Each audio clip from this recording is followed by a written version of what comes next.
Welcome back to the channel. This is Trendy Storm and you are watching what if Fem-Naruto hide her gender from everyone. If you enjoy this video, please like, share and subscribe to this channel. Now wasting no more time, let's start the story.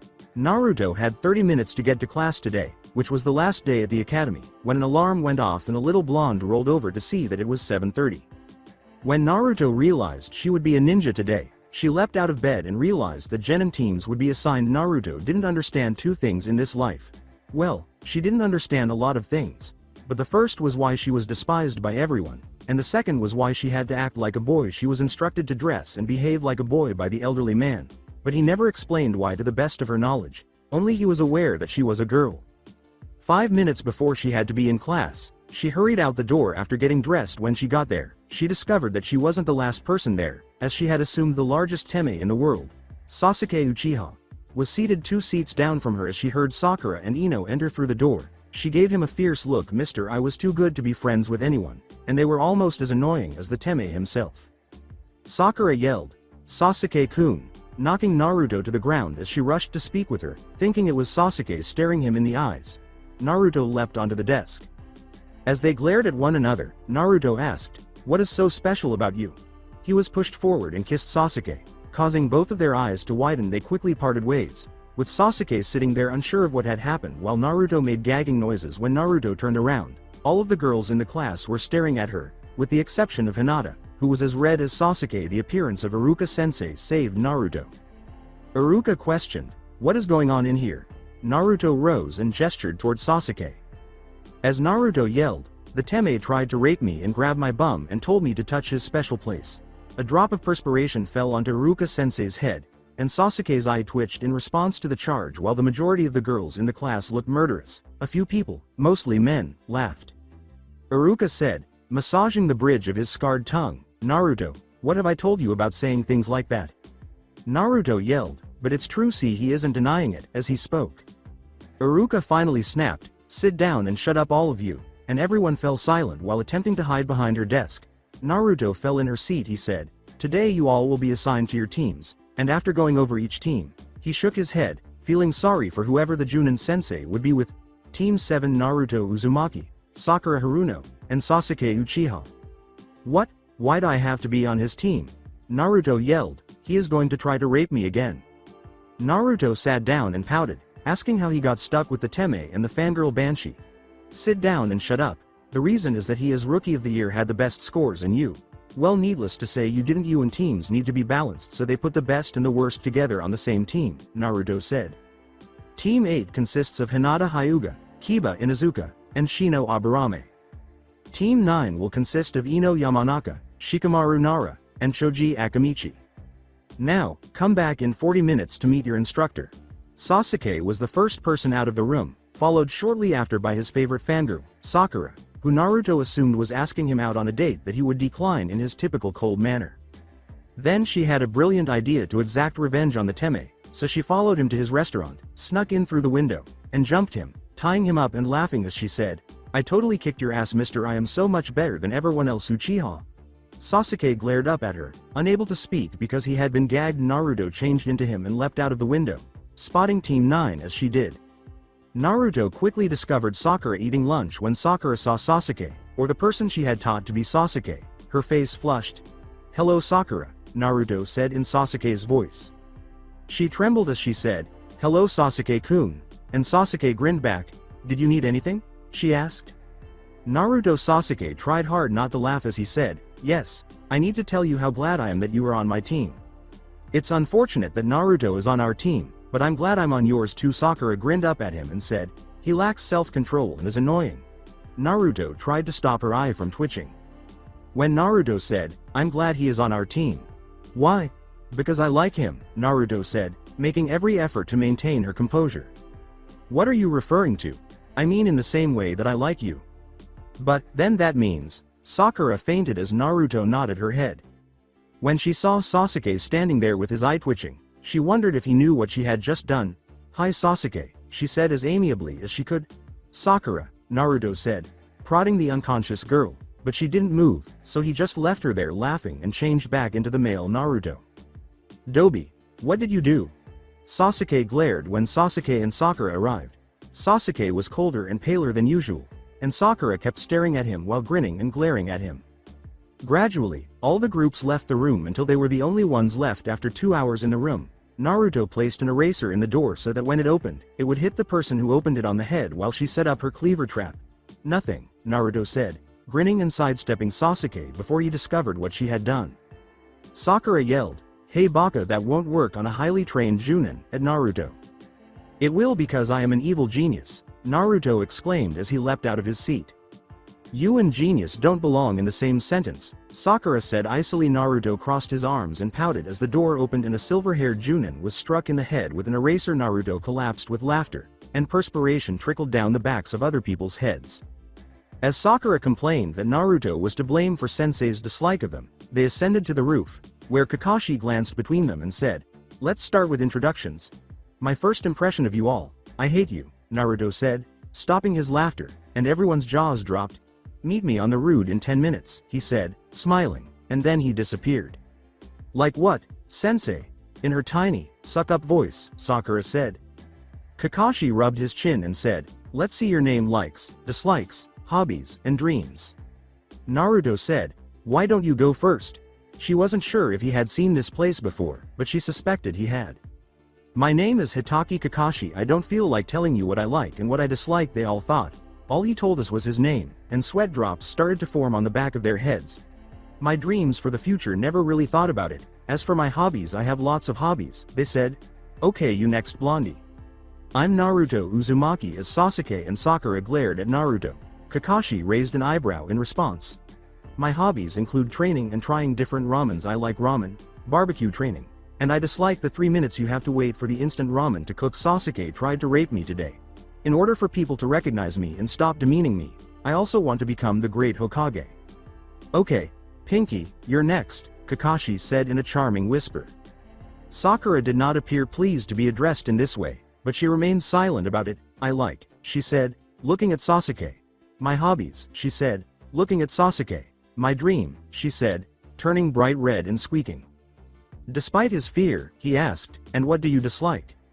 "Ino pigs and Naruto," she said, glaring at him. "For some reason, I think that will be the least of my problems," Kakashi thought to himself. "As of right now, I have a fangirl and someone who obeisances with ramen and believes his teammate is trying to rape him." Before Kakashi could name him like he had the others, Sasuke began to speak. "My name is Sasuke Uchiha. I don't really like anything, and I detest a lot of things. I will turn what I have into a reality, so it is not a dream. I'm going to kill someone and bring my clan back." Naruto thought, "I hope he's not talking about me." Kakashi thought, "Yeah, I was right, this won't be fun." Kakashi said, "All right, you have a test tomorrow." "What sort of examination?" Sakura inquired. "A survival test. It is to test if you can cut it as shinobi or if you go back to the academy," replied Kakashi. "How about the graduation exam, though?" Naruto was growing more anxious by the moment, so Sakura asked with a frown. When Kakashi said, "This one is a lot harder. It has 66% fail rate," horrified expressions came to Sakura's and Naruto's faces, but Sasuke remained emotionless. "Even worse, I barely made it through the first one," Naruto yelled. "The failure rate is 66%. Sakura yelled. "You can meet me at 5 a.m. tomorrow at Training Ground 7. And don't eat breakfast or you will be sick," Kakashi said with a smile. "Well, bye," and waved as he disappeared. Naruto sat there in shock, thinking that she could return to the academy because she simply couldn't endure that hell again. She was in a bad mood, and the only thing that could make her feel better was ramen, the food of gods, which instantly made her feel better. However, she wasn't particularly hungry, so she only ate 4 bowls before leaving for home, fearing the upcoming test. When her alarm went off the following morning, she looked at the damn clock that said 4:30. She got up to eat, but the memory stuck with her as she went to the training grounds. Sakura and Sasuke were already there, but their sensei was nowhere to be seen. An hour later, 2 Naruto fell asleep against a tree, waiting for their sensei. Sasuke thought, "He is kind of cute when he is sleeping," and when he realized what he was thinking, he mentally kicked himself. "I am the last of the great Uchiha," thinking. When Sakura asked him if everything was okay, he responded with his typical HN, which must have been a sign of his bad mood by the time their sensei arrived. It was 10. "You're late," yelled Sakura and Naruto at him. He began, "Sorry, a black cat crossed my path so." "Lair." They both yelled once more. Kakashi produced a pair of belts. You are to get a bell from me, and the ones who doesn't will be sent back to the academy and tied to the stump while the rest of us eat in front of you, Kakashi said with a grin. Sakura remarked, but Sensei, there are only 2 bells. This is to make sure at least one of you fail, but that doesn't mean the other 2 will be able to get the bell. You have until noon to get a bell from me, so when I tell you we will start, Kakashi continued. Oh yes, one more thing, you will have to come at me with the intent to kill if you want to get a bell from me. Naruto said, but if we do that we might hurt you, with a slightly alarmed tone. When Kakashi said, like you could hurt me, a loser blonde with bottom marks, the blonde lost it and attacked Kakashi. Pulling out a kunai, however, she felt a hand on her head and her arm was twisted, pointing at the back of her head with her own kunai. I am starting to like you guys, but you started too soon. I never said start, he said, letting her go before saying, start. He turned to Naruto and thought, it looks like they can hide themselves pretty well, everyone, but, as the 3 of them disappeared. Naruto yelled at him, you are going to regret disrespecting me like that, Dadbeo, as a drop of perspiration formed on the back of Kakashi's head. Gazing at the odd blonde, Kakashi questioned, you aren't right in the head, are you? Naruto disregarded him. Naruto yelled at Kakashi, one-on-one this time I will beat you and take the bell from you, Dadbeo, but she retreated when she noticed him grabbing for something in his pouch. Is he going to use a weapon on me? She asked. What the hell, how are you going to fight me when you were reading a book? She thought to herself as she nearly toppled over upon seeing the book. As he continued to read his book, Kakashi shrugged and asked, reading a book, not reading a book, does it matter? It didn't take her long to realize that he had good reason to be arrogant, and despite her best efforts, she was unable to hit him. I have finally met someone cockier than Teme, she thought to herself, but she attacked again, and when she thought she had him, he disappeared. Naruto is behind you. He is going to kill you, so leave quickly. When she heard Sakura yell, she slowly turned around and saw her sensei, whose eyes widened. It's too late. Konohamaru, your hidden secret. Taijutsu.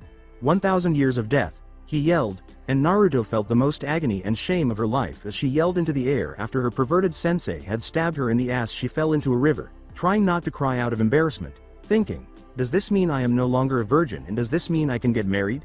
She pulled herself out of the river, frowning. He was searching for a word that would adequately describe what he had done. You were going to pay for that, he said. After a while of fighting among herself, she dispelled her clones and was sad to see that he was gone, but she was happy to see a bell on the ground and ran over to pick it up before she was pulled in the air by her ankle. Don't use any big words, you might hurt yourself, Kakashi said as he read his book. Still suddenly, 10 shadow clones jumped out of the water and attacked Kakashi. One of Naruto's clones grabbed Kakashi from behind, and another one punched Kakashi directly in the face. In an attempt to avoid confusing the young blonde boy, Kakashi remarked, if it is obviously a trap, it is a trap, using straightforward language.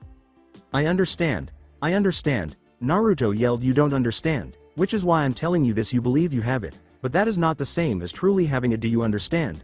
You need to think outside the scope, Kakashi said, describing Naruto's bewildered expression. You must adopt a more ninja-like mindset.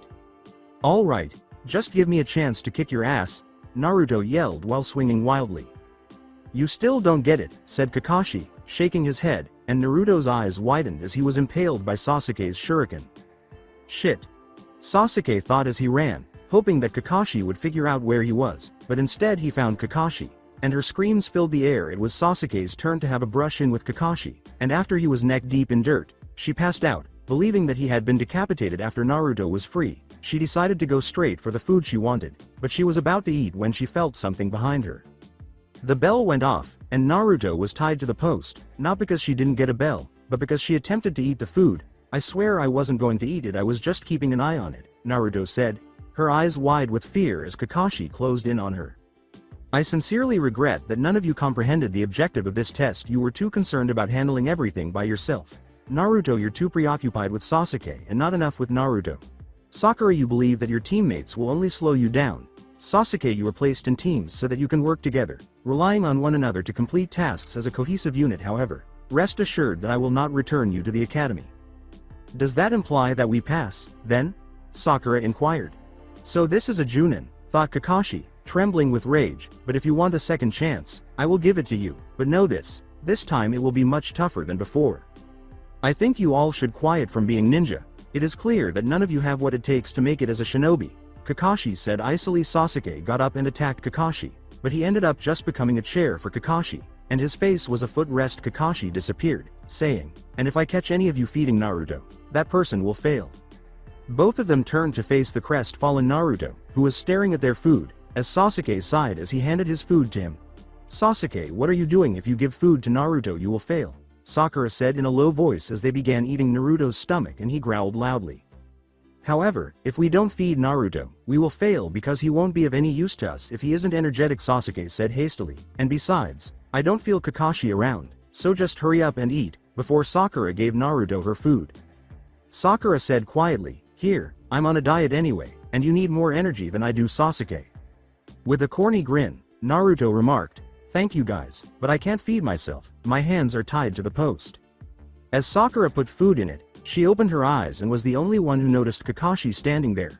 "If you tell anyone that I am feeding you, you will wish that I killed you," Sakura hissed, and Naruto opened her mouth, smiling joyfully. "What's happening?" Calmly, Kakashi asked when Naruto said, "Sakura is feeding me," he smiled. "I understand, but didn't I tell you not to feed Naruto?" Kakashi inquired in the same calm tone. "Yes, but there is no way that we can beat you without him," Sasuke replied. Trying to sound assured, Sakura remarked, "Yeah, and you said it yourself, this is about teamwork and Naruto is our teammate." "Well, in that case," Kakashi said as he walked toward them, a gloomy fear gripping them all, "you pass." "We succeed?" Dumbfounded, Naruto repeated. "Yes, you succeed. It's true that people who disobey the rules are scum in the ninja world, but those who desert their friends are worse than scum." As he left, followed by Sakura and Sasuke, Kakashi remarked, "Well, that's all for today. Meet me at the Hokage Towers to get our first mission tomorrow at 10. Hey everyone, how are you?" As they left her tied to the post, Naruto called after them. When she got to the Hokage Towers, she noticed that the old man was upset about something. Fortunately, her ninja ID was so amazing that it made him feel better. Naruto was on her way to see the third Hokage when he told her to come see him about it. He must have wanted to tell her how amazing her picture was, but he didn't need to drag her out this early in the morning to tell her something she already knew. She smiled broadly at the elderly man in front of her. "You understand why I called you here, Naruto?" Looking at the happy girl with an advanced henge no jutsu of his own creation, the third said. "Yep, to tell me how kick-ass my ID is," she beamingly replied. The old man said, "No, not quite," as her smile wavered. "You mean that it's not quiet?" Naruto said, gazing at him in confusion. "I won't let you use this as identification." He showed her the picture of her male self covered in red and white makeup and said, "I am going to have to ask you to take it over again because you aren't recognizable in this picture under all that makeup." Naruto whimpered, "But why it's not like this as even what I look like?" The Hokage said, "I apologize, Naruto, you will need to have your photo taken again," oblivious to the puppy dog eyes. She pouted and said, "Fine, but you forced my hand, old man." Naruto dropped the jutsu and a little blonde girl with long golden blonde hair and big, bright blue eyes was standing in front of him. Her eyes were wide and sad, and her lower lip was protruding. "Can give in to the I must be strong, it's for her own good," she said, matching her gaze with a stern one of his own. His eye began to twitch, and she gave up. Turning back to him, he took a deep breath, relieved that she gave in because he wasn't sure how much longer he could have remained strong. He said, "I have already scheduled for you to get your picture retaken." As a young boy with black eyes and brown hair rushed into the room, the boy tripped over his very long scarf as soon as he entered. "Who tripped me?" The boy yelled. "It was you, weren't it? You tripped me," as he saw Naruto dash up and get in her face. Naruto yelled back, "No, you tripped over your scarf, you dork," as he prepared to strike him. "Are you aware of his identity?" An unidentified ninja wearing glasses blurted out. "He is Omago-sama of the third Hokage-sama. Now that he knows who I am, he wouldn't dare hit me," Konohamaru thought. "Why are you afraid now that you know the third Hokage is my grandfather?" After saying, "I don't care if he is your grandmother," and flattening him with a blow to the head, Naruto left in a foul mood, first having to have her photo taken again and then being followed by a little brat who thought she was stupid and was attempting to fool her with these flimsy disguises. "Why are you following me?" She looked at a cover that was supposed to resemble the wood fence behind him, but the pillars were all facing the wrong direction, so she turned and yelled at him while a drop of sweat formed on the back of her head. Konohamaru jumped out into view and said, "Just as expected of you, boss, you saw through my disguise." "Master?" Naruto said it again. "Yeah, you're the boss, he grinned. "When did I take over as your boss?" Confused, Naruto asked. Konohamaru nodded and remarked, "Since you defeated me so easily." "Okay," she said, grinning at him, but thinking to herself, you tipped over your own scarf. It had nothing to do with me. She kept walking, thinking that it was odd to be among people who did not hate her, except for Tucci and his daughter Iyame and old man Hokage Iruka Sensei. So what's your name? My name is Konohamaru. I was named after the village, but people still can seem to remember it. They only call me Omago-sama, he said with sadness. Naruto said, well Konohamaru, I will remember your name, Dabbeo, and gave him the thumbs up. They then left so that Naruto could have her photo taken again, and afterwards, they discussed pranks they had already pulled and could pull. So why did you attack the old man? Naruto and Konohamaru were discussing as it was getting late at the Team 7 training ground. Naruto inquired. Konohamaru responded, well, if I can defeat him, I will become the next Hokage. Naruto laughed and remarked, that's silly. If it was that easy, more people would be Hokage.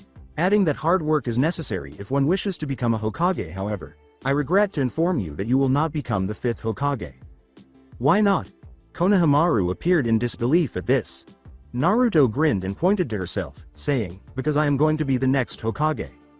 The Hokage's office man said icily, Omago-sama, what are you doing out here with the likes of him? What do you mean by people like him?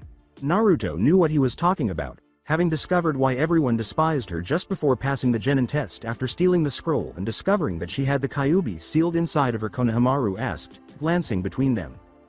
To put it mildly, he is not someone to hang out with. I'll show you the simple path to becoming Hokage, and he'll ruin your chances of doing so by hanging out with rift rafts like him when you could be with me, he smugly said. But Naruto said there's no easy way to becoming Hokage. It takes hard work, Konohamaru replied. He is already filling your head with lies, he stated calmly when he spoke. Why aren't you the Hokage if it was that simple? Why you little brat? He asked, sticking her tongue out at him. Kage Bunshin no Jutsu, she said, and then hundreds of Narutos appeared. Haremu no Jutsu, he said, and all of them changed into an 18-year-old version of the female Naruto. Blood poured from the Junin's noise, and the blood loss left him unconscious. Konohamaru yelled with delight, that is so cool, you have to teach that to me. When she gave him the thumbs up and said, I will teach it to you one day, I promise, he appeared even more thrilled. For the next few weeks, they were confined to mundane tasks like chasing runaway cats and babysitting, which, Naruto wondered, required ninja, until she met the children, who were so terrible that they could bring even the most seasoned ninja to tears. They cleared weeds from gardens and other pointless shit, as Naruto so eloquently described it, before heading to the Hokage's office to pick up their next assignment. As they all entered the office, Naruto yelled, old man, I'm sick of getting these dreary missions. I want one with excitement. Sakura struck Naruto over the head, saying, ow, why did you hit me? Baka. Stop speaking in such a manner to the Hokage. Sakura yelled at the diminutive Naruto. However, you had to strike me for that. Naruto pouted and sat down with her arms crossed tightly across her chest. And I did say anything untrue? I am tired of these baby missions. I did not become a ninja to chase around demon cats and monstrous kids.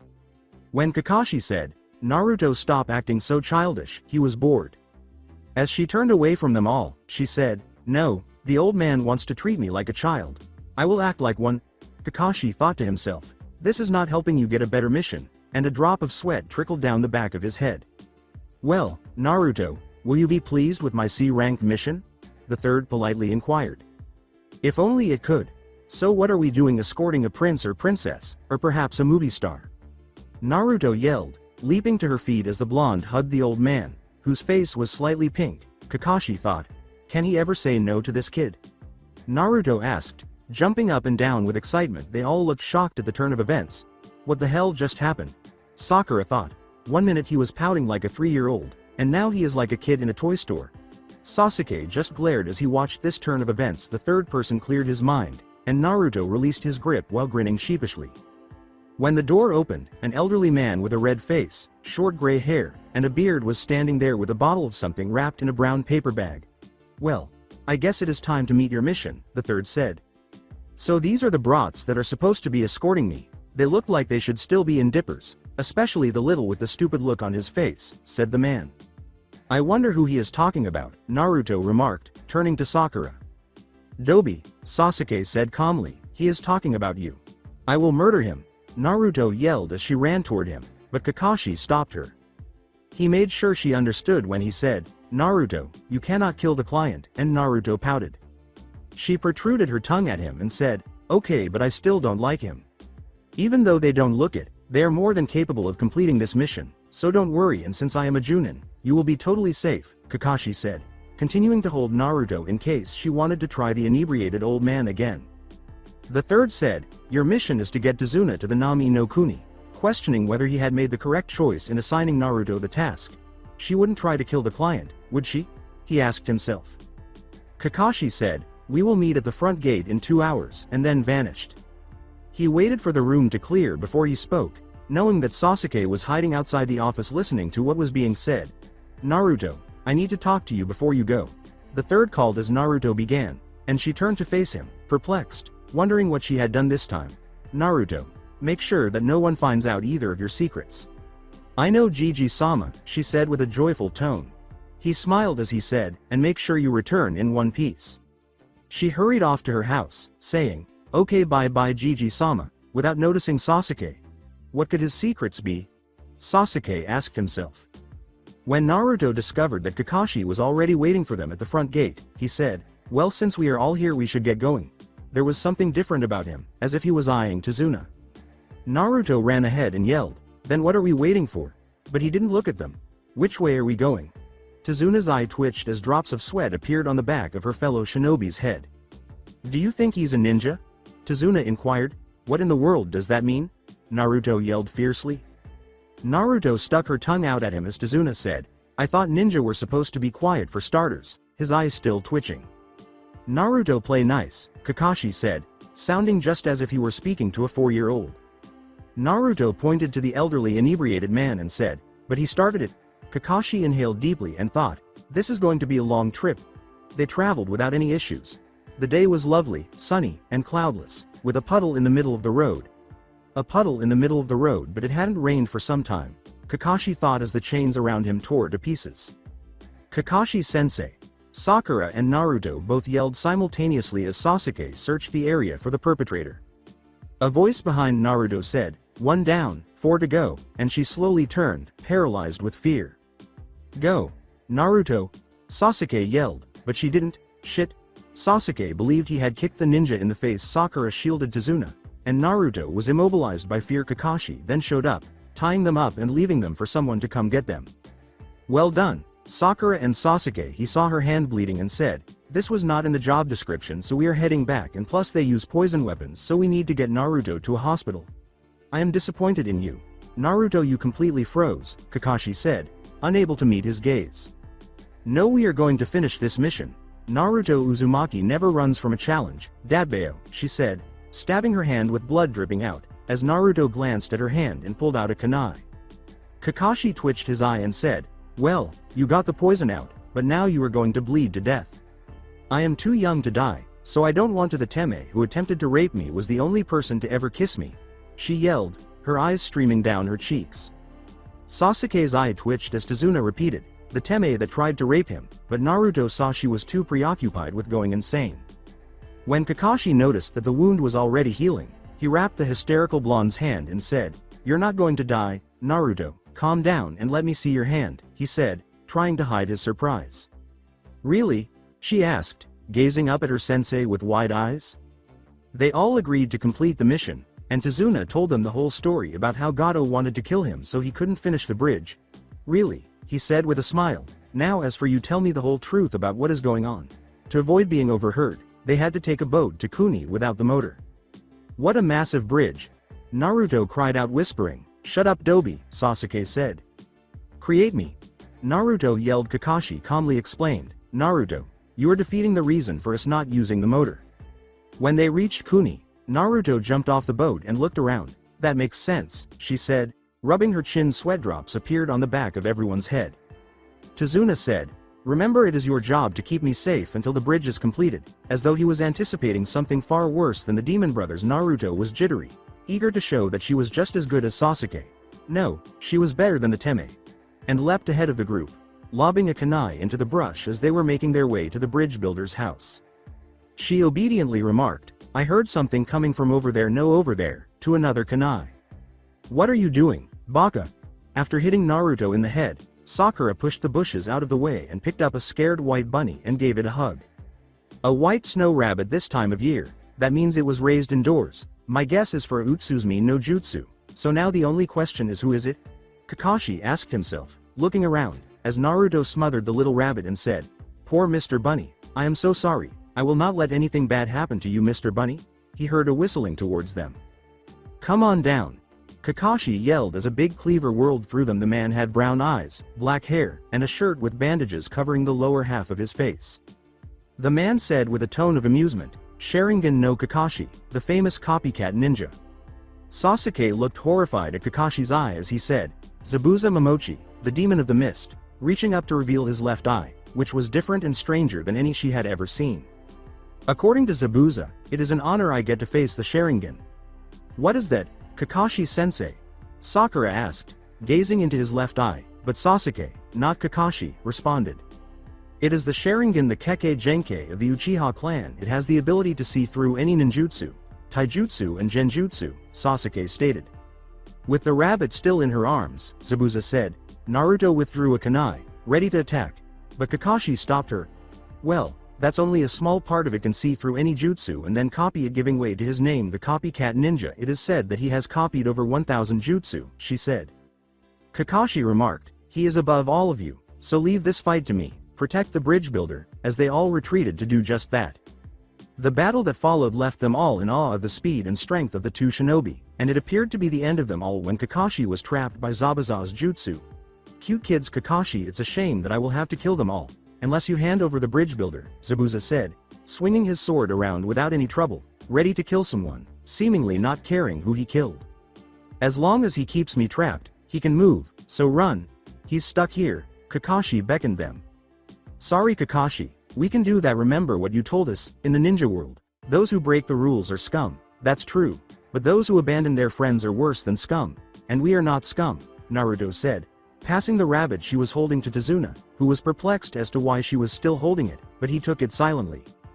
A water clone appeared, and Naruto attacked it, but the clone quickly defeated her, and she looked up in horror at the water clone, who then attacked but did not fare any better.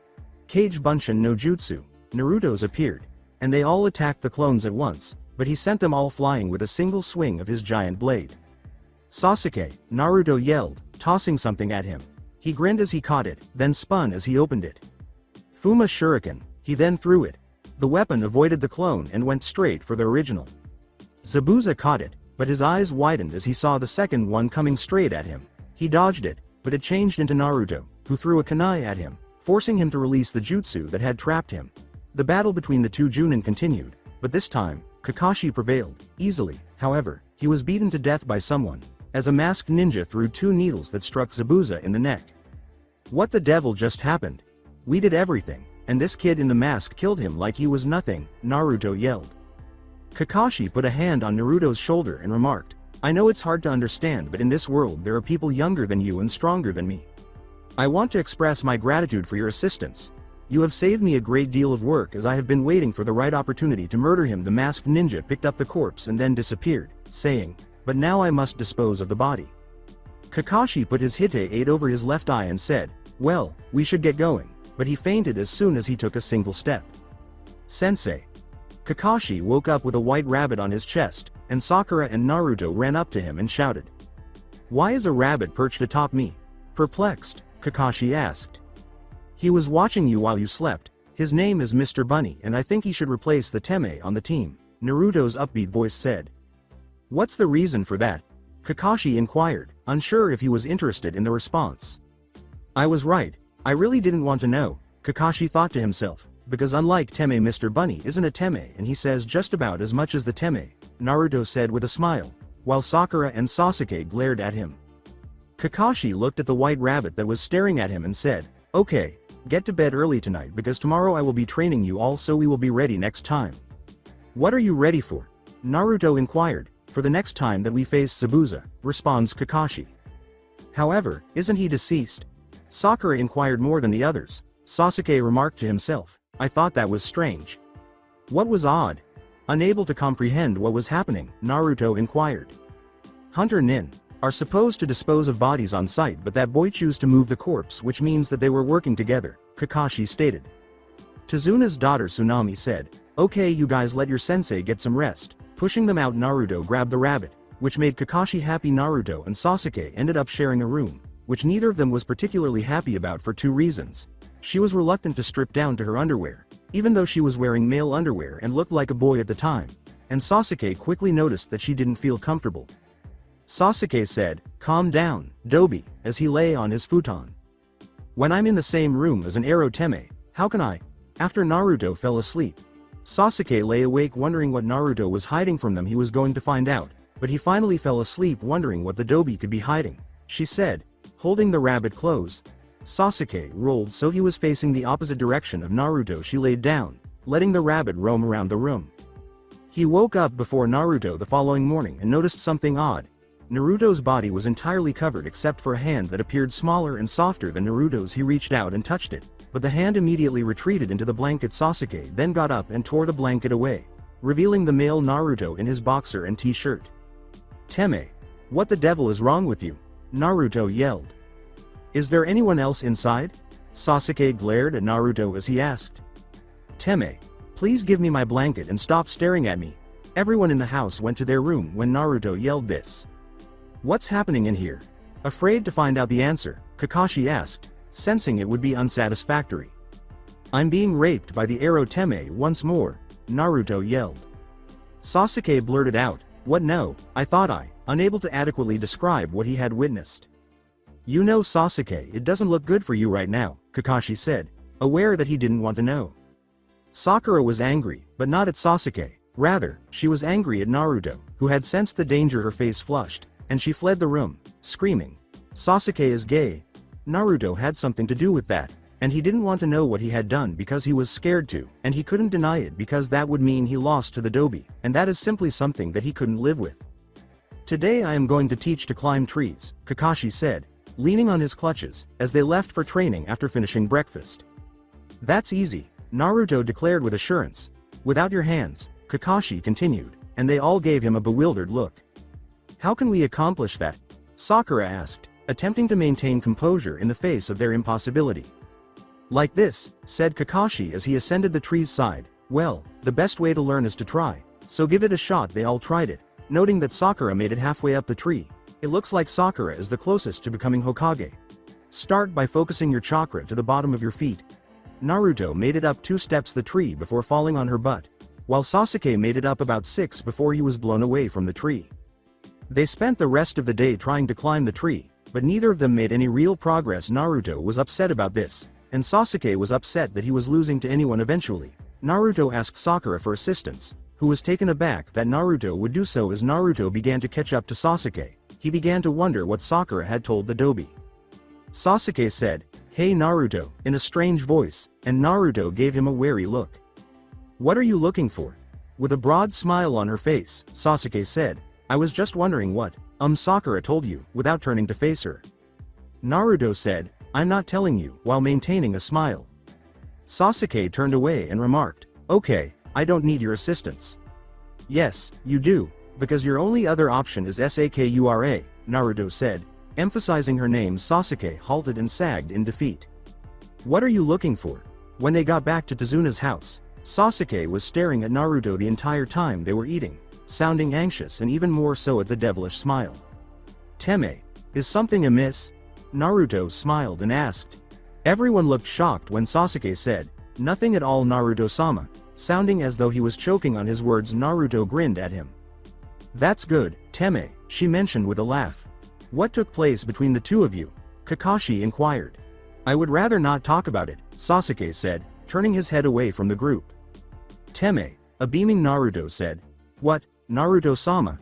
His teeth were clenched as he spoke. Sasuke's eye twitched as she said, "Nothing." Laughing, "Perhaps I should have asked Sakura," he thought to himself. Everyone was smiling and laughing as Naruto and Sasuke made significant progress in their training over the course of the following few weeks. "Why bother? You guys come in here acting like heroes." Inari glared at the grinning Naruto and said, "You guys can defeat Gato. He's going to kill you, so go home." Naruto yelled, "What the hell is your problem?" at him. "You enter here grinning foolishly playing the hero when you don't understand pain," he said in tears as Inari's smile vanished, to be replaced by a look of rage rather than sympathy. "If you want to play the tragic hero, Stop crying, having a loving family must be really difficult for you. Naruto's cold, unforgiving gaze caused Inari to run out of the room in tears. Damn crybaby, just remember this. There is someone who always has it hard. When Sakura yelled, Naruto, that was uncalled for, Naruto rose from the table and slammed the door behind her. Sasuke stood up, but Kakashi caught him by the wrist. No, let him go for now anyway, Kakashi said, rising and moving in the same direction as Inari. Can I sit? Kakashi asked, noticing the young boy gazing out over the ocean. You know, Naruto has never had a family, and honestly there are not that many people who like him, Kakashi said, taking Inari's silence as a yes and sitting down. He is constantly grinning and acting as though nothing is ever bothering him, not because he is a bad person but rather because of circumstances beyond his control. He has most likely said those words to himself on a regular basis, Kakashi said. He doesn't see how crying helps anyone, and he stood up, leaving Inari. No matter what people said, Sasuke got up and left the house. Where did that Tobi run off to? He asked himself, thinking that he could find Naruto anywhere. However, he did see a small blonde girl standing over the ocean, and she turned to face him. He could see many details about her, but he could also see her bright blue eyes that shone in the moonlight. She turned and began to run at the sight of him, but he ran after her, but she was faster than him, and even though he was running all out, the gap between them grew until she was no longer visible. If Sasuke was searching for her, it wouldn't be good if he found out the secret. The old man wouldn't be happy with her on her first mission away from the village. Naruto stood pressed against a tree and headed back the opposite direction, changing back to her male form. As Sasuke ran past, she went to train to clear her head. Unaware that she had fallen asleep, she only woke up when she felt someone shake her. She then turned to face a stranger with long hair and a very feminine face. The stranger grinned at her and said, "You should not sleep on the ground because you will get a cold that way." Naruto said, "I guess I must have fallen asleep while I was training," with a sheepish smile. "You're a ninja, and you already seem like a strong person, so why are you training?" the stranger inquired. To which Naruto replied, "I have to be stronger." "For whom are you growing stronger?" "You can only truly become strong when you have someone precious to you worth fighting for," the stranger said, and Naruto gazed up at him blankly. "Oh, I understand now. You know, you are a very pretty girl," Naruto grinned and said, "I suppose it would be old man Hokage, Iruka Sensei, and my teammates, even if one of them is a Teme." Naruto's mouth fell open in disbelief as the stranger said, "I am sure our paths will cross again," before rising and walking away. "One more thing, I am a boy," he added. "Why are you out here, Tobi?" Sasuke inquired. She muttered the final sentence, "I was training, and napping," and they returned to the bridge builder's house. "Where have you been, Naruto and Sasuke?" When the two entered for breakfast, Sakura inquired. "You were out all night, Sasuke?" Naruto turned to Sasuke and asked. "HN," he replied, asking with a devilish grin, "Did you find something you liked last night?" He repeated, "HN," and Naruto protruded her tongue. When Kakashi said in a firm voice, "He was probably chasing some poor girl," Sasuke's face flushed and he turned his head away from the group. "So I was right, you were chasing a girl?" Sakura became alarmed, but Sasuke continued to remain silent. "Who is this girl you're after? Is she more attractive than I am?" Sakura screamed in horror, but he remained silent because he couldn't get a good enough look at the girl. All he knew was that she had blue eyes and blonde hair, and he made the decision to talk to Tazuna about the mysterious girl to find out if she was from around here, but not in front of the others because he didn't want them to investigate too much. "So, how did she appear?" Naruto smiled and asked. "I don't see her that well," he said honestly in response. Naruto shrugged and said, "Well, that's okay, at least we know you are not gay just by." To a glare from Sasuke and Sakura, Kakashi grinned at his student beneath his mask, and they appeared to be getting along much better than when he first met them. They sat down at the breakfast table, and after they finished their meal, Naruto fell asleep where she sat. After saying, "Sasuke, why don't you rest up a while? We are not leaving for the bridge for a few hours." Kakashi picked up the sleeping Naruto and carried her to their room. A few hours later, Sasuke was awake and prepared to leave, but Naruto was still sound asleep, so they decided to let her sleep a little longer. They all headed for the bridge, and about 20 minutes later, Naruto frantically ran down the stairs to find out where everyone had gone. "To the bridge," replied Tsunade. "They abandoned me," Naruto yelled. "They wanted to keep you asleep in an attempt to calm the agitated blonde," Tsunade said. "You can go meet them up at the bridge." "You're right," Naruto said, quickly getting up and running out the door. What a strange boy, she thought as she heard the door close. Naruto started to head for the bridge, but something wasn't quite right. She turned back to the house and saw that she was lying on the ground as two men attacked. Being aware of her need, Naruto hurried to her aid. When she got to the big dome, she couldn't find Sasuke, so she leapt down before she could do anything. Zabuza threw a kunai at her, but a masked shinobi blocked his attack. With his eyes fixed on the masked shinobi, Sasuke thought, since Naruto is here, we can attack from both inside and out at the same time. Zabuza-sama, allow me to take care of this boy, the masked shinobi said, throwing a senbon back, and she saw Sasuke trapped in the dome. When Naruto said, "Hey Sasuke, I'm here to save you," Sasuke's eyes widened and he turned slowly to see him smiling. "What the devil are you doing, Tobi? We're both stuck now." Incredulous, Sasuke yelled. Naruto crossed her arms and pouted as she said, "Sorry, I just tried to save you." Sasuke calmed down and said, "All right, we just have to figure out a way. We will smash our way out," Naruto declared as she stood up. Kage Bunshin no Jutsu. She hurled herself at the dome in all directions, but all of the clones were destroyed, and both Sasuke and Naruto were hit by senbon. "Can you do it again, Naruto?" While his eyes were beginning to pick up the masked ninja's movement, Sasuke said, "Look around the dome." Naruto nodded and created more clones, but each attempt ended in failure. Naruto passed put from using all of her chakra. "Naruto, get up, I can't protect you." Sasuke yelled at the unconscious Naruto, but she remained motionless. Haku's eyes fell on the fallen Naruto charging, and the blonde Sasuke leapt in front of Naruto. He put Naruto down so he could fight, and Haku appeared to believe Sasuke was the greater threat at the moment, but Sasuke simply dodged and blocked all of his attacks. When she opened her eyes, Naruto saw Sasuke standing in front of her, followed by Haku on the ground. "Sasuke, you won!" Naruto exclaimed joyfully, but her smile vanished as she gave Sasuke a serious look of horror. Sasuke said, "You should see your face, Tobi," in a feeble voice. "What made you do it? I assumed you detested me," Naruto questioned, her voice trembling. Sasuke said, "I do hate you," while Naruto sat up and gazed at her dying companion. "So why did you come to my aid?" "I don't know, I just did, so don't die," she said as Sasuke fell backward. "I hated you too, but you can't die, Eroteme, not when I owe you one," Naruto remarked while clutching Sasuke. "Is this your first time witnessing a friend pass away?" Haku asked in a chilly tone.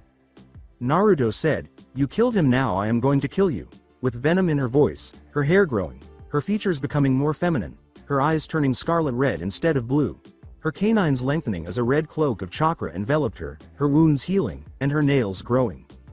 Haku tried to avoid Naruto, but she was too fast, and when she caught him, she flattened him with a single blow, shattering the dome as Haku crashed through one of the mirrors. Haku stood up, watching as the lovely girl approached him, her hateful eyes shining through the cracked mask, revealing his face, and Naruto stopped as she gazed into the boy's face. "What made you do it? You killed Sasuke, but why?" Her face was streaming with tears. "Does it matter? I thought that you were going to kill me," Haku replied. "No, I won't kill you," Naruto uttered quietly. "Do you believe that extending mercy to me is an act of kindness? When you deprive your enemy of their purpose, it is not a sign of kindness to let them live," Haku said.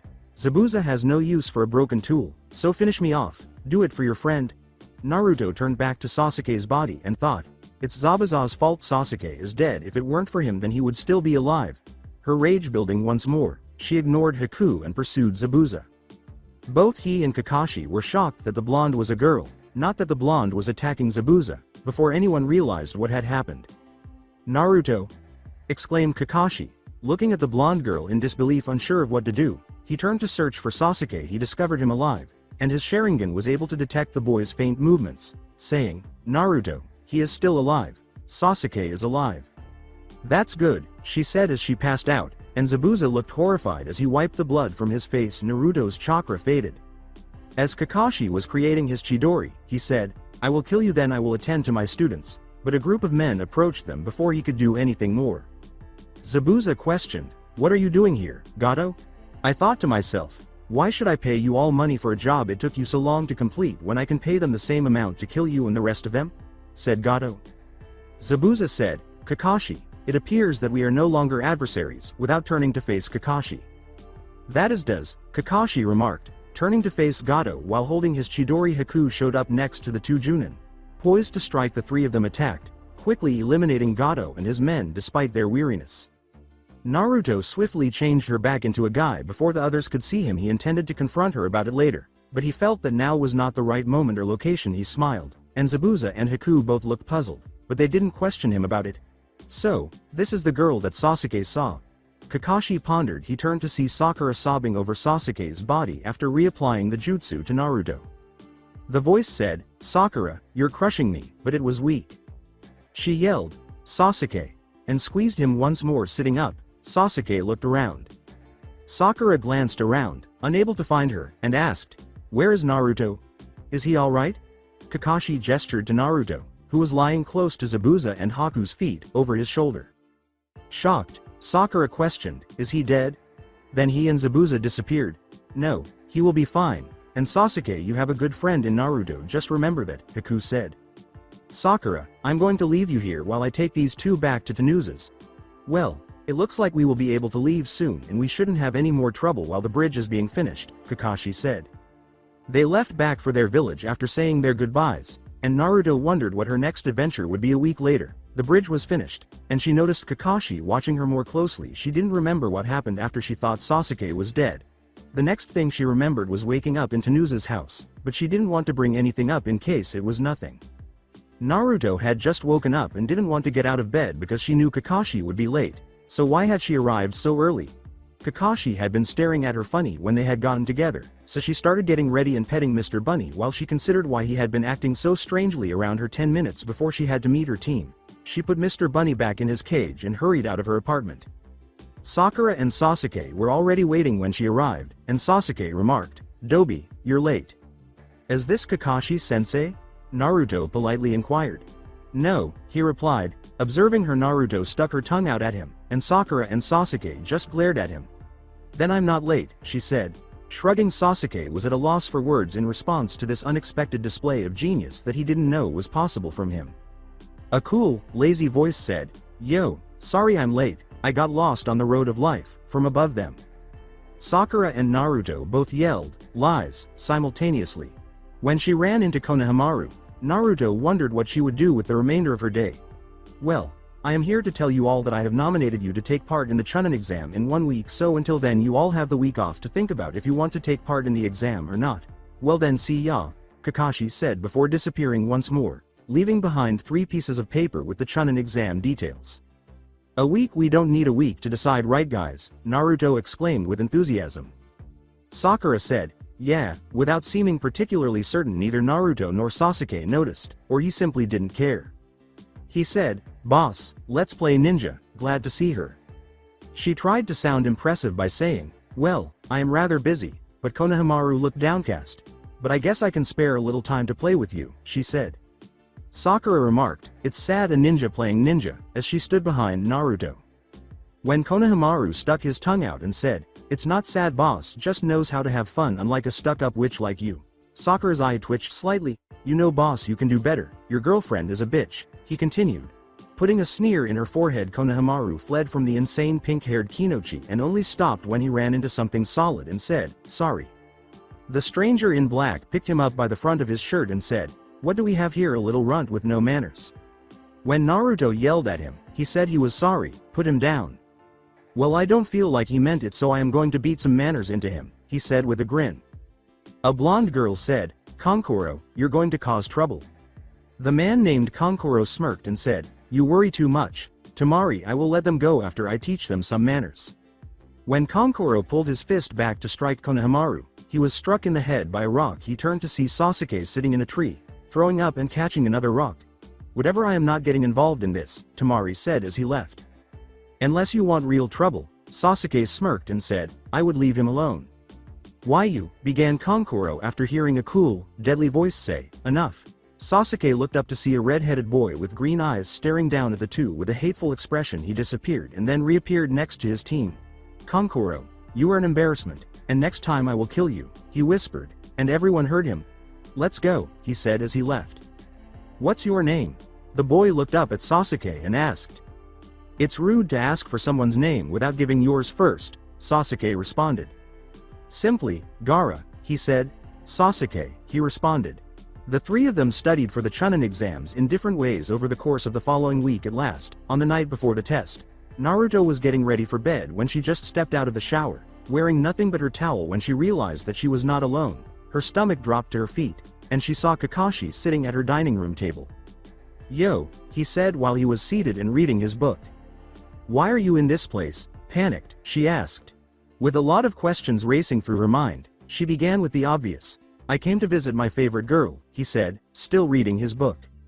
"What brought you into my house?" she yelled, and he gestured toward the window she had carelessly left open. He continued reading his book without raising his head. "You know it's dangerous to leave your window open while you are asleep or in the shower. You never when someone unwanted may come in," he said.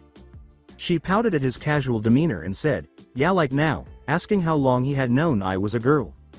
He finally looked up at her and said, "Let's see, since the fight with Zabuza," correctly reading her terrified expression. "And no, the others don't know. I haven't said anything to anyone," he said, adding, "But I do have a few questions for you." "Like what? How do you really go by?" she said, her voice still not entirely composed. "It's Naruto, but the previous name changed my name to Naruto when I was 4 and he made me look like a boy too. Please don't tell anyone, please," she said. She rushed over to embrace him without thinking, saying, "Don't worry, I won't say anything to anyone," as Kakashi turned back to his favorite book. "Thank you, Kaka-sensei," she said, gazing up with a broad smile and dazzling blue eyes. She was so adorable that no one should be able to refuse her. He said, "Well then, I should be going then," and then he stood up and disappeared. She was heading to the Chunin exam the following morning, but first she had to meet up with her team so they could go together. As they ascended the stairs to room 301, they saw a group of students attempting to enter a room, and Sasuke simply grinned at what they were witnessing.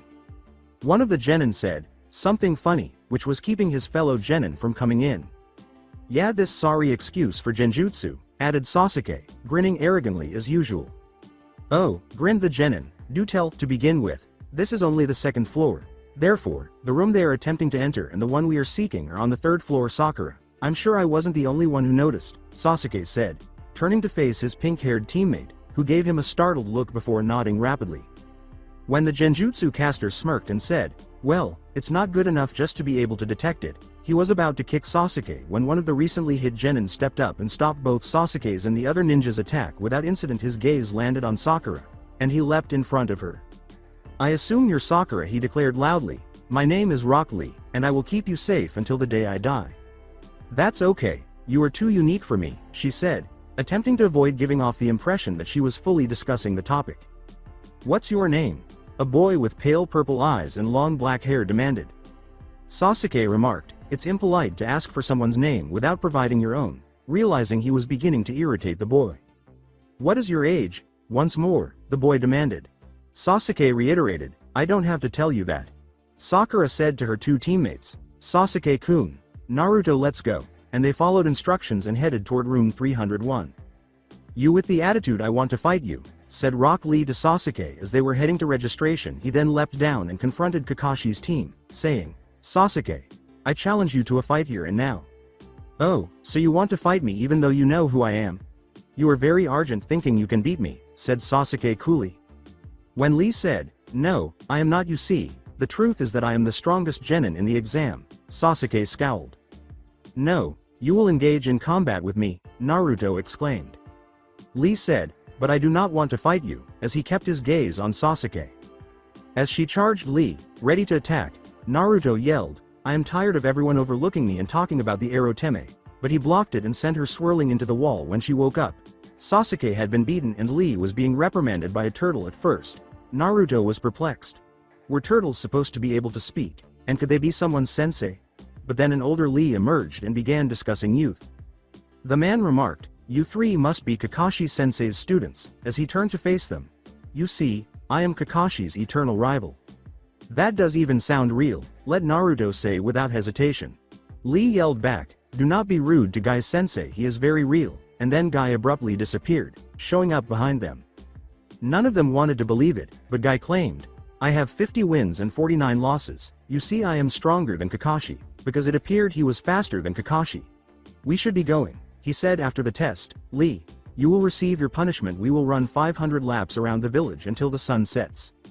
Lee said, "Yes, Guy Sensei," as Guy disappeared in a cloud of smoke. "As I previously told you, I am not the strongest person on one of my teams," Lee said. "I entered so I can defeat him," and then he departed from them as well. Kakashi was waiting for them when they arrived in the room. "I am glad to see you here, Sakura," he said, putting his hands in his pockets as they walked up to him. "What are you saying?" Sakura inquired, sounding taken aback. Kakashi stepped in front of the door, letting them pass into the room, which was crowded with people from all the different villages.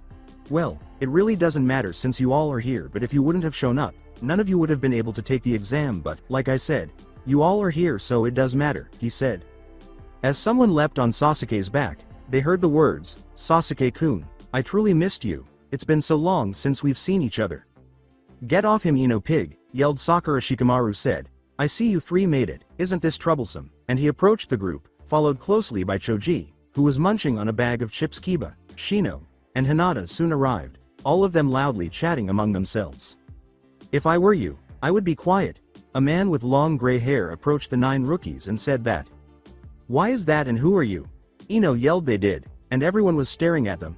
"Well, since you are all rookies, I guess it can't be held against you," he said with a smile.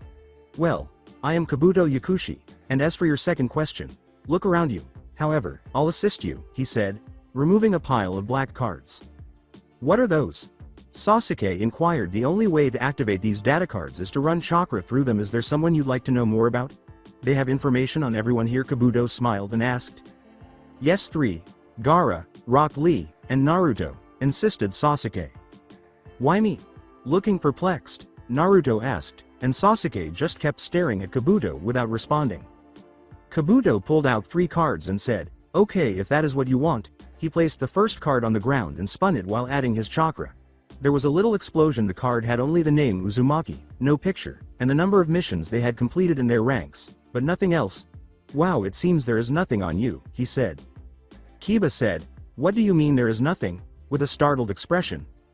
Kabuto said, "Just what I said, the only thing this really says is Uzumaki." It's almost as if someone does want anyone to know about him, but he assumed there would be a lot on him given everything that had happened when this child was born. "Let's move one," he said, receiving the second card, Rock Lee. "He is a year older than you. This is his first time, and he is very skilled with taijutsu. His teammates, Neji, and Tenten. Then there is Gaara of the Desert, who has never been heard on a mission, though not much is known about him." Shikamaru uttered the words, "No way." He went on a B-rank mission and he came back unharmed, in astonishing shock. A loud, strong voice yelled, "Okay, shut up and listen up." Everyone turned to see a man wearing a bandana and covered in scars. "My name is Ibiki Morino, and I am your proctor for the first exam." He said, "You will receive a number once you turn in your registration paper, and that is where you will sit. Listen up because I will not repeat myself and I want no questions," Ibiki said again after everyone had turned in their papers, been assigned a number, and taken their seats. He paused to look around at the silent audience. "First, this test is out of 10 points. But unlike most tests, you start out with a perfect score and for every question you get wrong you lose a point. Each team member receives a certain number of points, which determines their score." "What?" Sakura yelled.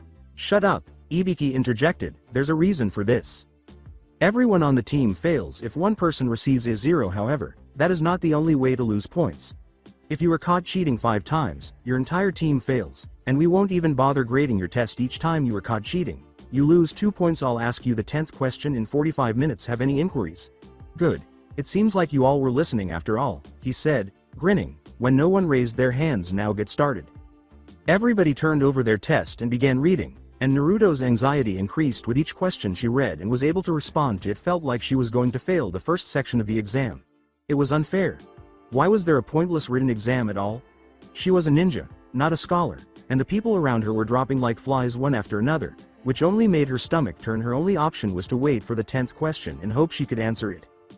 The final exam is just 15 minutes away, and since there are additional guidelines for this one, here there Tamari got up and yelled, "First, you can decide not to receive the 10th question," Ibiki said. "And what occurs if we decide not to receive the final question?" "Regardless of the answers to the rest of the question you fail, and so does your team," Ibiki stated. "So, what sort of decision would someone make to fail?" Someone else yells. "Of course we will get the last question," yelled someone else.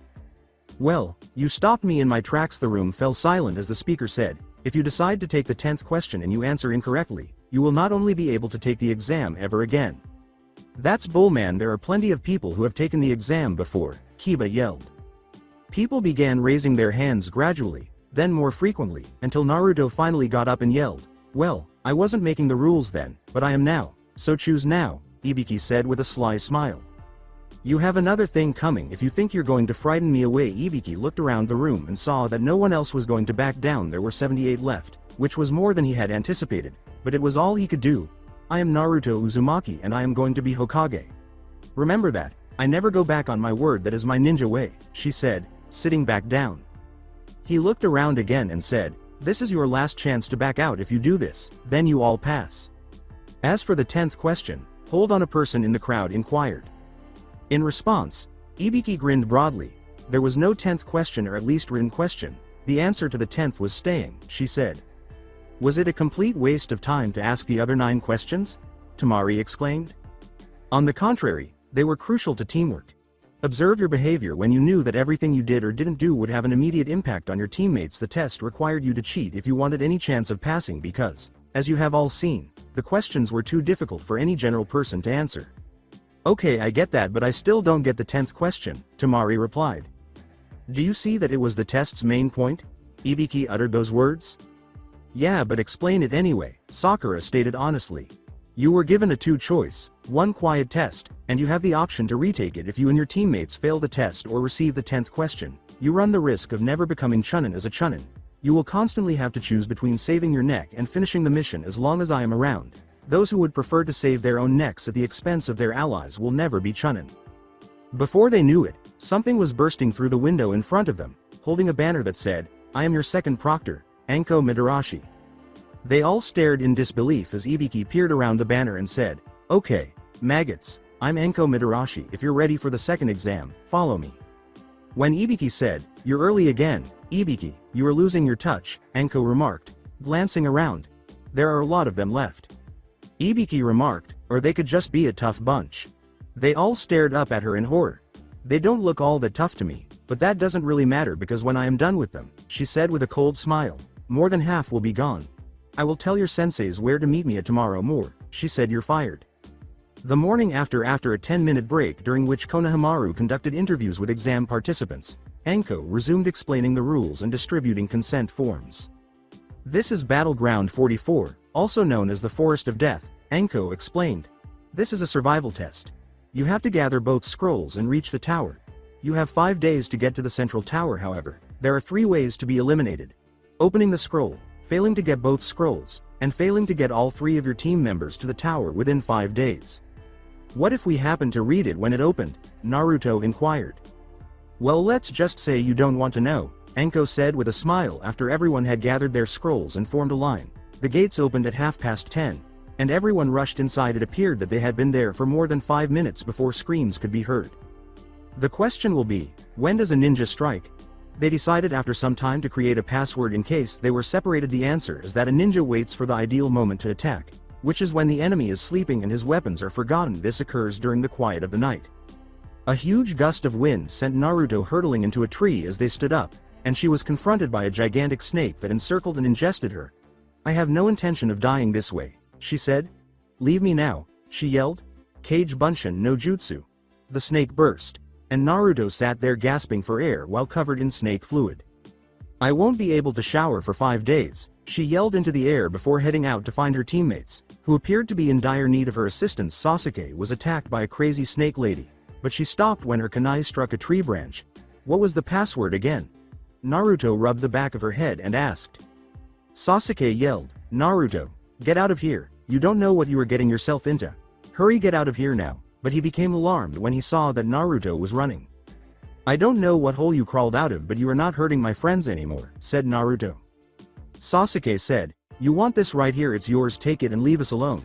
Tossing the scroll in the direction of the grass ninja, Naruto leapt to his feet, grabbed the scroll, and turned to strike Sasuke in the face. What are you doing, fool? I am aware of who I am, but who are they? With venom in her voice, she asked. When she yelled, "It me, you fool," Sasuke yelled back. No, even though you sound and look like Sasuke, you are not the real Sasuke. No matter how hard a fight he had just been through, the Sasuke I know would never just give up. Naruto responded with a shout. When the hidden grass ninja said, as for the scroll, I can just kill you and take it myself, she cut her thumb and smeared the blood on her tattoo, which caused a giant snake to appear. She attempted to fight the snake, but she lost herself in the struggle. Her eyes turned red, and her pupils became slits. How is it not feasible? As she struck the snake, she was struck by a fire jutsu and sent flying back, but the snake turned to face Sasuke at the last second. Naruto saved him, and she looked up at him, their eyes meeting. Sasuke was shocked to see that Naruto's eyes were different, a crimson-red animal-like, and that his features were more terrible, with more scars, longer teeth, and a softer yet more feminine appearance. She said, "You're not hurt, are you, scaredy cat?" with a crazy expression in her eyes, before a long, slimy tongue dragged her off her feet and said, "Hey, put me down before I rip this thing out of your mouth. This is the Kyuubi, and it appears that you can use the power when you're angry." The snake lady, however, created a seal and placed it over Naruto's existing seal before she was thrown aside as she lost consciousness. Sakura quickly thought of a way to save her and pinned her to the tree. Sasuke then became enraged and activated his Sharingan, and the two started fighting. Each time it seemed like he had the upper hand. His opponent was one step ahead of him. The stranger's voice changed to one that was more masculine. "You truly are Uchiha mastery of the Sharingan at such a young age. You really are Itachi's little brother," he said. Then his neck stretched out and biting Sasuke on the neck. "Until we meet again," he said before disappearing. Sakura pulled Naruto and Sasuke to safety, unsure of what to do, when ninja from the Sound Village attacked them the next morning. Rock Lee appeared and began fighting them all, and for a while he was able to defeat them all on her own when all hope was lost. Ino, Shikamaru, and Shoji appeared to help her, but they were defeated by the three after a valiant. The commotion attracted Neji and Tenten, but when they arrived, they had their hands taken away. Sasuke stood up, surrounded by an odd and evil chakra, and he succeeded in eliminating the three sound shinobi, leaving them pleading for mercy. They worked hard over the next few days to locate the last scroll, and with Kabuto's assistance, they arrived at the tower in the allotted time, opened the scrolls, and Iruka-sensei smiled and explained what they meant. Naruto was shocked to discover that all 9 of them had passed the second exam, and they waited in line before the Hokage and the Junin to receive their instructions. The third exam is about to start, but before I go into the explanation, I want to clarify something for everyone. It has to do with the actual goal of this test, why we conduct a joint examination with our allies. Do not let the justifications fool you. In order to keep good relations with the allies and raise the ninja's level. As he examined the young ninja in front of him, the third remarked, "This exam, so to speak, is the epitome of a war between the allied nations." "What does that mean to you?" Tenten inquired. "If we go back in time, the current allied nations were once neighbors who had repeatedly engaged in combat with one another," the third went on to say. "Those nations chose a battleground to prevent wasting military might, which is how the Chunin selection exam got started." "Why must we take that action? We're not doing this to pick Chunin," Naruto interrupted. "Yes, those deserving of the Chunin title are examined in this. On the other hand, ninjas battle there and defend the honor of their nation." "The dignity of the country?" Sakura inquired. "Feudal lords and well-known individuals from different nations who might be prospective customers are invited to attend this third exam as guests. Additionally, your battles will be witnessed by feudal lords from nations with ninja leaders and hidden villages. The strong nation will be overrun with jobs. If there is a large power differential, a nation's employment will decline if it is perceived as weak. At the same time, nations can demonstrate to their neighboring nations how their village has developed and how strong their military is. Stated differently, they have the ability to exert external pressure on them. So why must we run the risk of dying?" Kiba snarled. "The power of a village is the power of a nation. The power of a village is the power of a shinobi. Furthermore, a shinobi's strength can only be developed in a life or death conflict. This test is an opportunity to demonstrate one's nation's ninja prowess. Your predecessors have battled and dreamed of taking the Chunin exam because it is a test in which you must fight with your life on the line, so it has significance." "But why do you claim that it's to foster positive relationships?" Tenten inquired. "In the beginning, I warned you not to confuse it with the practice of shaving one's life to keep things in balance, which is the positive relationship in the ninja community. This is a fight for your dream and the honor of your village." "I don't care. Tell us the details of this life or death exam," asked Gaara. His sentence was interrupted when a new ninja appeared. "Then I will now begin the explanation of the third exam, but..." "I apologize, Hokage-sama." The man bowed and said, "I, Hayate Gecko, will explain," the judge said. "Please do," said the third coolly. "Everyone, it is nice to meet you," Hayate said as she stood up. "Everyone, before the third exam there's something I want you to do. We have to have a preliminary before we move on," Hayate stated. "But why?" A group of people yelled. Hayate remarked, "Because there are too many of you." "But is that reasonable?" Sakura inquired. Hayate stated, "At this point, we need to speed things up. We cannot waste time." Kabuto raised his hand and said, "If you don't feel like you can cut it, then quit now." He said, waving to everyone, "I quit, I'm sorry, I can't handle it anymore, as he was leaving. Sasuke, you need to quit or I will tell them about your mark, Sakura replied. You will not. I don't give a damn about becoming a chunin. What I do care about is fighting the strongest people possible, and that includes you, Naruto, Sasuke said, turning to his blonde teammate, who had a look of shock on her face. The first battle was between Sasuke and Yoroi. Everyone that was not in a fight went to the balcony to watch the fight from above. It was a long battle that Sasuke barely won. The next battle was between Shino and Zaku. Shino's bug destroyed Zaku's arms, leaving Shino victorious. Kankuro against Masumi. It looked as if Kankuro was going to lose but had control from the word go. The next battle was Ino versus Sakura. It was a hard-fought battle, but in the end either won. It ended in a draw, both girls knocking each other out. The next battle was between Tenten and Temari, a battle that wasn't even close. Tenten stood no chance against Temari. With every match that passed, Naruto became more excited for her match and was disappointed when it was Shikamaru versus Tsuchi. Lee was just as disappointed, but both were excited when it ended quickly with Shikamaru won the match, both hoping they would be up next. When Naruto saw her name, she couldn't have been happier. She heard Kiba say, "Lucky," and they both headed to the battlefield. Before she could do anything, she was hit hard in the stomach, and she slid across the ground. When the smoke cleared, Kiba was on the ground, and Akamaru ran over to bite him on the arm before turning in. Naruto Kiba fed him this strange piles that turned Akamaru's fur red, Jujin Bunshin, and all of a sudden, there were two Kiba. She wasn't sure what to do about the blatant mismatch, and she quickly pushed the thought out of her mind. Kiba remarked, "It looks like you lose." When the smoke cleared, 3 Kibas stood in the middle of the field. Kiba hit one of the clones, which turned back to Akamaru. Then he hit the other one, which also turned back to Akamaru. Naruto then swiftly attacked him, kicking Kiba in the face. "Shikyaku no Jutsu," Kiba said as she slowly stood up, despite Kiba's continued laughter. "No, I can't lose here, I will become Hokage," she said, slowly getting to her feet as Kiba continued to laugh at her. Kage Bunshin lacked jutsu, and he was unsure of which Naruto was the real one because there were more of them all over the place. When a Naruto threw a kunai, Kiba grinned, but it vanished quickly because at the last second, he was ensnared by Naruto, who then attacked him mercilessly, beating him until he was unable to move. When Hayate said, "Winner Naruto Uzumaki," Lee and Gaara engaged in a protracted, vicious battle that ended with Gaara emerging victorious and almost killing Lee in the ensuing conflict between Hinata and Neji. Neji stopped short of killing Hinata, and that was the only reason he did so. The final fight pitted the fastest Choji against Dosu, who easily prevailed. The final exam is 1 month from now. It is a tournament-style 1-on-1 battle. The winner of each match moves on to the next round until only one is left standing, Hayate stated. After a few days, in an attempt to locate Kakashi Sensei and prepare her for the upcoming test, Naruto went up to the hospital. She ran up to him grinning. Glad he was there. Kakashi interrupted her before she could say anything. "I understand why you are here, and I apologize to Naruto for not being able to train you, but I did find someone else to do so," he said, grinning at her. She pouted and said, "But Kaka-sensei, I want you to train me." She could risk it in public. Like this old man Hokage would kill her if more people discovered that she was a girl, but it didn't have the same effect when she was in her male form. "I am sorry Naruto, but Ebisu here is a much better teacher than I am and he will help you," Kakashi replied. Naruto complained, "But Kakashi, he doesn't like me and he is a pervert." "Well, I am sorry Naruto, I just can't train you," Naruto vowed, "but I bet you are training Aroteme, so I am going to tell old man Hokage." Kakashi said, "He is the one who suggested Ebisu, well have fun you too." Before he vanished, Naruto pivoted and gave Ebisu a fierce look. "Simply put, I don't like you," she said. When Ebisu said, "That maybe, but I can help you out a great deal. I can make you stronger than you could have ever imagined being," Naruto took notice. She turned to him and said, "I'm listening," making him seem interested.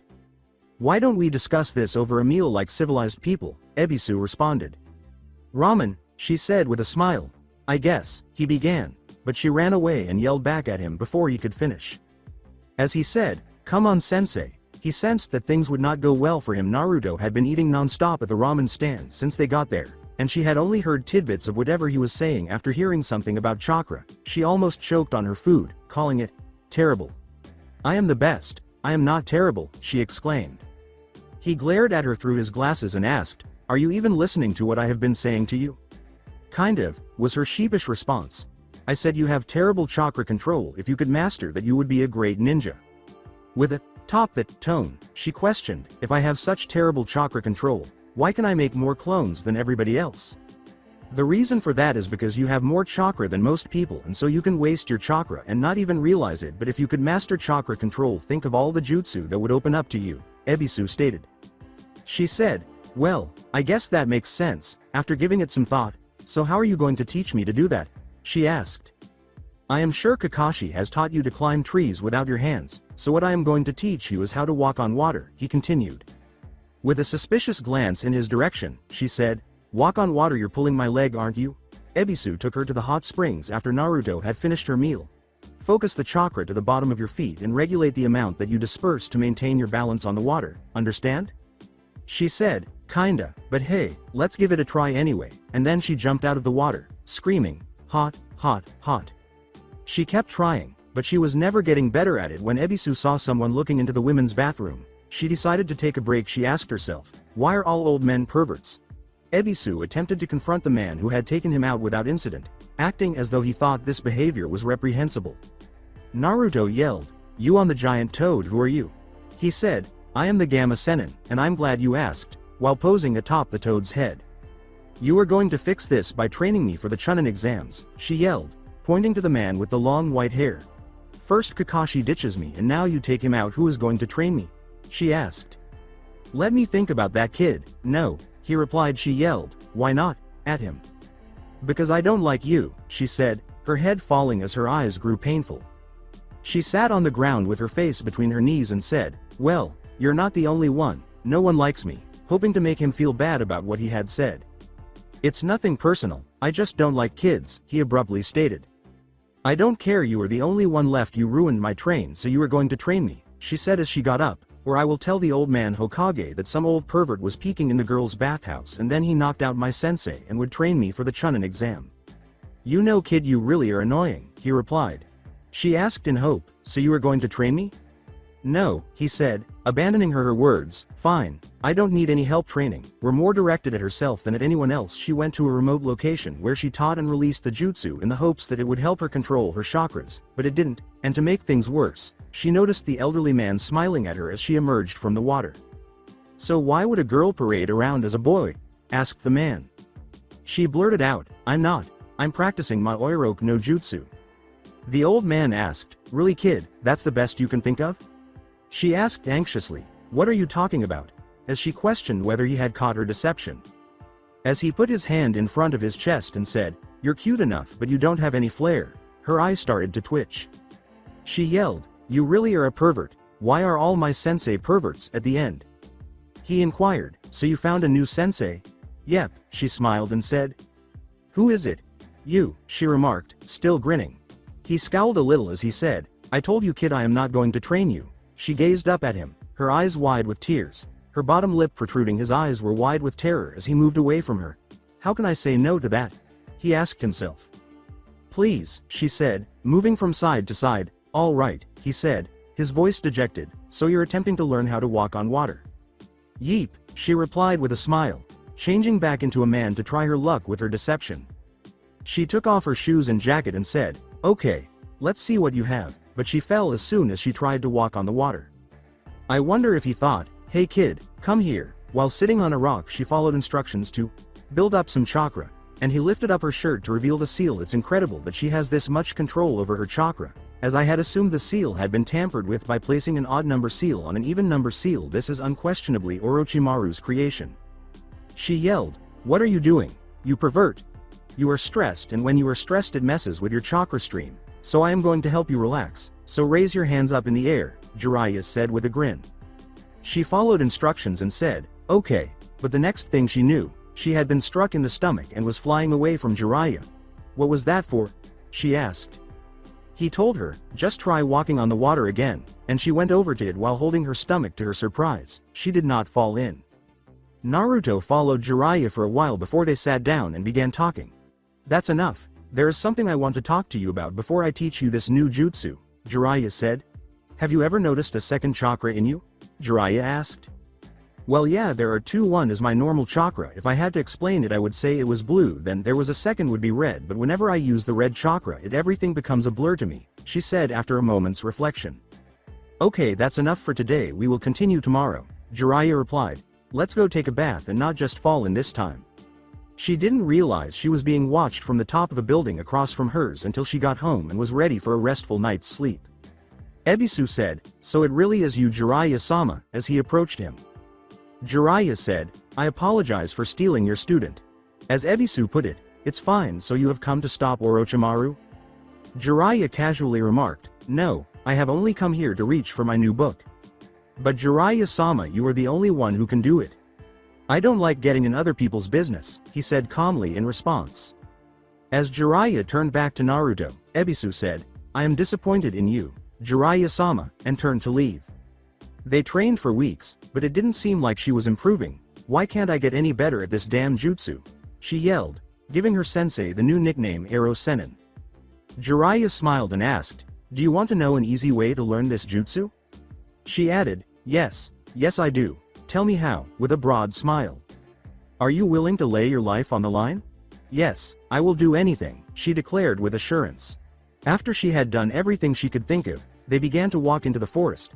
"Let's get started," he said, turning quickly and hitting her in the gut, knocking her out. "Okay then," he said before taking her around to have the best day ever. When she awoke again, she was deeper in the forest, but she had no idea where she was.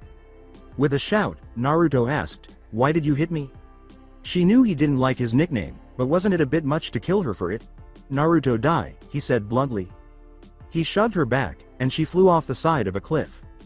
"From what I gather, you release your powers when your emotions run high or you are about to die, so I am going to train your body to release the power on demand," Jiraiya said with a smile. She tried to grab the edge, but the rocks were too slippery. She closed her eyes and found herself in an odd passageway with water pipes running along the ceiling and covering the floor. She proceeded along the path. As she passed through the bright light, she noticed a sizable cage. When she asked herself, "What is this?" "Kid, come closer," someone said to her. As soon as she followed the voice's instructions, she jumped back and said, "I want to devour you, but this gate will not open. It is a detestable seal." Large claws suddenly sprang out. She exclaimed in horror, "You're the Kyuubi, I see, so the red chakra is his." The Kyuubi said icily, "You came to me this time, why did you come here?" This made the Kyuubi laugh. "Hey, you dumb fox, since you're staying in my body, give me your chakra as rent," she demanded. Once she opened her eyes, she performed the jutsu, calling forth a large toad to break her fall. "You're saying if you die, I'm going to die as well? You have guts, blackmailing me like that. Very well, I will give you my chakra." As she landed on his head, the toad exclaimed, "What the hell is this?" "Wow, this is huge," she said, sitting up, and checked to make sure it was a toad. "I am saved," she said. She was dancing around on his head with the utmost joy when she realized it. "Hey you stupid brat, are you the one? Whose head do you think you're prancing around on?" "I am the frog boss Gamabunta." "You idiot, be quiet," he yelled. She muttered to herself, scary. As she gazed at the big toad, the toad began yelling for Jiraiya. She inquired, "Who is Jiraiya?" He scowled at her and said, "The perverted self-proclaimed toad hermit." She said, "He is up there, but what do you want with him?" With sympathy for Ero Sennin. "I want to know why he summoned me to a place like this." "I'm the one who summoned you, frog boss. Sir, I fell off the cliff and I was hoping that you could help me out of here, sir," she said quickly. The notion that a little brat could call him forth made him laugh. It was the most absurd thing he had ever heard. At last, she became irate and began screaming at the toad, who then put his tongue around her and threw her onto his back. He laughed before turning to leave. "Even if you did summon me, I will never acknowledge someone who falls off my back so easily," he said. He began thrashing around in an attempt to get her off after she ran on his back and declared she would remain on his head all day. However, she would not leave the toad's head no matter what he did. Jiraiya merely watched her with a sense of sympathy. "It's getting close to sunset, so, a little longer and I will be your master."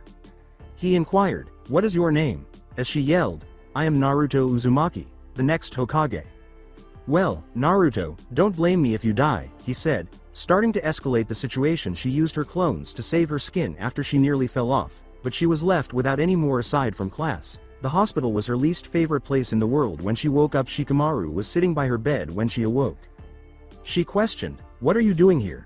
"I just thought that I would stop by and see how you were doing," Shikamaru said. "How long have I been in here?" 3 days.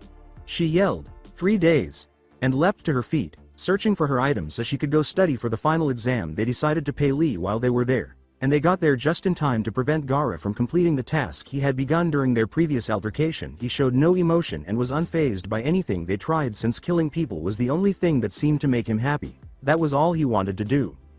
The following day it appeared as though she was the last person to arrive at the arena. However, a closer look revealed that Sasuke and the man from the Sound Village were missing. Sasuke couldn't have missed this for anything, even though it appeared that the Sound Ninja had disappeared when the matches were switched before they started. Naruto and Neji engaged in combat in the first encounter. "I am not going to lose to you, and I will make you pay for what you did to Hinata. I will win no matter what," she declared. "That makes it more worthwhile for me. I look forward to your look of disappointment when you know the true reality," Neji concluded. She grinned and said, "Stop complaining and let's get started." A strong wind increased. "Round 1. Begin," says the proctor. Everyone was shocked when Naruto charged at him. Neji had no trouble fending off all of her attacks. Fortunately, she managed to avoid a match-ending blow just as the match was about to end. "You understand now you have no chance of winning," Neji replied. When her clones started attacking, Neji was still able to avoid all of her blows and easily defeat her clones. "I was just feeling you out. Now the real fight can begin. Kage Bunshin no Jutsu," she said. No matter where she attacked him, he was able to counter, and she had no idea how to defeat him. She used more clones to attack him. Once more he targeted the person who was out of his reach. This time he grinned, and all the clones began to disappear. "So you think I was too much of a coward to attack you myself?" she yelled at Neji as she attacked him, but she was blown back. Then the person he had struck disappeared.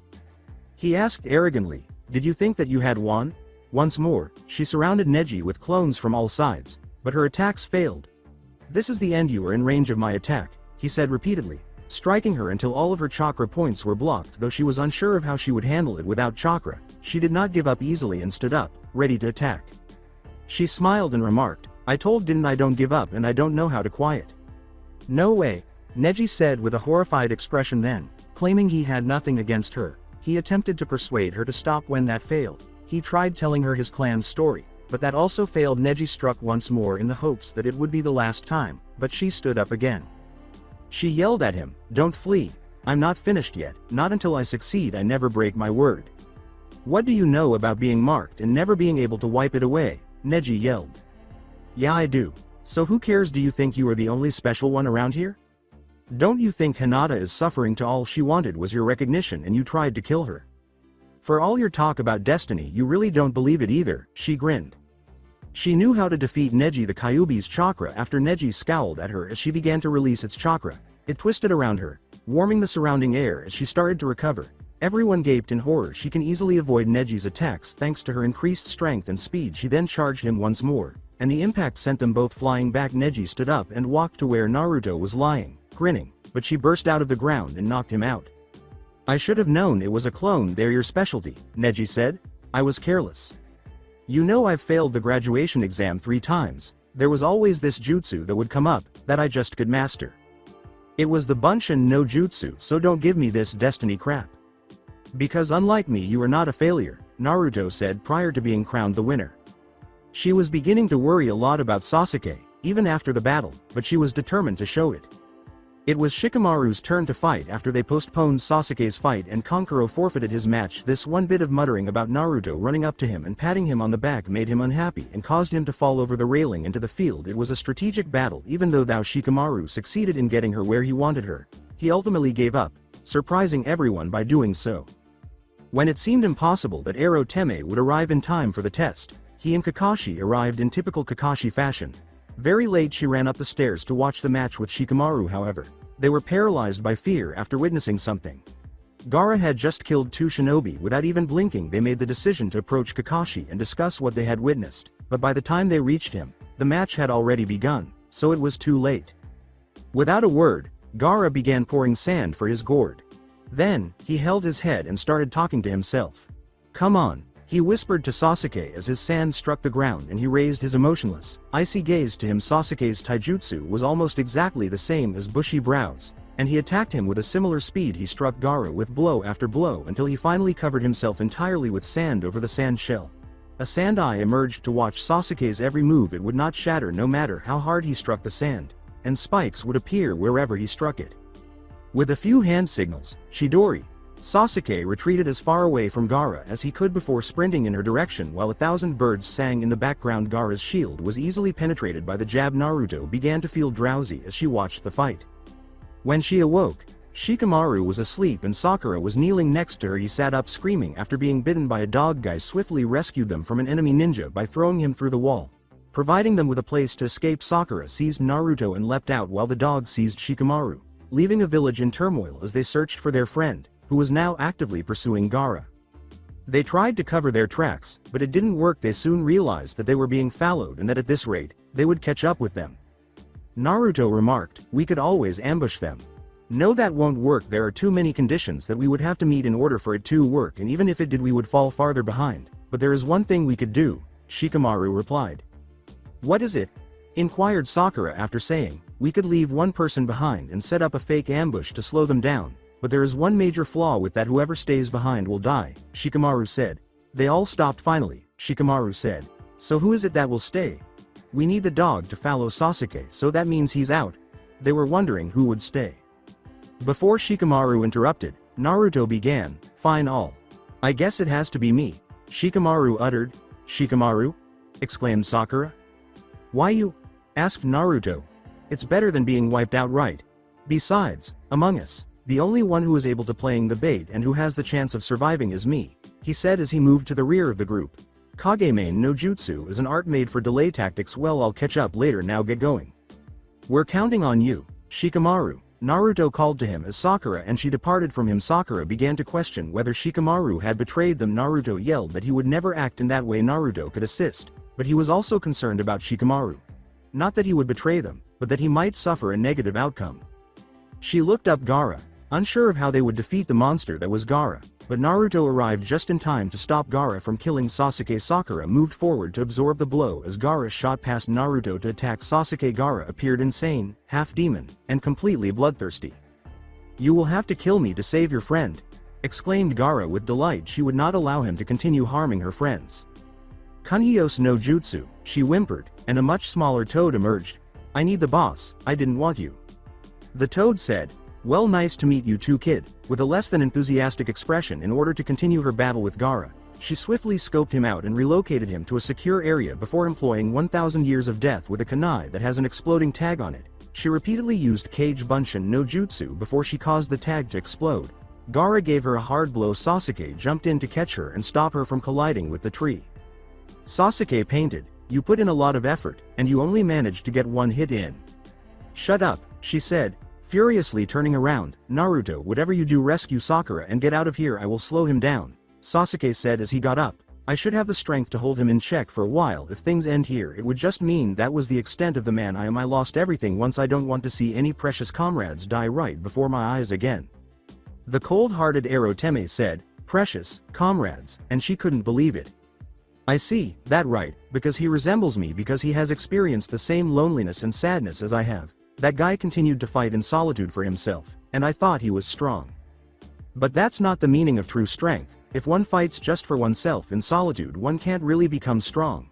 She stood up and began gathering chakra for what would be the greatest attack anyone has ever witnessed. The number of Narutos in Kage Bunshin no Jutsu was unprecedented, with thousands of them scattered throughout the area. "Leave this to me, Sasuke." Everyone attacked, they said, kicking him into the air after launching him with a shuriken before punching him while he was in the air. Finally, they went to kick him for the grand. Gaara yelled, "Not to him. There is no way I will lose to a guy like him," as he completely transformed and destroyed every clone in the process. She had only one choice when the sand began to encase her. After wiping the blood off her lip to call forth the boss toad, she was prepared to stand on his head for a round. Her bubble burst when the boss refused to stand up for her, despite her pride in being able to call him. He then consented to fight Naruto after his son Gamakichi spoke on her behalf. Gaara fell asleep during their battle. Allowing the one-tailed demon complete control, Gaara had to hit him in order to wake him up, which was their first task. They performed a transformation jutsu, changing into the Kyuubi, since the only way she could hit him was to hold him motionless, which would be simple even though she managed to wake him up at last. The battle was far from over. The fox's jacket blew, pushing the sand away from her. She gave him a good headbutt, and the force of the blow began to crack the sand beneath them. She was trapped in his sand, and she was not going to end it this way. As the toad boss disappeared, they both started to fall toward the ground and were blown apart, landing on trees.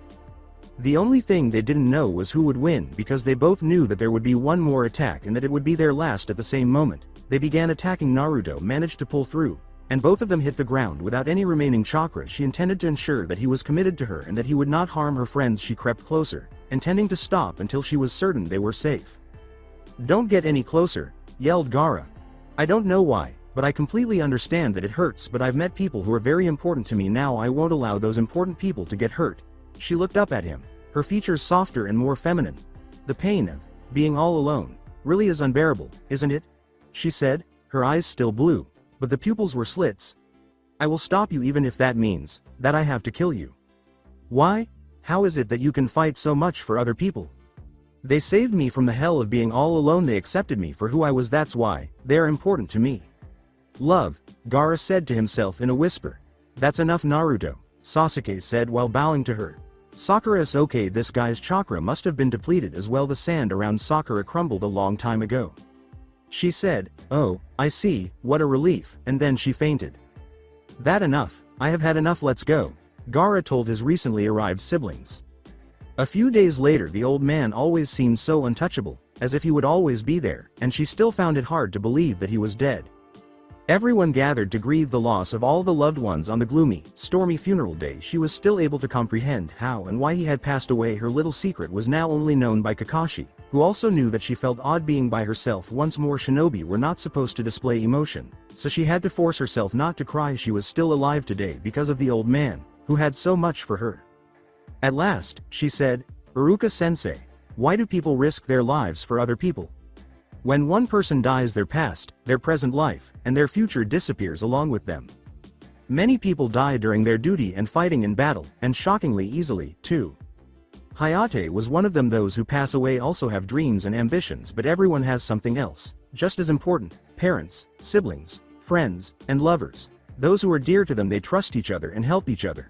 The people whom they've cherished since the day they were born, and that string which connects those people becomes stronger and thicker as time goes by. It can't be explained by logic. Those who hold those strings just do it, because it's important to them."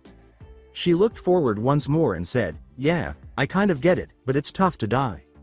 It's not like he just died for nothing." Kakashi continued, "He left us something very important. Well, you'll eventually understand one of these days."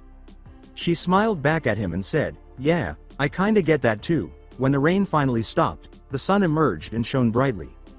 After a while, the village had started to rebuild, and she felt excluded because no one was available to assist her with her training. She had also seen Ero Sennin since the funeral, and since Kakashi was not on the train, Ero Teme was presumably teaching him some cool jutsu. For a while, she simply chose to train herself. She decided to grab some food after morning training after realizing she was hungry, but she ran into Konohamaru in the process. Seeing that he must have been lonely, she paused to speak with him. She gave him a coupon for free ramen after he shocked her by showing her how much he had actually grown. "You're still doing such ridiculous things," said a voice behind Jiraiya, who was standing atop a tall peaking over the women's bath. "Well, yes, this is my research, old man Homura and Koharu-sensei. Huh. I wonder what you advisors want from me," Jiraiya said, turning to face the two elders. "Surely, you know without us telling you, don't you?" Homura asked, and Jiraiya turned to face him, frowning and remaining silent the entire time. The elders followed suit. After a while, he smiled and said, "I heard that the talks with Tsunade have been settled without any issues, so you don't have to make such scary faces." Tsunade announced that everything was Orochimaru's handiwork. In addition, at the moment they're complete surrendering to us. That wasn't a very important issue anymore, Homura said with a smile. Konohamaru has no choice but to accept their surrender and proposition in order to restore national power, Koharu stated. However, the current strength of Konohamaru has dropped drastically under these conditions. Our top priority must be to prepare for any unpredicted crisis, Homura stated. We don't know when any of the neighboring nations will come out in a bold move. Therefore, we've decided that until the village gets its strength back, we should assemble the top few men from each troop and form an emergency executive committee to handle this. But first, she stopped and thought, we need a strong, trustworthy leader. You can find the seeds of trouble rolling around everywhere these days. It's not just Orochimaru. Jiraiya said, you didn't have to go through the trouble of informing me of that. Well, I'll continue gathering materials, before swinging back to his research. I'm going to tell you the basic plan. We need the 5th Hokage right away, Homura stated. And yesterday at an emergency meeting with the feudal lord of Konohamaru, we decided it would be you, Jiraiya, said Koharu. I'm sorry, it's not my nature, it's been decided. Besides, if a shinobi like you, renowned as a Sannin, is not, then who is? Homura replied. He smiled and said, that Tsunade is the last one left if you want a Sannin. Certainly that child probably has that capability, however, no one knows where she is.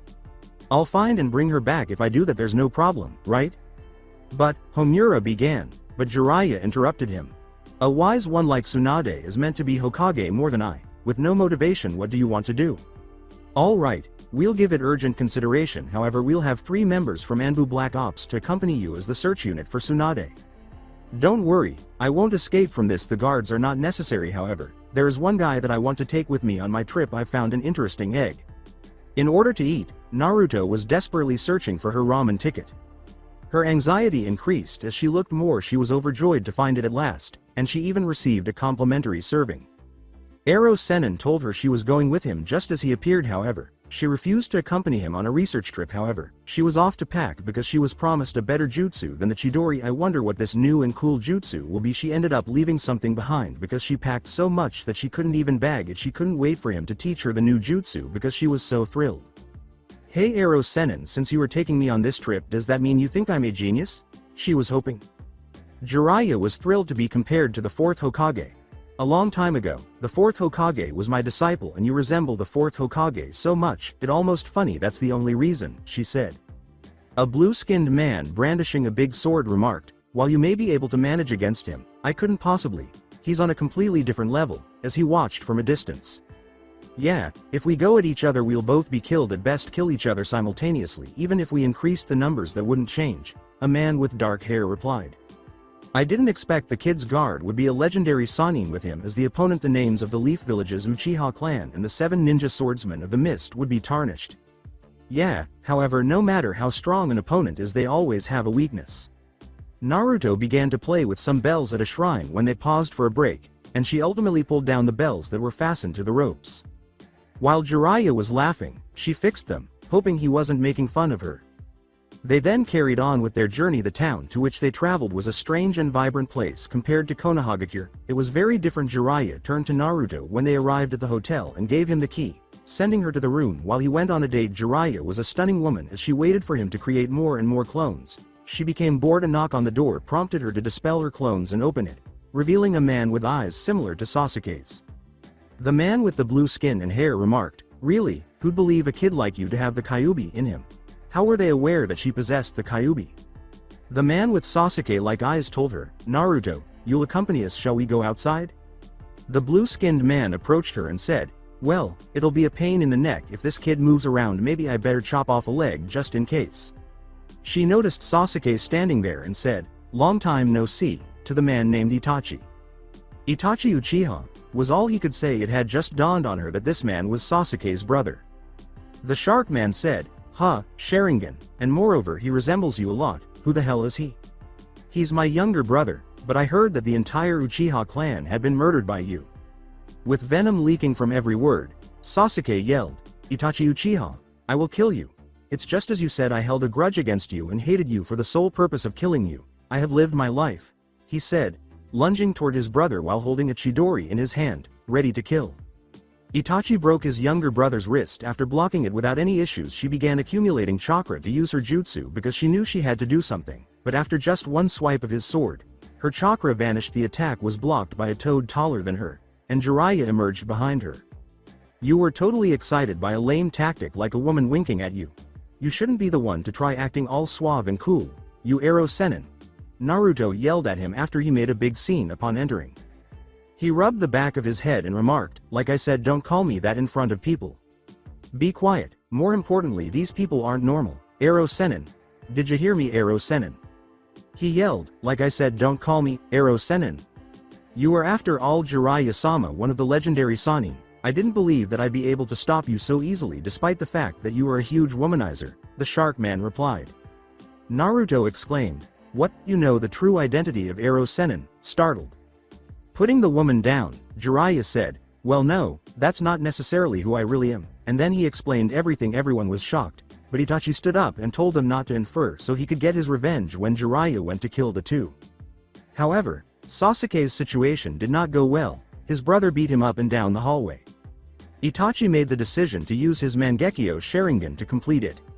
She was unable to assist him despite hearing his agonized screams. When Naruto was finally able to stop running and assist Sasuke, Jiraiya created an odd jutsu that gave the impression that they had been devoured by a giant. After an explosion, the two vanished. Naruto rushed to Sasuke's side when he reappeared, but he didn't look good after bringing Sasuke back to the village. Guy gave her a green jumpsuit, which she wanted to wear, but Jiraiya let her. She couldn't help but think about the people who were following her as they left. She felt much better after speaking with Jiraiya for a short while. Sannin took her wallet and handed her his bag to carry when they arrived at a town that was hosting a festival. They went out to train after she scolded him for wasting all of her money and he had taken out a thug. The first step involved using chakra to cause a water balloon to burst. With the cat's assistance, she was able to master the first part in a few days. She had to make a rubber ball explode in the second part of her train, which was even more difficult. She simply wished that she would have to tie while by herself because she detested being by herself. She always felt worse when she asked Jiraiya to stay with her after she succeeded in making a hole in it. She heard a voice behind her. It was Jiraiya, and he gave her a popsicle. She couldn't resist grinning when she managed to do it at last. The force of the blow sent her hurtling back into Jiraiya. Weakly, she said, "I'm ready for the third step, I finally did it." With a smile on her face, Jiraiya remarked, "Not now. I know where Tsunade is." She wanted to keep training, but she wasn't happy about it. He began to explain the third step of containment before they left. It was much more difficult than she had anticipated. It was still difficult to locate Tsunade when they arrived in the town where she was supposed to be. When they eventually located her in a pub, it was nighttime. With her long blonde hair, brown eyes, and a blue diamond on her forehead, she was a pretty woman for her age of 50-something. About her made her untrustworthy. Furthermore, Jiraiya desired for her to succeed him as Hokage. Tsunade stated, "I heard from Orochimaru that he killed the third Hokage," in a tone devoid of feeling. Naruto questioned, "Who is this Orochimaru guy?" "He is one of us," replied Jiraiya. "If he is one of the Leaf Sannin, then why did he kill old man Hokage? Why is he trying to destroy Konohamaru?" Naruto inquired. Tsunade glanced at the younger blonde and said, "Jiraiya, who is this brat?" He replied, "He's Naruto Uzumaki," and she gazed in surprise at the younger blonde.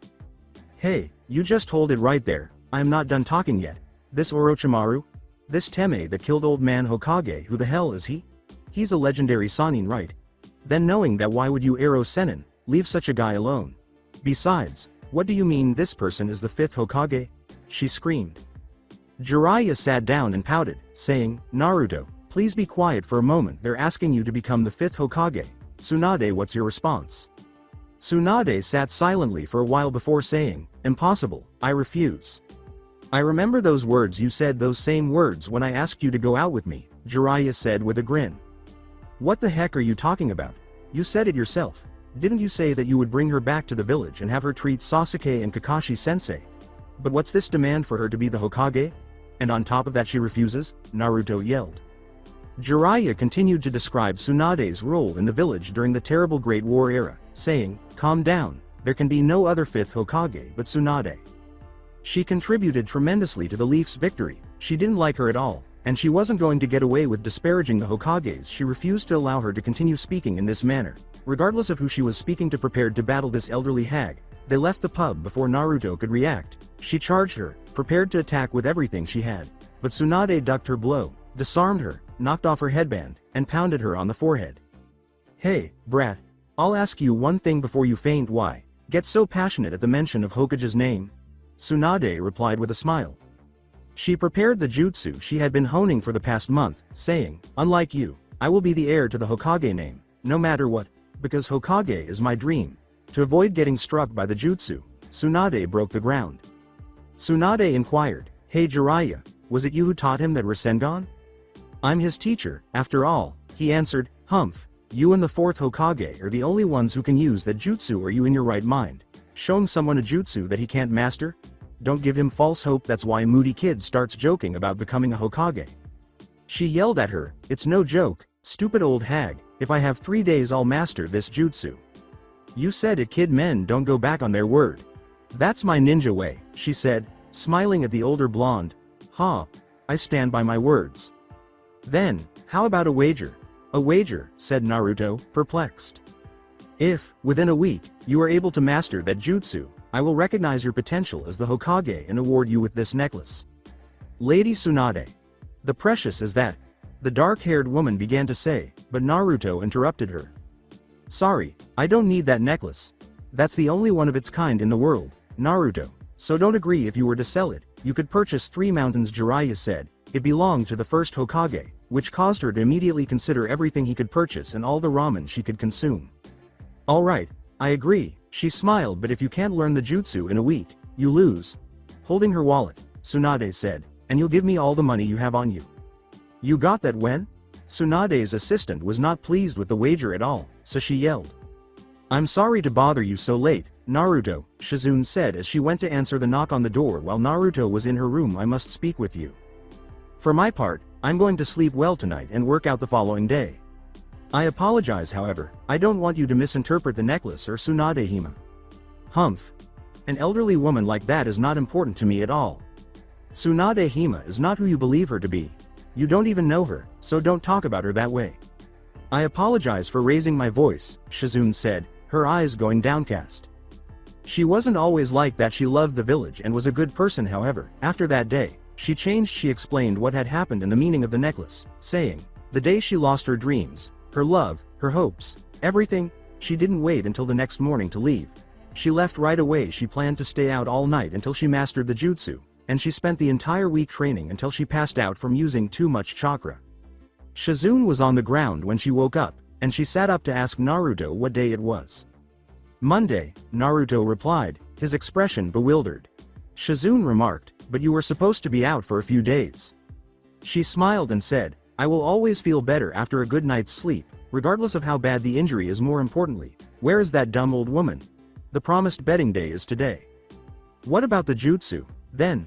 Shizune inquired. Shizune got up and ran to the window, but she stopped when a kunai narrowly missed her. I can wing it, Dadbeo, but it's still not complete.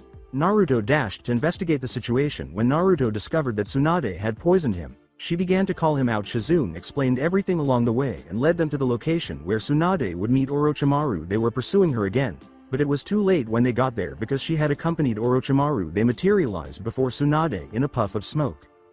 It's been a long time, Jiraiya, Orochimaru grinned. Jiraiya added, you look as evil as always, to the smile. Kabuto!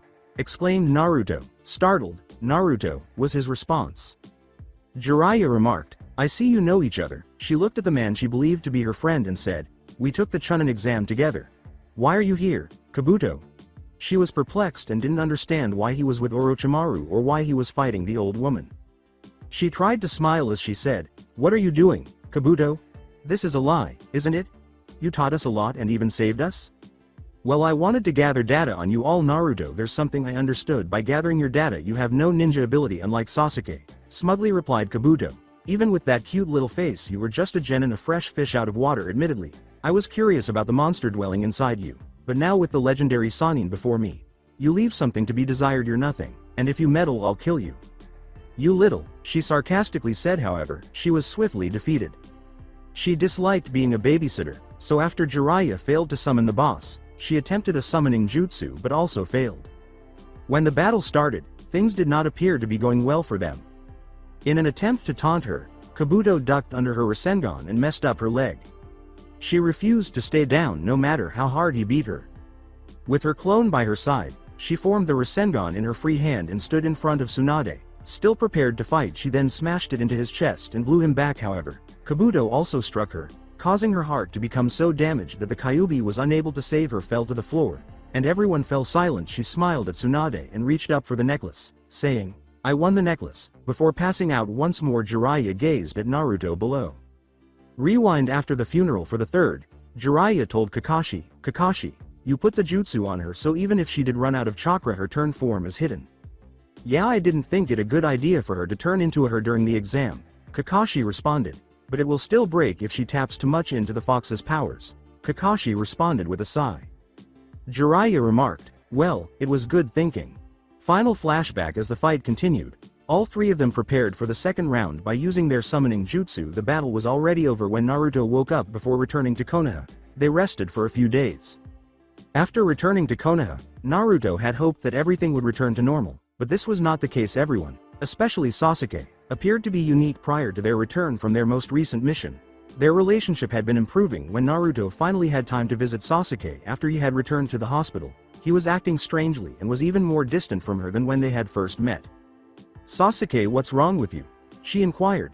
"You don't have glare at me like that." "Naruto," Sasuke uttered in a whispery, bare voice. She inquired, "What is it?" He commanded, "Fight me, right now." With a worried tone, she said, "What? Here you just treated by Granny Tsunade, what are you saying?" He immediately activated his Sharingan and yelled at her, "Just fight. You said you wanted to fight me, right? I'm saying let's do it now, or have you chickened out?" Sakura glanced between them and said, "Sasuke-kun, hey, what's going on? Naruto, say something." "This is perfect, Dadbayo. I was just thinking that I wanted to fight you too," she grinned. Sasuke said, "Come with me," and the two of them walked to the roof, ignoring Sakura before the altercation began. She gave him a smile and asked, "What's so funny?" "Nothing, I'm just excited, Dadbayo," she grinned, "when I think I can finally beat you here." Sasuke yelled at her, "What did you say? Don't talk foolishly, you failure." Calmly, "I'm not going to be a failure forever," she declared. "You, a loser like you, better not act all high and mighty," she remarked with a laugh. "Ha. It's unlike you to lose your cool and raise a fuss, saying it was so uncharacteristic." The battle started evenly, with each fighter exchanging blows, but soon Sasuke gained the upper hand. Naruto was able to level the field with clones, forcing Sasuke to expend energy, eliminating a large number of them. When Sasuke made the hand gestures, Kaden, Gokaku no Jutsu, all of Naruto's were consumed by the flames. However, Sasuke, his Chidori and her Rasengan were the only two left. Someone had stopped the two jutsu and sent them flying in different directions before they collided. When she turned to see who it was, she saw that it was none other than Kakashi. Smashing into water tankers, she appeared hurt by Sasuke's attempt to kill her because he wanted to show that he was superior to her. "Don't ever get in my way again," she said icily as she jumped down and walked past Sakura, stopping just as she did. Sakura was left stunned. All she wanted was to be left alone when she got home. She simply lay in bed and gazed up at her ceiling. She hoped that everything had been a dream and that she would have her best friend back. When she woke up in the morning, it was 5 in the morning when she heard a knock on her door and looked at her alarm clock without giving it any thought. She got out of bed and opened the door to find Shikamaru standing there. She quickly slammed the door after realizing she was in her female for when she saw how he was staring at her. When Shikamaru said, "Hey Naruto, open the door," without saying anything, she opened the door and asked, "I know this is none of my business, but why are you a girl?" "I was just playing a joke on you, that's all," she said, smiling, hoping he would approve, but judging by his expression, he didn't. "Please Shikamaru, don't tell anyone that she quickly transformed back into a guy. She grinned at him. "I won't tell anyone you like walking around as a girl at night," he said. He went on to explain his purpose for being here. She hurriedly dressed and assisted in assembling the other members of the team. Naruto, Shikamaru, Choji, Neji, and Kiba made up the team. She promised to bring him back before they left. Each of them was abandoned to battle a sound ninja. As they made their way through the forest in search of Sasuke, Lee arrived just in time to allow her to capture and return Sasuke. He was standing atop a statue's head when she caught up to him, and she called out to him, but he didn't respond. She yelled, "Are you going to run from me?" And he turned to her, his face covered in black marks, his eyes deadened. As her emotions flickered across her face, he said coolly, "Yo, idiot, it's you this time, huh? I also told this to Sakura, but don't mind me anymore." "What's with that face?" he asked. They started fighting, and it soon became clear that Sasuke wanted to kill her. She could understand why he wanted to kill her and why he wanted to leave. But even if it meant breaking every bone in his body, she refused to give up until she had him back in the village. However, nothing she did changed the fact that he was stronger than they had been the last time they had fought. After being struck by his Kaden, Gokaku no Jutsu, she stood up again so he could knock her down again. Despite his repeated attempts to knock her down, she consistently got back up even though she knew it was coming. It hurt less to watch him kill her by using Chidori against her. She produced a Rasengan, which caused an explosion that blew the two jutsu apart. When they collided for a while, she gazed up at the sky while floating on the water. At that moment, she was certain that he was attempting to murder her. She yelled at him, "Did we mean this little to you that you are willing to throw it all away? No one thing did come from this. You are my closest friend, and with your death I will sever all bonds," Sasuke grumbled. She saw him being consumed by the curse mark. He hit her after she ducked from another fire jutsu he threw at her. After pulling herself away, she was struck in the face and then again in the stomach. where blood gushed from her mouth holding a chidori in his free hand.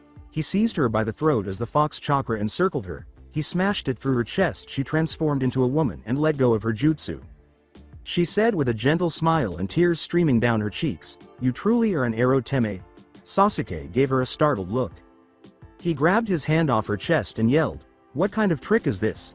"Well, it does matter," he said, choking her, but released his grip when she grasped his hand around her. The wound started to mend as the fox's chakra burned fiercely. Her teeth were longer, and her eyes were no longer blue. She said, her eyes gleaming madly, "You finally showed me your true self, and I can only repay the favor." Sasuke said, "What the hell are you?" Now that Sasuke was on the ropes and couldn't keep up with her movements, she declared, "I am your friend," her eyes unwaveringly focused on him. "I am not going to let you go. I am going to stop you at all costs, even if that means I have to beat you within an inch of your life to do it." She was unaffected by Sasuke's jutsu. "Are you awake yet, or do I have to break every bone in your body to drag you back?" she yelled at him. "Shut up," he whispered to her. "What the hell do you know, you who has neither parents nor brothers? Think you understand? What makes you think that you, who's been all alone from the start, can understand anything about me? It's because I have the ties that I feel this agony. How can you possibly understand?" he said prior to knocking her off of him. "You're right, I don't know what it's like grouping up with people who love you, people who care for you. I don't know what it's like to have parents that will tell you everything is going to be alright. But I do have someone who is like a brother to me, and I will do anything from losing him," she said with tears welling up in her eyes. "When I was put on your team, it was the happiest day of my life. I looked up to you. I wanted to be like you, everyone like you. You're smart, talented. Unlike me, I'm nothing more than a loser, but all I really want was for you to look at me as a friend, as an equal. When you're around, things don't seem so bad. I could always count on you to get us out of tight spots. I wanted to feel useful to you, help you like you helped me." He couldn't look at her, so he asked, "Why is it, Naruto, that you go so far for me?" She smiled sweetly at him and said, "For me, it's a tie that I've finally been able to have. That's why I'm gonna stop you. That's why I have to stop you." With his forehead proctor on, Sasuke prepared to end the battle. She couldn't touch him because he was too quick, and he could read all of her movements because Sasuke had fully developed his Sharingan. However, she had to win for his sake. She couldn't lose. She closed her eyes, thinking, maybe I can't win, after he had nearly killed her with his beatings. As a Fox Cloak gathered around her, the Kyuubi remarked, "You are pathetic. You can't do anything without me. This is how it is done." Now that he couldn't do anything with her, Sasuke had to battle two distinct opponents. If he ducked one attack, there would be another one coming at him simultaneously. At last, he gave the curse mark complete control, knowing that the battle was coming to an end. They both launched their strongest attacks as she cut his forehead proctor. Sasuke struck her in the stomach. Sasuke left her there because he didn't have the heart to kill her, and the cloak disappeared as Naruto lay on the ground. Kakashi soon showed up and took her back to the hospital. He was filled with regret that he had not arrived in time. Jiraiya was by Naruto's side when she woke up in the hospital. "Alone? Kid, I'm going to take you to train, but we won't be back for 3 years, so say your goodbyes today," he said, rising and disappearing as the door opened. "It's good to see you are awake," Shikamaru said, referring to Gaara. She turned her back on them and asked, "How is everyone else doing?" He remarked, "Fine, thank you." To the Tsunanin, she asked without turning to face him, "Shikamaru, could you do me a favor?" Since he remained silent, she assumed that he had said, "Tell everyone I am leaving and I won't be back for some time. Right now I just can't face them. I failed to bring him back." He said, "I will, but Naruto, you know it's not your fault," and they both walked out of the room separately. She gave her friend one last wave as she was leaving the village the following day, and then she ran after Jiraiya, wondering what the future would hold. On his first day of school, a teenager named Gohan was present. Additionally, it was his first time attending a public school and his first opportunity to engage with peers his own age. Seidan City. "Well, this is where I got off. I will see you later, Nimbus," Gohan said, leaping off and landing gracefully even from that height as he sat upon a golden cloud and raced through the skies, looking down at last. "Oh no, at this rate I'm gonna be late," Gohan thought to himself as he glanced down at his watch. Then, realizing he had no other option, he started running as quickly as he could, but he stopped when he heard the phrase, "Robbery in progress." "I can't just let them get away with it, but I can't be seen fighting crime," Gohan reflected. Then, like his mother Pan, it hit him. He could go Super Saiyan and nobody would recognize him. He kicked one of the would-be robbers in the face, knocking him out of the truck. As he attempted to flee, he was fired at by another, but Gohan managed to catch every bullet without any issues. He then kicked the shooter in the face, causing it to fall gently to the ground. As the driver sped off, the truck's passenger yelled, "He's a monster," and Gohan raised his hand, causing the truck to flip and slide. An elderly man in a blue suit exclaimed, "Wow, that was incredible." He looked around for the remarkable hero and asked, "Where did he go?" "Hey you, what happened here? This hardly looks like police work," a girl with long black hair and a white shirt said, frowning at Gohan as he stood a short distance away. As he attempted to flee, he rubbed the back of his head and said, I don't know, I missed it." "Oh hey Videl, wasn't that golden fighter amazing?" the elderly man said as he rushed toward her. "A golden fighter, explain," had Videl ordered. "You mean you didn't see him? He was some kinda freakish superhuman. I saw him knock over a truck by yelling at it. I thought he was a buddy of yours since he went to your high school." "Who? He wore a badge just like yours. If he really goes to my school I will find him." Later, Videl was discussing the golden fighter while seated at her desk and inquired as to whether her friend Sharpner was the golden fighter. "Spare me," he said calmly, "I worked out my arms all morning." The blonde next to Videl, Arisa, asked, "Do you think this gold fighter could be stronger than your dad?" Which made everyone around her laugh. "Today we are being graced with a student who can actually read," said the instructor. "His name is Gohan. He got perfect scores on all of his tests." His day completely took a turn for the worse after that. He was accused of being the gold fighter, which was true, but he didn't want anyone to know that. He didn't want to be perceived as strange. Moreover, he repeatedly made mistakes with his words. Even though the day was finally over and he had departed as soon as possible, he was still followed by someone. Since changing his hair color would only last so long, especially with Videl on his case, he quickly lost his stalker and decided he needed a way to use his powers. Covertly Bulma was happy to assist him and with his new situation, so he went to her for help. He made the decision to show up wearing his new attire. He chose to call himself the Great Saiyaman after stopping two insane drivers. The child in front of Gohan said, "The Great Saiyaman, the newest hero, was being discussed at school the next day before classes began." Gohan exclaimed, "It's the Great Saiyaman." The boy with glasses in front of him asked, "How do you know that, Gohan?" "I know someone who saw him," Gohan said sheepishly in response. The teacher said, "Well, if you guys are done, I have a new student that I would like to introduce to the class," and they all fell silent. "Come in, my girl," she said. A girl with long black hair and dark piercing eyes entered the room, and she smiled sweetly up at everyone. The guys blushed when they saw her, and then she fixed her eyes on Gohan and winked at him. Her name is Maya Star. Although he was certain that he had never seen her before, there was something familiar about her that he couldn't quite place. He ignored it, so when he heard Videl speaking into her watch, she fled the room. Arisa was asked by Gohan, "Where is she going?" "She going to fight the baddies to keep us safe," said Arisa. Gohan uttered the words, "That doesn't sound safe," with anxiety. "Don't worry about her, she can take care of herself. People say that she might be as strong as her dad now," Sharpner stated. "That isn't really reassuring. In fact, I'm more anxious now," he told himself, saying, "Bathroom." He got up and ran outside, but when he realized he didn't know where the bus terminal was, he stopped and ran all the way to the roof. The bus was on the verge of plunging off a cliff. When he eventually located it, he flew quickly to save everyone on board by stopping the bus. Videl got off the bus and stared at him as he carefully put it down at the top of the cliff. According to Videl, "Who are you?" Gohan declared, "I am the Great Saiyaman," while performing a wild little dance as Gohan took off. Videl thought, "What the hell? That is the hero that everyone is talking about." He made the decision to return to school before anyone noticed his absence. They were all working or pretending to work when he turned to face the class. Arisa said, "You have been gone for a long time," as she leaned toward Gohan. He said, "I got lost on the way. This school is huge," with a sheepish smile. Arisa laughed and said, "Oh Gohan, I swear Gohan, you would lose your head if it wasn't attached." Gohan saw that Videl never came back. Maya looked up at him with a sweet smile and blocked his path as he tried to leave. "Is there anything that I can help you with?" Gohan inquired, his cheeks starting to flush. His face brightened red as she grabbed his arm and pulled it close. "Yes, I would like you to show me around town," she said. "Well, I am not from around here, so I don't think that I would be a good guide," Gohan replied quickly. The sweet voice abruptly changed, frightening him. He nodded and let the new girl lead him out of the school. "Well, then we can discover the town together, and I am not taking no for an answer," she said. He was shocked to see a limousine waiting for someone outside the school. At first, he assumed it was for Videl, but then he realized she hadn't come back, and he was dragged into the vehicle. Once inside the limousine, Gohan questioned, "What is all of this? I thought you would have figured it out by now." "I am the daughter of Capone Star of Star Industries," she replied with a grin. "So what do you want with me?"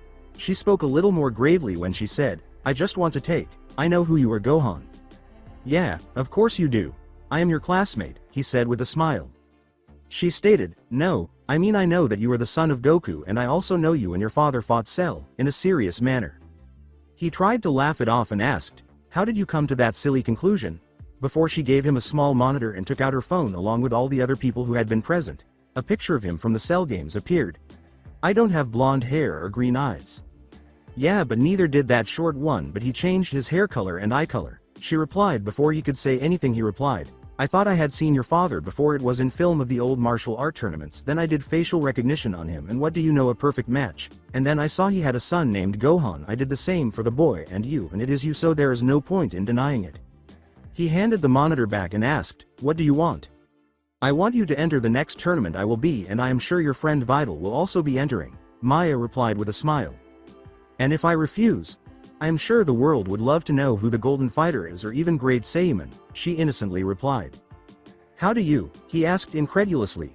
A girl has her ways, she said, and he began to believe that she was an evil genius, albeit a very attractive one. Very well, how about dinner before we take you home? No I insist, she said. Continuing to give him a charming smile, she offered to drive him home after a pleasant dinner, but he insisted he had to make a stop before he could do so. He was left in complete shock when she kissed him on the cheek and got into her car. As Gohan took off, he encountered two odd-looking men who blocked his path. One was much bigger than the other, with red skin and long white hair that hung past his shoulders. The other had pale blue skin and a white mohawk. Both wore odd clothing. With a smile, the smaller one said, Gohan, we need your help. With obvious mistrust, Gohan questioned, how do you know who I am? You see, I am a big fan of ours and your father's, he continued with a grin. What you did with Cell, amazing if I do say so myself. Still doubting his ability to trust them, Gohan asked, so what is it that you need? There is galaxy under attack by a group of planet hunters and there is no one there strong enough to stop them, said the smaller individual. To which Gohan replied, I haven't done anything like that for nearly 7 years. You, Vegeta, and Piccolo are the 3 strongest heroes. Piccolo is still training the Guardian of Earth, and well, Vegeta is not the most reliable fighter, which leaves only you, but don't worry, we have 2 months before the next attack, and until then we will get you back in fighting shape, so will you help? Fine. But how will I explain this to my mom? Gohan responded, well, can I at least pick up some senzu beans? He was transported to an unfamiliar planet after selecting some senzu beans. The large man asked, Supreme Kai, why do we need to bring a mortal here? Kibito, you already know the answer to that. Gohan here is the strongest fighter in the universe, let's just hope he will be enough, the Supreme Kai replied with coolness. Kibito sarcastically remarked, while we are at it, why don't we see if he can wield the Z sword? Gohan and Kibito landed next to a sword that was lodged in the ground. The Supreme Kai said, that is a good idea, and left his feet to fly off. Gohan attempted to pull on the sword, but it remained in place. Kibito boastfully remarked, he will never be able to remove it. Gohan said, I'm not done yet, as he yanked it straight out of the ground and changed into his Super Saiyan form and then his second Super Saiyan form. The sword was in front of Gohan as he sat on the ground, panting. Where else? Goku told King Kai, it's weird that I feel Gohan and he is not on Earth. So, King Kai questioned, where is he then? Like a child requesting a second scoop of ice cream, Goku said, I'm not really sure, so can I go see? King Kai said, well, I don't know, with hesitation. Ah, come on, King Kai, the first, haven't seen my son in 7 years. King Kai rubbed his head and said, well, Goku said, thanks, King Kai, you're the best, through his instant transmission. He said, but I didn't say, yes, to no one. Kai's planet. Goku said, hey Gohan, cool sword, and Gohan's eyes widened. Gohan yelled, Dad, and dropped the sword, leaving a creator on the ground, embracing his father. Wow Gohan, you have gotten big, but what are you doing here? And where is here? Replied Goku following a lengthy explanation. Goku threw objects, such as large rocks, to test whether the sword could pierce them. When Goku finally tried the universe's hardest element, Gohan swung the sword, shattering it. After much persuasion, an Elder Kai showed up and agreed to train Gohan. After 3 weeks, I don't want you to do anything until you have to. The people of this planet don't use ki, they use chakra. They are strong, but they don't have a chance against ki users. The Supreme Kai warned Gohan before he left after completing his training and setting out to save a far-off planet. Before Kibito teleported him to the planet, Gohan said, okay, I'll keep a low profile, can you do me one last favor, Kibito? He said, what is it? Gohan, as politely as he could. Gohan rubbed the back of his head and remarked, I want an outfit like my dad's. Very well, he replied, and then he saw that Gohan had a tail. He was dressed in an orange outfit similar to his father's, but that was all he could see. He sounded a little uneasy as he asked, why is my tail back? It's been there for a while, did you just no notice? He lied and said, no of course not, as Kibito gave him a cloak to put on. His words were, well, this is where I leave you. As he teleported, Gohan wore his tail as a belt around his waist until the enemy appeared. He had no idea what he was going to do. He thought, food would be nice. Gohan discovered a fruit tree, scaled it, and started eating as if there were no tomorrows. A voice from below him said, hey Arrow Sennin, how much do you think the village has changed? There was an older man's voice saying, my guess is more than you expect. There was another small group of people, but those were the only two life forces he sensed. A fresh voice uttered, kid, old man, give us your valuables and no we'll get hurt. Gohan had an armful of fruit when he fell out of the tree after something struck it. As he was ready to jump down to assist, 3 men were unconscious on the ground. When he looked around, 2 individuals were standing in front of him. An elderly man with long white hair and a blonde boy who appeared to be around his age.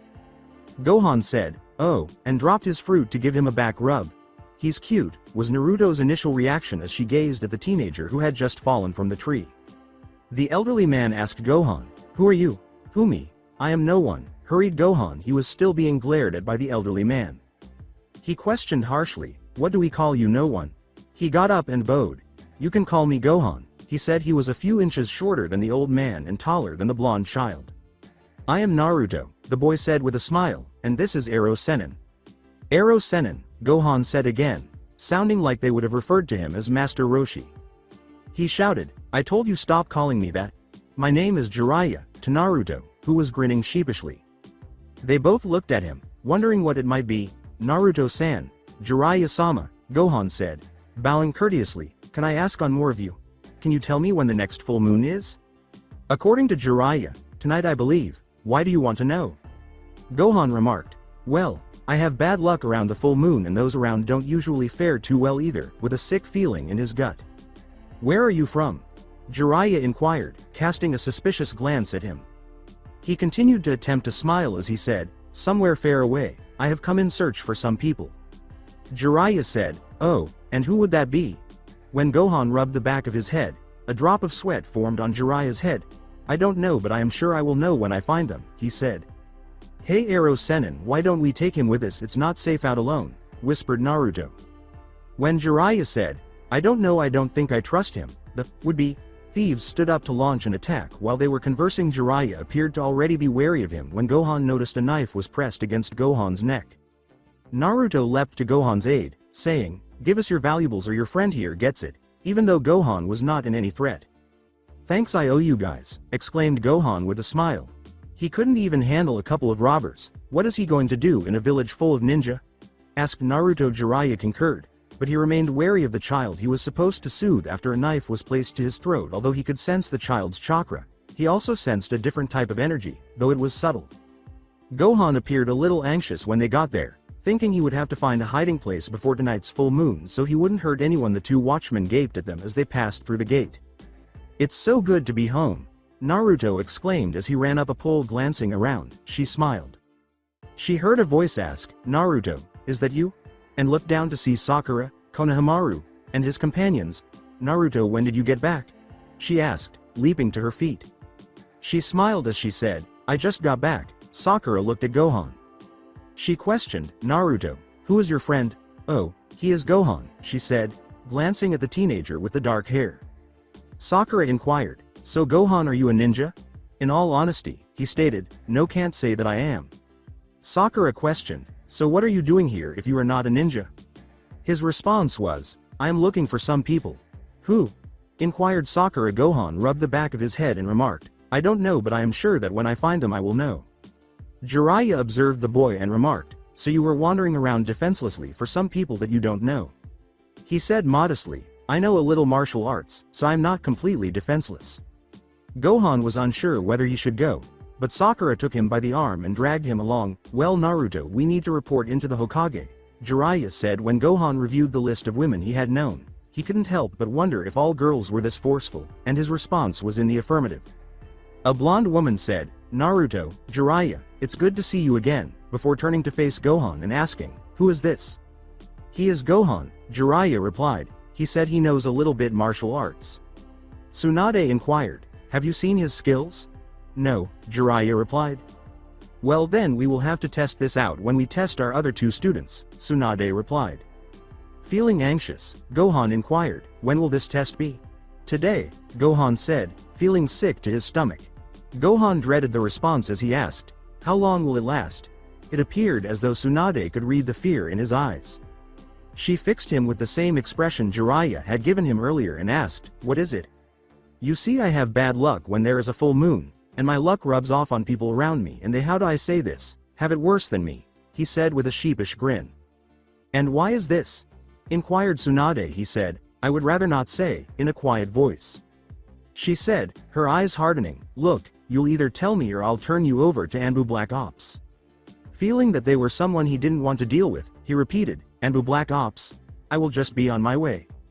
Naruto grinned and said, "Granny, could we please just postpone the test?" She dismissed them with the words, "Fine, first thing tomorrow morning." As she followed him, Naruto questioned, "Gohan, why do you dislike the full moon so much?" "Even if I told you, you would believe me," he said with a smile, making Naruto flush. "Are you alright?" she asked, trying to hide it.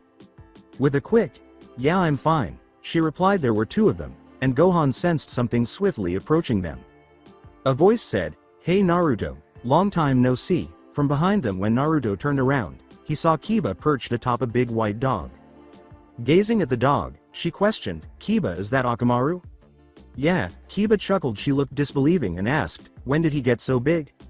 He stroked the back of his head and remarked, "He's grown, I haven't even noticed." "You're right, boy. He does smell like a monkey," Kiba said to Gohan. As Akamaru began to bark, Gohan froze, fearing they might discover this.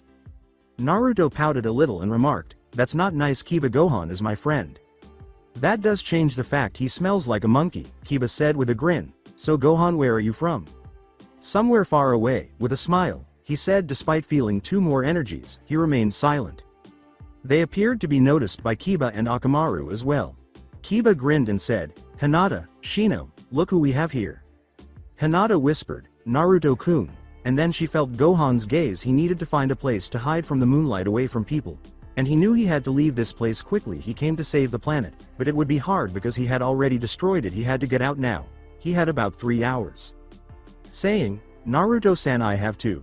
Gohan declared. She wanted to stop him as he was leaving, but he had been very anxious. Perhaps he was afraid of the full moon, but she couldn't tell. Gohan leapt to his feet and flew off in search of a hiding place. As soon as he was certain that no one was nearby, he discovered one that was located along a desert's edge in a mountain range. There was a battle going on when he discovered a cave, but he was able to leave even though he had to wait until morning to take any action. He felt 3 people approaching him the following morning, one of whom was hardly alive. He went outside and saw men in black cloaks with red clouds standing in front of him. As he searched for the third man, Gohan saw a redhead being held by an odd-looking bird. With his cool gaze on the two, Gohan said, "I am going to have to ask you to let the kid go?"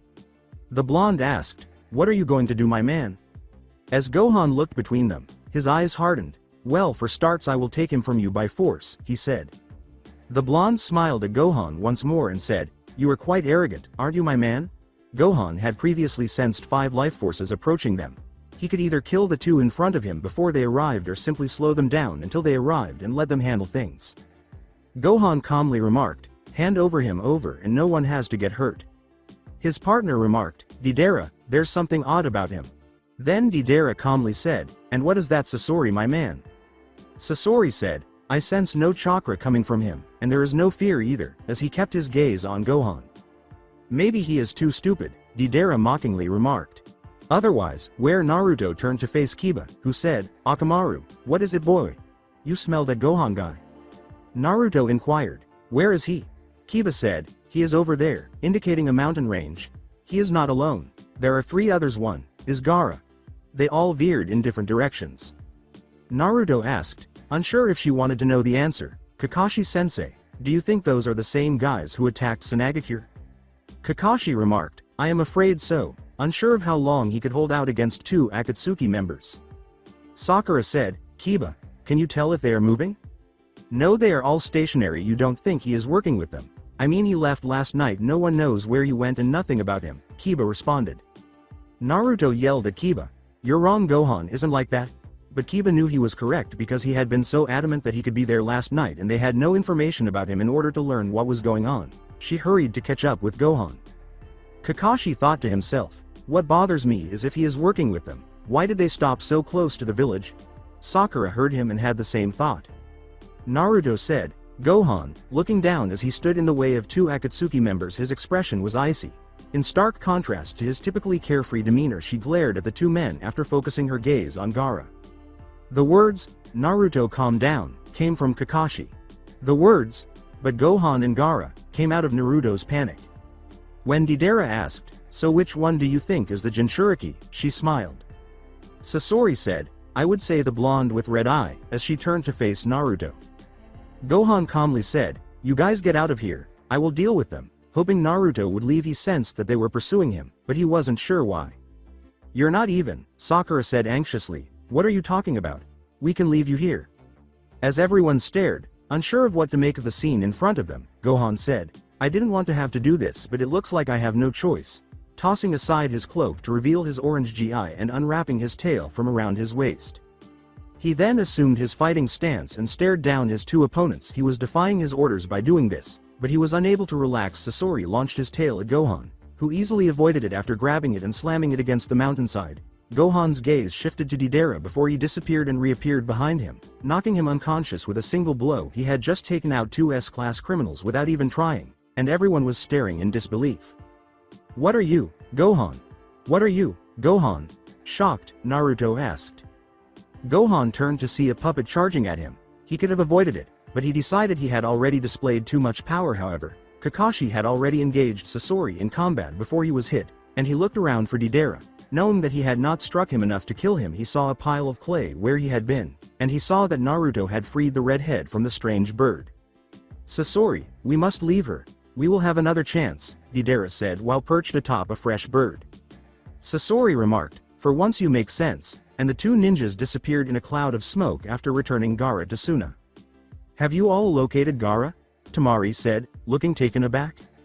No, we didn't. He did, Kakashi mentioned, gesturing to Gohan. This guy eliminated someone that Gaara was unable to? Temari questioned in disbelief. No, you guys give me too much credit. I just happened to cross paths and lucky you showed up, Gohan replied with apprehension. When Gohan was standing by himself in a clearing as night fell, Kibito and Krillin said, Gohan, you must not get involved with their problems. Gohan made the statement, you guys sent me here to protect these people, so that is what I am going to do, knowing that his father would have followed suit. Kibito said a little harsher, that is true, Gohan, but we sent you here to deal with the bigger problem. You must keep what you were quiet. Both of them knew they were being overheard, and Gohan's eyes were fixed on the eavesdropper's position. I can do nothing to stop people from getting hurt, Gohan stated calmly. I'm not going to allow anything like that to happen again. My father died the last time I failed to act. Kibito said, Saiyans blind by pride and love of violence, and then he disappeared. Gohan, we need to be careful if anything happens to you, Krillin murmured. Well, let's just say that Chi-Chi won't be happy me.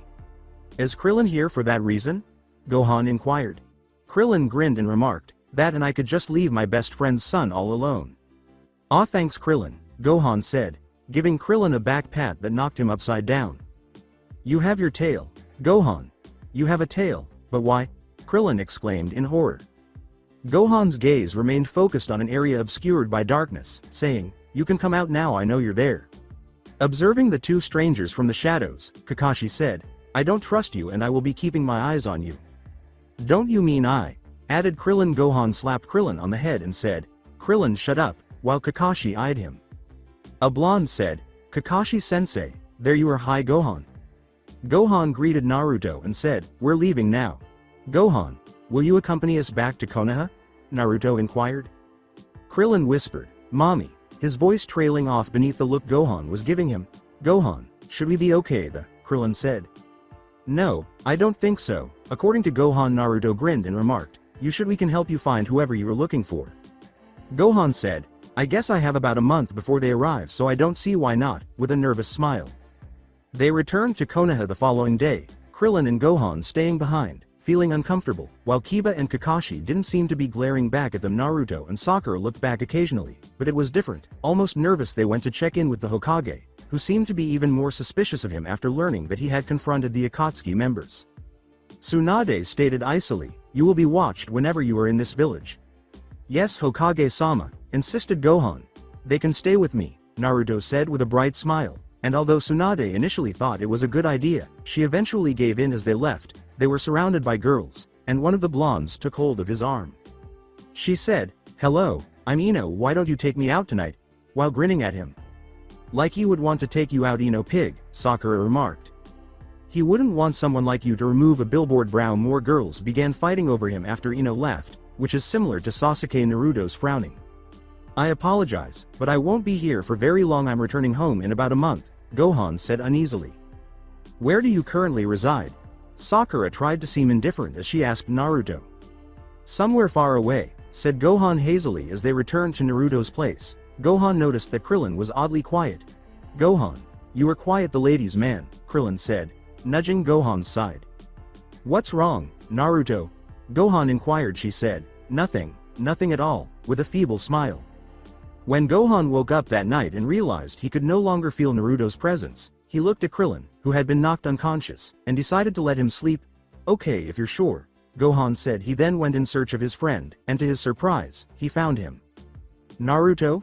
As he approached a stunning blonde girl, Gohan inquired. Her words, "No, I'm not Naruto," came out fast. "Your energy is just like Naruto's and you really look like him beside the fact that you are a girl," Gohan exclaimed with disbelief. Her words, "You can't tell anyone," came out fast. Gohan grinned and said, "All right, but just to be fair, let me tell you a little bit about myself." "What?" she asked, and Gohan held out her hand, which she accepted, and they both rose from the ground and into the air. Naruto blushed as he held her close, but she didn't know what to make of it. All she knew was that she had butterflies in her stomach, but she wasn't sure if that was due to the person holding her or to the fact that she was flying. She appeared much sooner than she would have liked. "How are you able to do that?" astonished, Naruto asked. "My old sensei taught me how when I was 4, Gohan recalled. "I assumed you weren't a ninja, your sensei?" She sounded perplexed as she asked. "I am merely a martial artist," Gohan declared. "May I ask you a question?" Naruto asked, averting his gaze. Gohan grinned and said, "If I can ask something in return." Naruto looked up at him and said, "Why don't you really talk about yourself? Your answer to everything is that you're a martial artist or that you're waiting to meet somebody. Although I wish I could tell you the truth, I can only say that I was brought here to deal with a problem that none of you can." Gohan really wanted to tell her the truth, but he was certain that she wouldn't believe him if he did. "But one day I promise I will tell you everything you want to know," he said. "So, what do you wish to ask me?" Wondering what he wanted to ask her, she inquired. "Why don't you let your friends know that I'm confident they won't do anything to harm you? I have no doubt that their reaction will surprise you," Gohan said with a smile. Despite her apparent disregard, Naruto followed her back to her apartment and changed back to her male form. Before they did, "We should head back soon, your friend might start worrying about you," he said. "You and Sakura will be placed with a new captain and teammate while Kakashi is down," Tsunade said as Naruto returned to the Hokages the following day for their mission to locate Sasori's spy. "Can Gohan accompany us? He has already shown that he is capable of competing with Akatsuki members," Naruto inquired. Tsunade remarked icily, "Naruto, you know I don't trust him. He hasn't done anything to us, so why don't you trust him?" Naruto yelled. "We have no information about him." Tsunade's voice rose in exasperation as she said, "Shikamaru, you're coming with me," she said, grabbing his arm as Naruto glared at her before heading out, deciding that if she could have Gohan accompany them, she would at least choose who would go with them. Shikamaru said, "No Naruto, I am not as troublesome as it is. I have a mission," in a slack voice. "That does matter, you will forget about that mission and come on the mission with me," she said with a grin. Shikamaru said, "I already told you I can't, I have a mission," and she released his arm. "But Shika," she whimpered. She turned around and saw Choji approaching them. "I will go," she said. Shikamaru reminded him, "But Choji, you have another mission too." Choji said, "Yeah, but Naruto is our friend, so I will talk to Tsunade-sama about will let me go with him." As he began to eat a fresh bag of chips, Shikamaru shoved Naruto aside as he crushed this big cat as best he could with his adult hand, and Naruto turned to see a man sitting on a building holding a scroll. There was something about him that made her think of Sasuke. Shikamaru said, "Naruto, you initiate the attack, and I will support you," but she was seized by the arm and turned to face Gohan. "What are you doing here, Gohan?" Wondering when he had arrived, Naruto asked. "Who are you?" Staring at Gohan, Shikamaru questioned. "Oh, my name is Gohan. I was just going for a stroll when I saw you," Gohan said with a smile, but his gaze quickly shifted to the man on the roof, who was now approaching them while wearing a phony smile. "What made you attack them without warning?" Calmly, Gohan asked. "I wanted to see how skilled they were since I will be teaming up with Dickless over there," he continued with a grin. "What was the name you gave me?" Naruto let out a furious shout. "Dickless," he said again. "It seems you don't have the balls to fight me, so your new nickname is Dickless." She had only ever seen that expression on his face when he faced the Akatsuki members. "It is not nice to talk about your teammates like that," Gohan said. His eyes hardened as he rested upon the dark-haired teenager. "What's your name?" Shikamaru inquired, still grinning. He said, "My name is Sai," while maintaining eye contact with the young Saiyan. A puff of smoke appeared before them, and a man with short brown hair and black eyes appeared. "Well, Sai, I would recommend that you find a new way to greet people instead of attacking them," Gohan said, his expression softening as he smiled at Sai before releasing Naruto, who had finally stopped trying to escape his hold. "Well, I'm happy to see that you two get along so well. I assume that there won't be any issues during this mission. Good, we leave now. Sakura is already waiting for us," he said, giving them a strange look that made Naruto shiver. She shook her head, unable to take her eyes off of him, and broke out in a cold sweat, wishing he would stop. Gohan decided to follow and make sure nothing bad happened to them because he had a bad feeling as they were leaving, but he didn't know why. When Krillin told him what he was going to do, Krillin didn't seem very excited. "Gohan, they can take care of themselves, they don't really need us to get involved," Krillin remarked, recalling Kibito's advice to keep quiet. "Krillin, I am going with or without you, but I would rather you go with me, but if you rather stay here alone," Gohan responded with a sigh, "but before I go there is something that I have to do." "Where are you going, Gohan?" When they reached the hospital and discovered Kakashi's room, he gave them a suspicious look. Krillin called for Gohan, who was flinching after him. "How would you like to leave this hospital feeling completely recovered today, Kakashi?" Gohan smiled and asked. "In my opinion, what's the catch?" Kakashi, unable to sit up, asked. Gohan smiled and remarked, "I just want to talk." As they headed to Bridge, Naruto continued to glare at Sai, who was only pretending to smile. Sakura could tell that asking Naruto to get along would be more difficult than she had anticipated because the slightest thing would make him angry and yell at Sai, and Yamato had to intervene to break up the fight. Sakura and Yamato believed that the more time they spent together and got to know one another, the more they would want to kill each other, or at least Naruto wanted to kill him. Nothing seemed to bother Sai in the least. He simply grinned and made a sarcastic remark that always made things worse. Yamato pretended to be Sasori while the others hid in the tree line as they prepared to ambush him when they arrived at the bridge where they would meet Sasori's spy. When a cloaked figure approached them slowly, he took off his mask to reveal Kabuto's face. Naruto scowled at the sight of him, but she remained motionless and watched from a distance. Things quickly took a turn for the worse when Orochimaru appeared. Then they attacked Yamato after he called them forward. The demon cloak was already beginning to take control when Naruto and Sai leapt between Yamato and Orochimaru grinned upon seeing her. He said, "I wonder how much you have grown, and if I made the right choice with Sasuke," which infuriated her even more. A second tail then emerged, alerting Yamato to the fact that they had reached a dangerous level and that their only recourse was to use Naruto's Kyuubi's chakra to defeat him.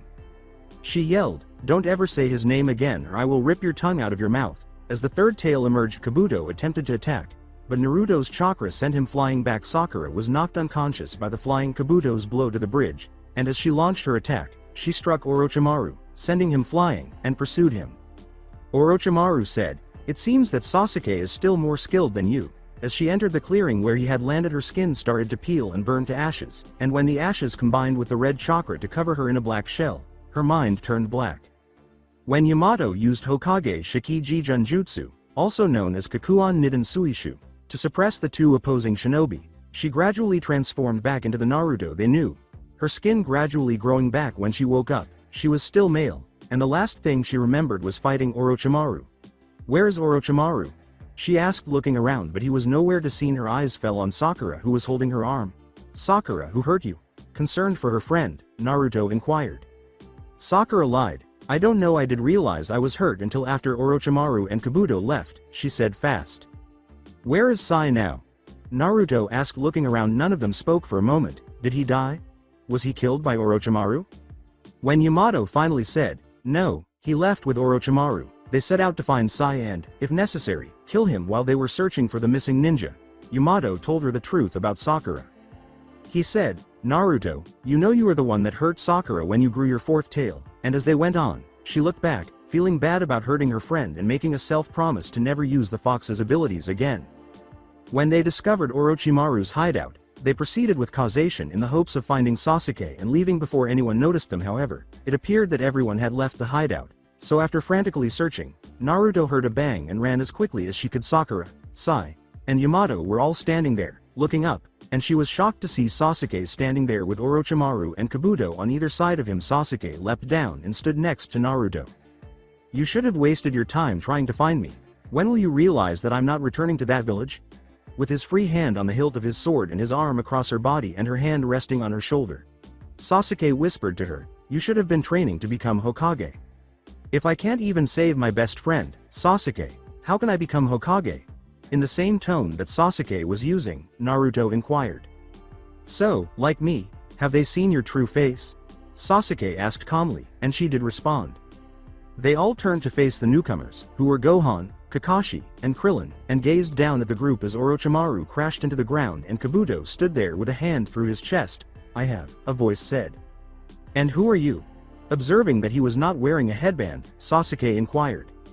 After saying, I am Gohan, he turned to face Naruto and said, I know it is difficult to hear, but you have to let your friend find his own path. You can't make people change. How can you say that when you have no idea what he is going through? Sakura yelled. I hate fighting, so I tried to convince him to change his ways, but it took the loss of a friend who hated fighting as much as I do to die to make me realize that I had to kill him, Gohan said as Orochimaru stood up and looked at him. Naruto, so you need to either let your friend find his own way or end it here. Sever the bounds completely. Either way, the path for blood leads one to find it, but it is usual not the blood they were looking for. Orochimaru calmly remarked, touching words, you aren't as dumb as you look. Everyone except Gohan looked shocked at Krillin's willingness to fight one of the three Sannin. I will deal with your freaky friend down there, Krillin said, cracking his neck while ignoring Orochimaru. Sasuke scowled as he watched Orochimaru get his ass handed to him by this random man who didn't even look like a ninja. Okay. Gohan said coolly. Orochimaru prepared to fight, thinking that this would be the easiest battle he had ever been in. However, he was terribly mistaken. He blinked, and Krillin was gone, and he was kicked, sent smashing into a wall. Gohan got up, glaring at Krillin, who was looking bored. What are you all doing here? Not that I'm not glad to see you, Naruto inquired. We decided to go for a walk and we just ended up here, Kakashi said with a smile on his face. They began to return to the village. Stopping for a few at an inn, Gohan went after Naruto when he saw her leaving the inn, and he discovered her on the roof with her jutsu tears streaming down her face. What's the matter? Gohan inquired. Nothing, she said, wiping away her tears. He said, it doesn't look like nothing, as he sat next to her. But I didn't mean to. I don't even remember doing it, she said, her eyes still welling up. Gohan grinned at her and said, Naruto, I don't understand. I hurt Sakura, but I don't remember doing it, she said, her eyes welling up with tears. I saw, don't feel so bad, she will be fine, and I don't think she is too mad, he said, drawing her close. Everybody has made regrettable decisions. What did you do that you now regret? She looked up at him and asked. He said sadly, I killed my father, he put all his trust in me and I killed him. He told me not to blame myself right before he died, but he stopped staring at the moon. She put her head against his chest and he held her close. He had a few weeks until the next full moon, so he hoped that whoever he was fighting wouldn't come here around the full moon, which wouldn't be good. He soon realized that Naruto had fallen asleep, and he grinned at the sight. When he first arrived, all he wanted to do was follow the Supreme Kai's instructions, but he knew that there was something that made him want to stay. At an all-you-can-eat buffet the following morning, they all stopped to grab something to eat. Naruto initially kept up with Gohan's eating, but she quickly discovered that even she lacked Gohan's appetite. Krillin said, man, you Saiyans can really eat, and despite having known Goku for what seems like an eternity, he was still unaccustomed to it. What is a Saiyan? Sakura inquired, and everyone appeared intrigued, with the exception of Sai, who was wearing a fake smile. Gohan pulled Krillin in close as though to give him an embrace, but he was actually crushing on him. It's nothing, right, Krillin, he said. Weakly, Krillin said, right, now Gohan, let me go please, and he did. Why do you have a tail, Gohan? Naruto inquired. They all knew he was lying, but they didn't want to bring up the topic. Oh, it is something that my villagers have, and Krillin had one but he removed his because he was always tripping on it, Gohan said hastily, after giving Krillin a look that made him instantly agree with Gohan. When they got back to the village, Anbu was waiting for them on the way back. Gohan could feel people staring at the back of his head, which was beginning to make him uncomfortable. He wished they would all stop staring at him. Gohan, you are under arrest. What has he done? Naruto yelled.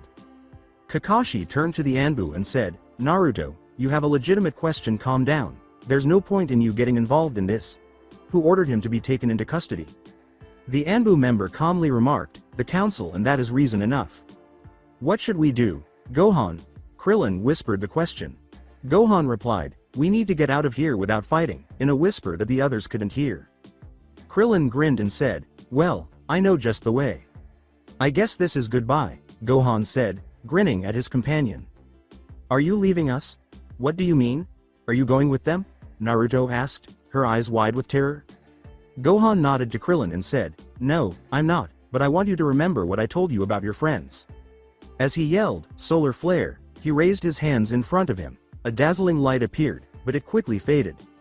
After 2 weeks after losing her best friend Sasuke and then Gohan, Naruto was happy in front of her friends but felt lonely. She sat on her bed staring at the ceiling when she heard a knock on the door and answered it. Shikamaru was standing there, asking, what is it, Shikamaru?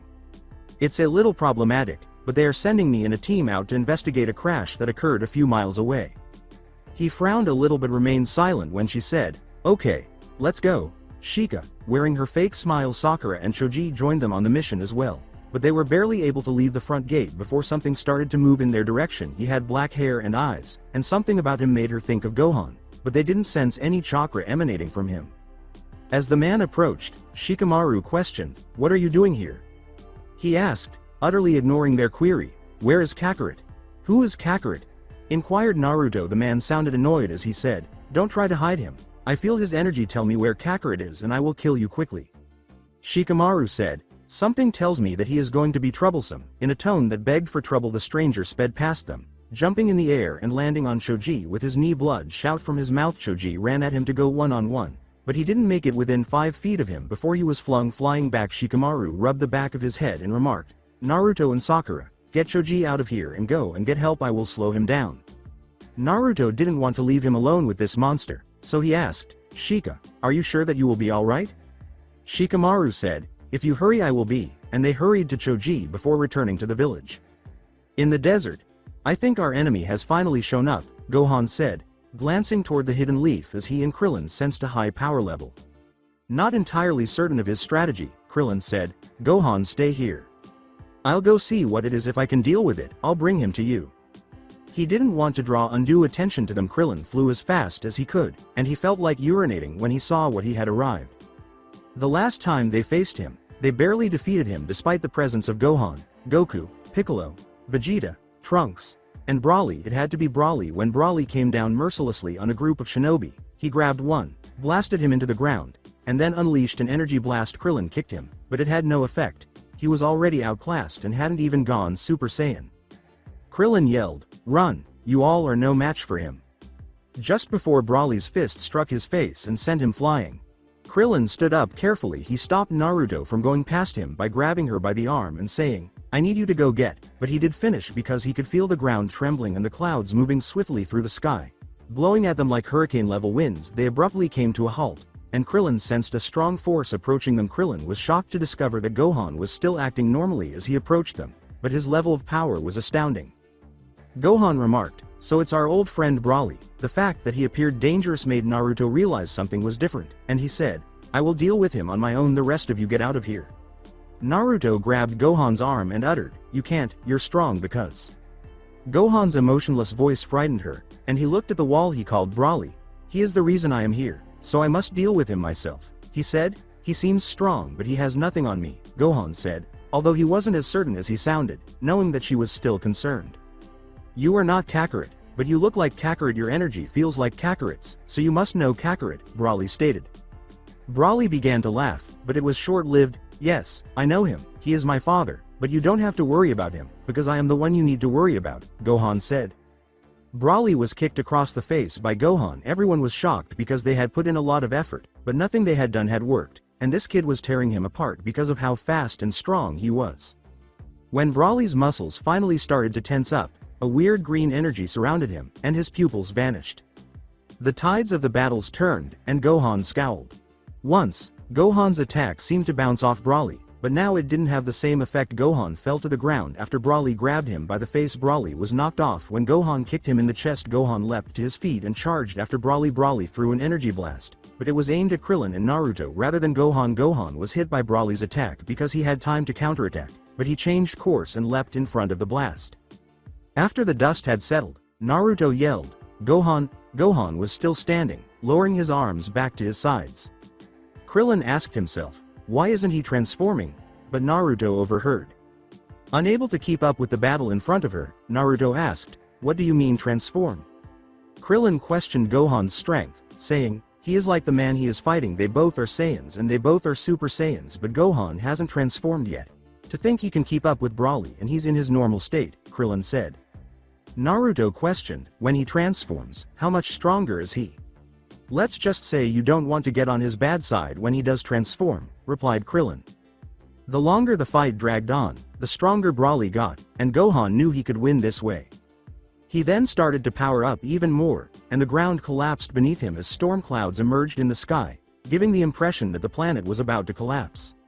Even though Krillin hadn't changed yet, he was growing afraid that his power had increased since he had fought Cell. He had almost doubled his power from his pre-transformation battle with Cell. Gohan's power was both amazing and terrifying, and Naruto was unable to comprehend it. He had gold hair, emerald green eyes, and larger muscles without being bulky like Broly's.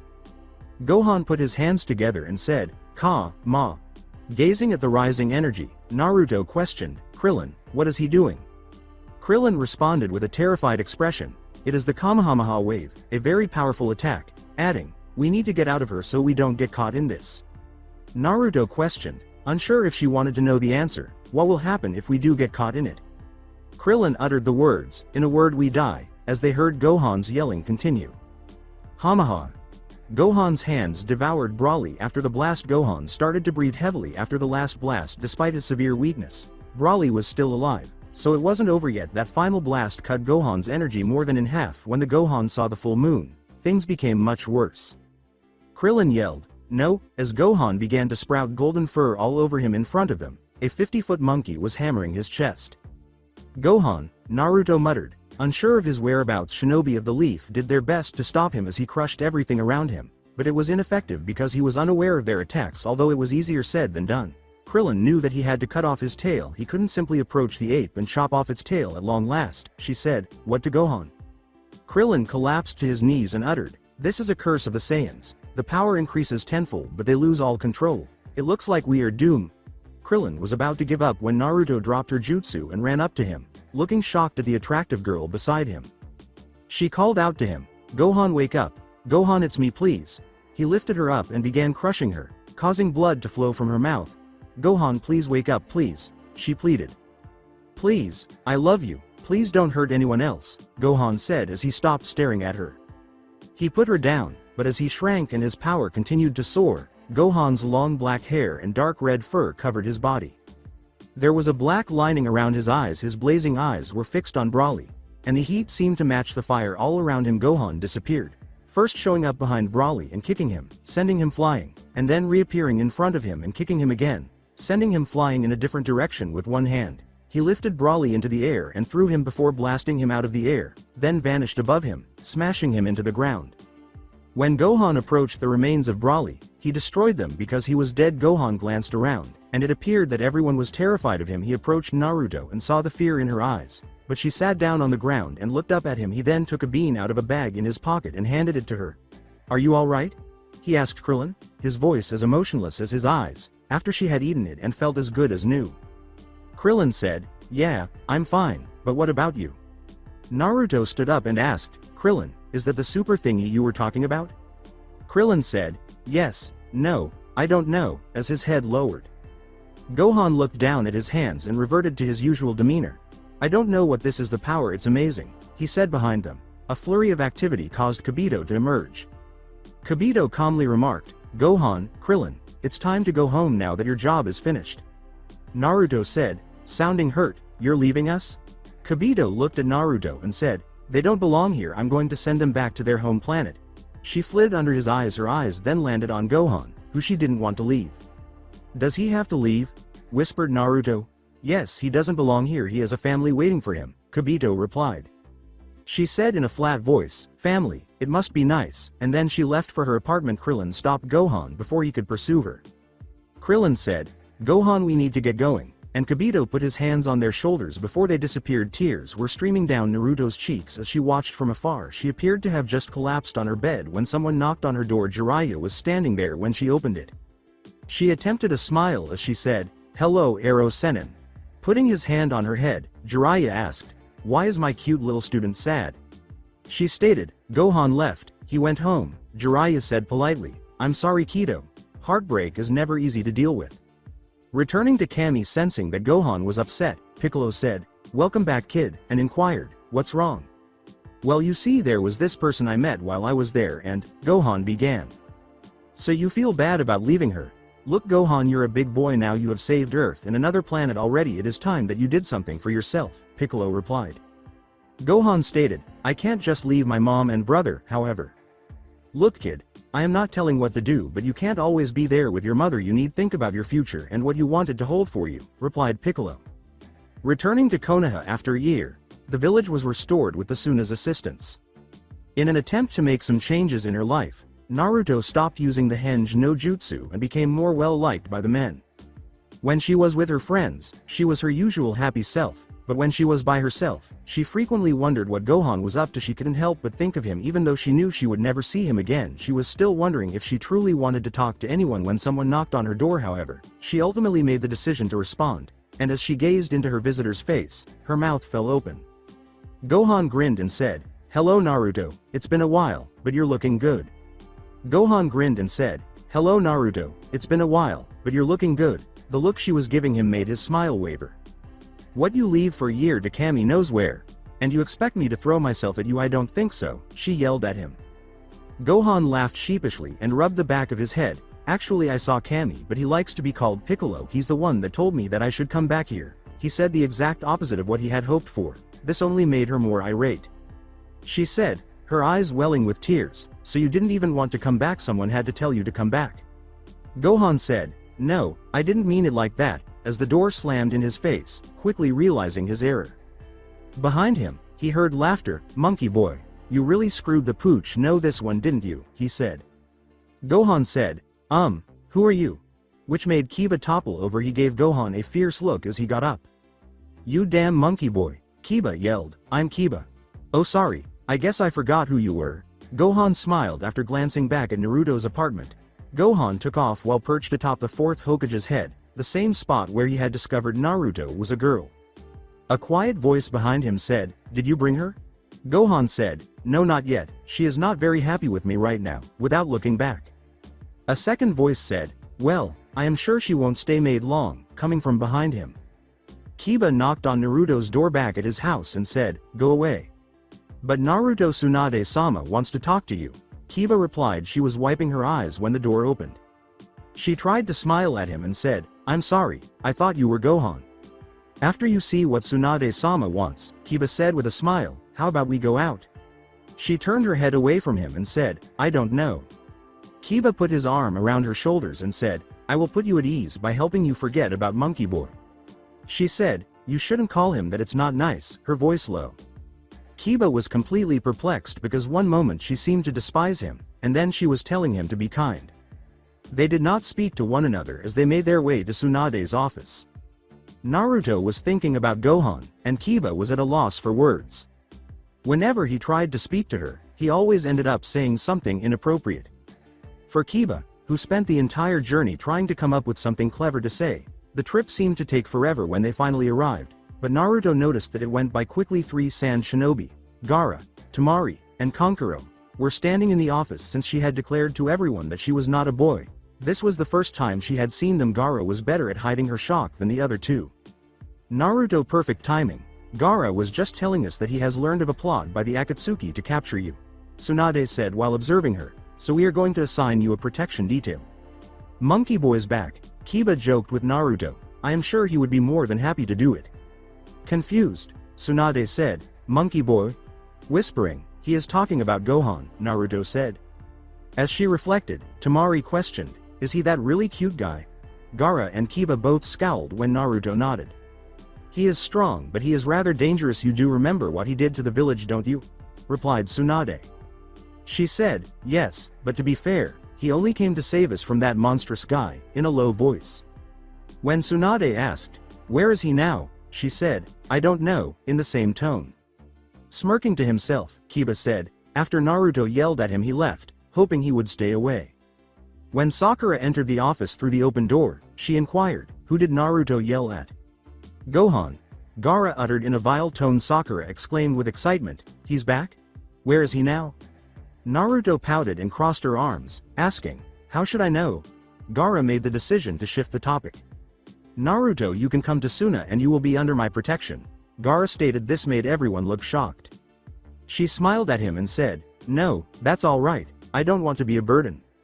Watch the young blonde girl in front of her. Tsunade said, Naruto, whatever you do, you are going to need a guard and I think it best that you don't stay alone. Sakura said, she can stay with me, without hesitation. Okay then, and I will put a list of candidates for your guard. Since they will be around I will let you have the final say. Tsunade replied to collect some of her belongings. Sakura and Naruto returned to Naruto's house. When they got there, they saw a boy with dark hair waiting. Sakura smiled at Naruto, who scowled a little. She exclaimed, Gohan, and gave him a hug. He said, hello Sakura, continuing to gaze at Naruto, can we talk? She said, I don't want to talk to you, as she searched for a name for him, but nothing suitable came to mind. Just give me a moment, Gohan said. She yelled at him, why don't you just go back to where it is that you came from? Okay, but know this, if I do go back that will be it, you will never see me again, Gohan replied calmly. Good, she exclaimed as she rushed past him. Gohan said, I will give you a few days to think about it, and if that is still what you want, I will go. Without looking at her he sped off, kicking up dust as he went. Sakura's tone slightly changed as she asked, Naruto, why did you tell him to leave when you could even listen to what he had to say? In a deadpan tone, she said, Sakura, can I just have some alone time? Yeah, I guess so, Sakura said as she walked out the door and shut it. She made the decision to track down Gohan and investigate. A glimmer of light shook the earth beneath her feet. Sakura rushed to investigate what was happening. She saw that Gohan was floating over the water in a golden light. His hair was golden, and her eyes had turned green. However, the energy vanished, and his hair and eyes returned to their usual black color. She heard a man say, impressive, so that is what a Super Saiyan is. Gohan said to an unidentified person, yeah, but I can take it up a few leaves, but since I have fought Broly, I have had an enemy that has forced me into my Super Saiyan state. A woman's voice said to him, he was the reason you originally came here, right? Yes, Gohan replied while seated on the floor. As the first voice asked, so how strong are you? I am the strongest fighter in the universe according to the Supreme Kai, Gohan stated. The man remarked, you are so young, that is truly impressive. Yeah, but I still think that my father might be stronger than me, but he is dead so I might be, Gohan said as he rubbed his head. But the truth is I don't like fighting. I try to avoid it if at all possible. With an inquisitive tone, the female asked, do you think you are stronger than the Kyuubi? Gohan remarked, well, I'm not sure what it is. It is a demon that can flatten a mountain with a single swipe of its tail, said the man. Gohan clarified, I have faced monsters that could wipe out entire plants. The woman questioned, was this Broly guy one of them? Yes. The first time I met him it took 4 Super Saiyans and a Namek with power on par with a Super Saiyan, Gohan replied. The man sounded more impressed as he asked, and you defeated him by yourself? Sakura was unaware of Gohan's strength. Did he have the ability to destroy plants if he could defeat those who could do so? The woman questioned, so why didn't you bring Naruto here? Gohan lay down and looked up at the sky, she does want to talk to me. I think it might be easier if you went to her yourselves. And besides I'm going back home in a few days, he said. Why did they want Naruto, and who was he speaking to? Were they Akatsuki, and if so, did that imply that Gohan was collaborating with them and that they were aware of the Kyuubi? Right now, she could either run and tell someone or confront them. Two Akatsuki would outnumber her if she faced them. Followed by Gohan, she could tell someone that Gohan was still the issue because he was powerful enough to wipe out the entire village. To speak with Tsunade, she hurried back to the village.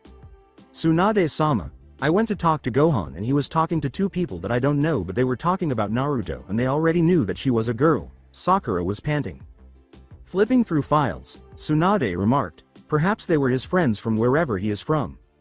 As Tsunade looked up, she paused and said, no, I don't think so. They were asking questions about him and what? They know about the Kyuubi and he is stronger than it, Sakura uttered. Tsunade frowned and remarked, I know he is strong, but I doubt that he is that strong. He said he has the power to destroy planets. Tsunade, gazing out the window, stated, we just need to keep him away from her, and I will send a team to see who these strangers are that are with him. You wanted me? A bored-sounding shinobi with a pineapple-like ponytail asked at that moment. Yes, I want you to bring Naruto here quickly. It is time for her to pick her guard until this threat has been neutralized. Tsunade replied. He simply walked back out the door without saying anything. He knocked on the door when he arrived, but no one answered. He knocked once more but got no response. She didn't answer when he called, Naruto. He then said, Naruto, if you don't answer me I'm coming in. But she didn't respond. The doorknob was open when he turned it, and he took out a kunai, prepared to fight if necessary. He paused when he mentioned Naruto, who was leaving the restroom with a towel wrapped around her. He looked at her, and his face flushed. Shika, what's wrong? She asked, looking a little concerned, not knowing what was wrong with him. Nothing, he said, turning to face the direction. She approached him and put her hand on his forehead, asking, Shika, are you sure? Quickly, just go put something on, he said. She uttered the bewildered words, I do have a towel on. Go put some clothes on, yelled Shikamaru with a, fine. She pushed her door shut and entered her room. He turned and saw that her door was not completely closed. Muttering under his breath, troublesome, he turned away again. Wearing her typical orange outfit, Naruto questioned, what's troublesome? How? Began Shikamaru. She smiled and remarked, something is always troublesome to you. You, was all he said. She pouted and asked, why? When he said, just drop it, no, she replied. Drop it? No. They argued all the way to Tsunade's office. As soon as they entered her office, they halted their argument while she looked at them. Naruto, you are going to pick your guard from this list of candidates. You can choose any 3, so when you go on missions all 3 of them will be with you, or during the day at least one of them will be with you while you are in the village. Sakura will be with you during the nights, so she won't count in your choices, Tsunade stated. She perused the list before raising her gaze. She questioned, why isn't Ero Sennin here? Because he is doing other things to keep you safe, added Tsunade. Well then, she said with a devilish smile, turning to Shikamaru, who was perspiring coldly, you are my first choice. You lazy bum. I also chose Kaka-sensei and Neji because I am so troublesome. That's fine. I am sending you 5 to the Suna for a while, Tsunade replied. What, why? Inquired Naruto. Because I think that a threat might be here, so I need to get you out of here, Tsunade replied. Naruto yelled, are you telling me to run while the rest of you fight? Yes, replied Tsunade. She yelled, you know I can't do that, in response. Shikamaru, look Naruto, just do it, said. After saying, fine, she left the room where Sakura and Shikamaru had fallen.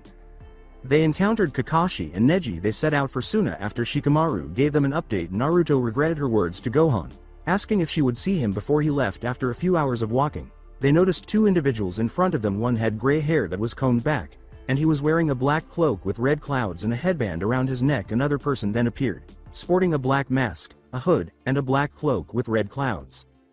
The gray-haired Akatsuki member grinned and said, I remember you, as Shikamaru scowled at their appearance. Naruto said, Shika, you know them? Shikamaru continued to frown as he said, yeah, they're the ones who killed Asuma-sensei. They claim to be immortal. They all turned in surprise to see 3 people standing behind them when a man said, immortal, we will have to test that, don't you agree, Gohan, from behind them. They all turned in surprise to see 3 people standing behind them when a man said, immortal, we will have to test that, don't you agree, Gohan, from behind them. Gohan was one of them. His gaze fixed on the 2 Akatsuki members. A stunning woman with long red hair and violet eyes appeared next, followed by a man with blue eyes and spiky blonde hair. Kakashi asked, his eyes wide, Sensei. Sakura hurriedly said, Sensei, what do you mean? He seems your age. Hello Kakashi, it's been a long time. Get them out of here, we will deal with them, said Minato. Staring at them, Naruto questioned, Kakashi, who are they? That is Minato Sensei, the 4th Hokage, and his wife Kushina, said Kakashi. As Gohan raised his hand and said, Minato-sama, allow me to show you the power of a Saiyan. I won't even have to transform for these 2. Energy began to build up in his hand. He disappeared, and everyone looked around for him. He appeared behind Hidan, who turned around, but it was too late. Gohan blasted him, and when the light vanished, all that was left was his head. He yelled, "What the hell was that? Where's my body?" The tone of Gohan's voice was as cold as a winter storm. "Maybe you were close to being immortal, but I know how to deal with you," he said. Hidan was completely destroyed by the blast to the head. The energy then accumulated as Gohan put 2 fingers to his forehead. "You know you can't dodge this attack and you can't block it, so we will see if you are immortal." "What are you?" inquired Kakuzu. "I am half Saiyan and the student of the strongest warriors in the universe," Gohan declared. "Special beam cannon." The blast struck him in the chest, tearing off his entire left side, and Gohan then used a second blast to finish him off. "Okay, what's going on? I thought that the 4th Hokage was dead and I never knew he was married." Sakura was confused. "Yes, we also had a child, a little baby girl born on the day we both died," Minato said. Glancing at Naruto, Naruto glanced between himself and the woman with the red hair who was grinning warmly at her. "How are you two here?" inquired Kakashi. "It's all," Kushina began, but Gohan shook his head, preventing anyone else from seeing him. After a few minutes, Naruto was finally able to speak as she stood there looking at her parents, unable to speak. She exclaimed, "So my hero is also my father?" He nodded, and she rushed to embrace her parents, sobbing with happiness as she saw them for the first time. Kakashi turned around and said, "So it looks like we can head back since the 2 Akatsuki members are dead." In a bored tone, Naruto had a ton of questions on the way back, and both of her parents were happy to answer as many of them as they could. Gohan grinned as he watched Naruto's happiness from behind them. When they returned to the village, it was getting close to nightfall, and they all went straight to Tsunade's office. The door was knocked on. She yelled, "Come in," as they entered the room where Jiraiya was sitting on the windowsill. "What are you guys doing back?" she asked, before turning to face Minato and Kushina. Jiraiya said, "It can't be," and stood up. Minato grinned and remarked, "Jiraiya sensei, Tsunade-sama, it's been a long time." Tsunade inquired, "How are you two here?" Minato stated, "We will explain it to you in private," understanding that Gohan didn't want anyone to know how he had accomplished it. Following Tsunade's statement, "Fine, you all are dismissed," the young shinobi left, murmuring that it was only right that they learn how Konoha's greatest hero had come back to them. Minato stopped Kakashi just as he was about to walk away. "I'm sure Gohan won't mind telling you since he has so much respect for you," he replied. Kakashi remarked, "So it was Gohan who brought you two back?" "Well, yes and no, the Guardian of Earth, our version of Kami, which I funny the original one's name was Kami until he fused with my sensei Piccolo," Gohan began. "Sorry to interrupt, but what does this have to do with how you brought them back?" replied Tsunade. "Everything. You see, Piccolo was a Namek and he created what are known as Dragon Balls, but when he fused with Kami they gave up the position as Earth Guardian. Then we found another to take his place, my friend Den, who brought back the Dragon Balls. When you gather all 7 you can have 2 wishes and you can have anything that you want, so when I went home I gathered them, trained my brother so he could protect the world without me, and I made 2 wishes. One was to be back here and the other was to bring back Naruto's parents to life," Gohan clarified. "But if that is the case, why haven't you brought back your father?" replied Kakashi. "Because the Earth Dragon Balls can only bring someone back once and my dad has already been wished back. He died to defeat his brother then again when Cell was about to blow up my home planet," Gohan explained. "There was something that I wanted to ask you. Are there a lot of Saiyans?" Kakashi responded. "No, there is, me, my little brother Goten, Vegeta and his son Trunks. The rest of them are dead," Gohan replied. Kakashi questioned, "So were they all as strong as you?" "No, the only Super Saiyans I know of were the 4 I listed, my father and Broly, and all of us but Goten and Trunks have ascended past Super Saiyans." Gohan went on to say, "I wish you all could meet my dad, he was the best." Minato said, "Why don't you wish back the Saiyan race?" "That's because Saiyans are a warrior race that love to fight, and even I get like them. When I ascended to higher levels it would be like Broly all over again, but they wouldn't be nearly as strong and we would probably have to destroy them all again," Gohan stated. Tsunade questioned, "Why is that? Why couldn't you let them live?"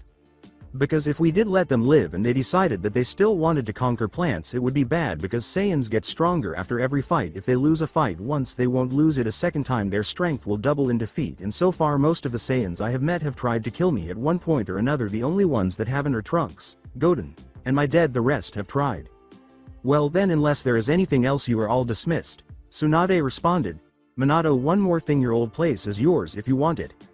He bowed and said, "Thank you very much, Hokage-sama," before leaving.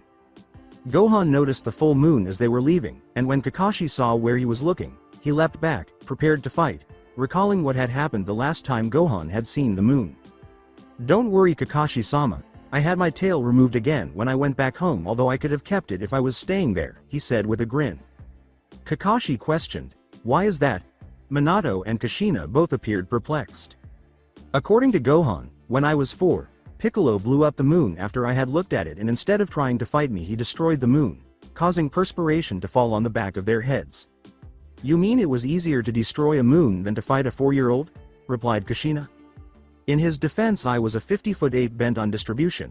Gohan shrugged, but now that he had brought them back to life, Minato was prepared to think that anything was possible with this child. After leaving them, Gohan saw someone leaning against a tree and asked, Hey Shikamaru, what are you doing here? He remarked languidly, I wanted to talk to you about Naruto. Gohan inquired, what about her? When Shikamaru said, I don't know how you feel about her, but if you break her heart I will kill you, he was bored as usual. Disregarding the threat, Gohan stated, you don't have to worry about that, she wanted me gone so I am leaving soon. Look, Kakashi told me how she was treated, how she had always been only, Gohan said, letting his words sink in as a gleam of gold flashed across his face. I did everything so that she could be happy, I had no choice but to go home, but when I was there, I was going to make the most of it. It's good that she has a friend like you, Gohan said. Disappearing. Leaving Shikamaru alone, Shikamaru scowled at him. The happiest Naruto had ever seen was in her room, having finally met her parents, but did Gohan have anything to do with their presence here, and how did they know him? She got up and hurried out her door after remembering what she had said to him when she fell back after bumping into someone. She looked up into jet black eyes, but it wasn't Gohan. It's been a long time, Naruto-sama, Itachi remarked, glaring down at her friend. I wish I had some weapons. You have saved me the trouble of looking for you. Now Sasuke will come to me, she said. I have not come to fight, I have just come to talk, he stated. She charged him because she didn't believe him, but it was a clone. She tried to turn away when she saw Itachi's Sharingan activated, but it was too late and she was apprehended. You have been caught in my genjutsu, and after you listen to what I say I will let you go. What have you come to talk to me about? She scowled at him, but she knew she had no choice because he had her at his mercy. Itachi said, I have to talk to you about my brother. She snarled, what about him? Why do you care so much about Sasuke, traitor to his village? I know you who killed your entire family could never comprehend something like that, because he is my best friend and he is like my brother. Which would you choose, him or this village, if he wanted to destroy Konoha? I'd pick both, Dadbao. I thought I could have both too, he whispered, shaking his head slowly. This will be our final meeting. Naruto-sama, just in case, I'll grant you the ability to do what I couldn't. How come you believed you could have both? Is this the last time we met, and just in case, what are you talking about? Itachi responds to me. After shouting, Naruto transformed into thousands of crows, and then everything turned black.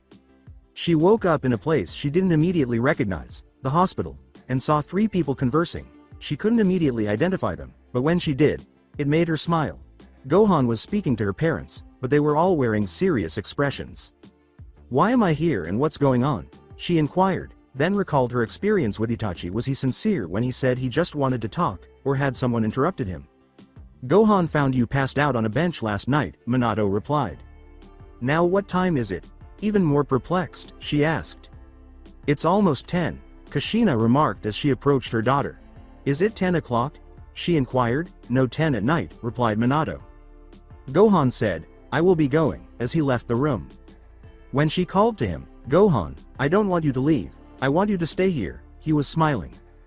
He turned to smile at her and said, okay then, but I am sure you would like some time with your parents. She nodded, and he shut the door behind him before leaving. Rewind. What have you done to Naruto, and who are you? Gohan questioned a man who had just placed her on a bench and was about to walk away. He slowly turned to face him and said, you must be the one Sasori and Daibara told me about. My name is Itachi Uchiha, and as for what I did, all I wanted to do was talk, but she forced my hand. Why would you have to do this to her if all you wanted to do was talk? Pointing to the girl who was unconscious, he said. She wanted to fight me. You see, she, like everyone else in this village, hates me, he said quietly. What's the reason for that? Because I killed everyone in my clan, everyone but my little brother Sasuke, he said with the same poise, and if I am caught being around her too long, people might think I came to snatch her. Tell me, then, why I shouldn't murder you now, Gohan inquired. What's your name? He inquired. Gohan, was his response. Because Gohan, you are like me, you don't like fighting unless you have no other choice, Itachi said with a smile, and besides, after tonight none of you will have to deal with me. What do you mean? Gohan inquired. I am going to dying, so if I am going to go I am going on my terms, but if she can't do it you will have to. What must I do? When Itachi said, kill my brother, who would have thought the one person I could not kill I should have, he vanished. Final flashback. How is she doing? Sakura approached him and asked. She woke up just now and is with her parents, Gohan announced. Sakura started toward the hospital entrance and said, okay, I think I will swing by and say hi. Sakura, he yelled quietly. What is it? With a slightly worried tone, she inquired. What would Naruto think if he began, what if I killed Sasuke? He asked, taking a deep breath before turning to face her with eyes colder than she had ever seen. If I killed Sasuke? Sakura asked in shock, unsure if he was serious, but his expression made it clear. She stared at him in shock and asked, why would you kill Sasuke? He looked away from her and asked, just how upset with me would she be? My guess is that she would hate you, Sakura responded, but why would you kill Sasuke? I mean he did run away with Orochimaru but he will be back once he kills his brother. You're probably right, Gohan said and grinned at her. Well, let's just forget that I brought up the subject, Sakura said, nodding, and the smile disappeared from his face as she turned away. As he emerged from the shadows, Kakashi remarked, you know you will have to be the one to do it. Gohan paused directly in front of the door and said, I know, Kakashi, can you do me a favor? What is it? Inquired Kakashi. Itachi massacred his clan, and Gohan said, find out what happened around the time Itachi massacred his clan, which only he could hear. Why, what are you up to? Gohan remarked, I just feel like we are missing something about that night. As he entered the hospital as the door shut behind him, Kakashi disappeared. Sakura was already sitting by Naruto's side, chatting joyfully. When Gohan arrived at her room, Naruto was the only one who noticed that Gohan was the only one who was not laughing or smiling. When they gave Naruto the all-clear to depart the following day, she hurried to drop Tsunade off. She smiled and asked, Granny, can I have a mission? Is there a particular mission you have in mind? Her smile almost choked Tsunade. Yes, I want to go looking for Itachi and capture him, she said. She questioned, you want to go out looking for Itachi? Unsure of why she was interested in finding him, thinking, this wouldn't have anything to do with Sasuke, would it? Yes, it does. You see, if we have Itachi then he will have to come back, she laughed. Naruto grinned at Tsunade as she said, okay, but I choose the team that goes with you. With joy, she inquired, when do we leave? The team will be waiting for you in 4 hours, Naruto said as he ran out, beaming. Shizune inquired, who are you going to send? Kakashi was standing behind Gohan, where he had discovered Naruto the previous evening, saying, I have found out something, but it isn't much. Itachi was supposed to be on a mission that night but he went missing before he could complete it. Gohan inquired, did it say what the mission was? No, Kakashi replied plainly. I thought so, he said, grinning to himself as he closed his eyes. Kakashi questioned, am I missing something? What if he did finish the mission and that is why he left, because he did complete it and there was supposed to be not record of it being an official mission? Gohan turned around. Kakashi asked, what are you implying? Because he didn't like his destination. I think that he was given a mission to wipe out his clan for some reason or another, and a part of this mission was to become a missing nin, all in order to protect someone, because something up until this point hadn't made any sense. Kakashi inquired, what would that be? If he was strong enough to wipe out a clan, why has he failed to get Naruto so far? Unless he never really tried to get her, maybe it was all an act, Gohan replied. What brought along this line of thought? I met him the night Naruto ended up in the hospital. Naruto was unconscious and he set her on the bench and started to leave her before I even arrived, and he told me why he had come. What was the reason he gave? He wanted to talk to Naruto about his brother. Sasuke. What about Sasuke? He told me that he could do it then and he can't do it now, Gohan said, sitting on the bench and gazing up at Kakashi. I think he wants Naruto to kill him, and if she can't I am to do it. Kakashi commented, I heard that Tsunade-sama was sending a squad out to capture Itachi, observing Gohan to gauge his level of familiarity with the mission. Gohan calmly remarked, I think that is a waste of time. Surprised, Kakashi questioned, why is that? If it is as you say and he was working under orders, it should be a problem. Gohan continued to smile as he said, yes, that would be true if he hadn't told me one more thing. Kakashi frowned beneath his mask and asked, what would that be? He will be dead before we find him. Kakashi's gaze widened. He said he was going to end it on his terms, so my guess is he is going to let Sasuke kill. So he is hoping that Sasuke will come back to this village? No, I don't think so. I think he knows what I thought when I met him. Sasuke is consumed by hate and he will find someone to hate regardless of how this ends. I hope I am wrong, but I think the only way this is going to end is with Sasuke dead, Gohan said as Kakashi's eyes dropped. Gohan nodded, and Kakashi became aware that someone was listening. I had a feeling it might come to that, but if it comes down to it, let me do it. He is my student, my responsibility, Gohan said. Show yourself. Kakashi yelled as Ino appeared, clearly shaking. Unable to finish her sentence, she asked, are you really going to? What is it that you need if it comes to that? Kakashi asked.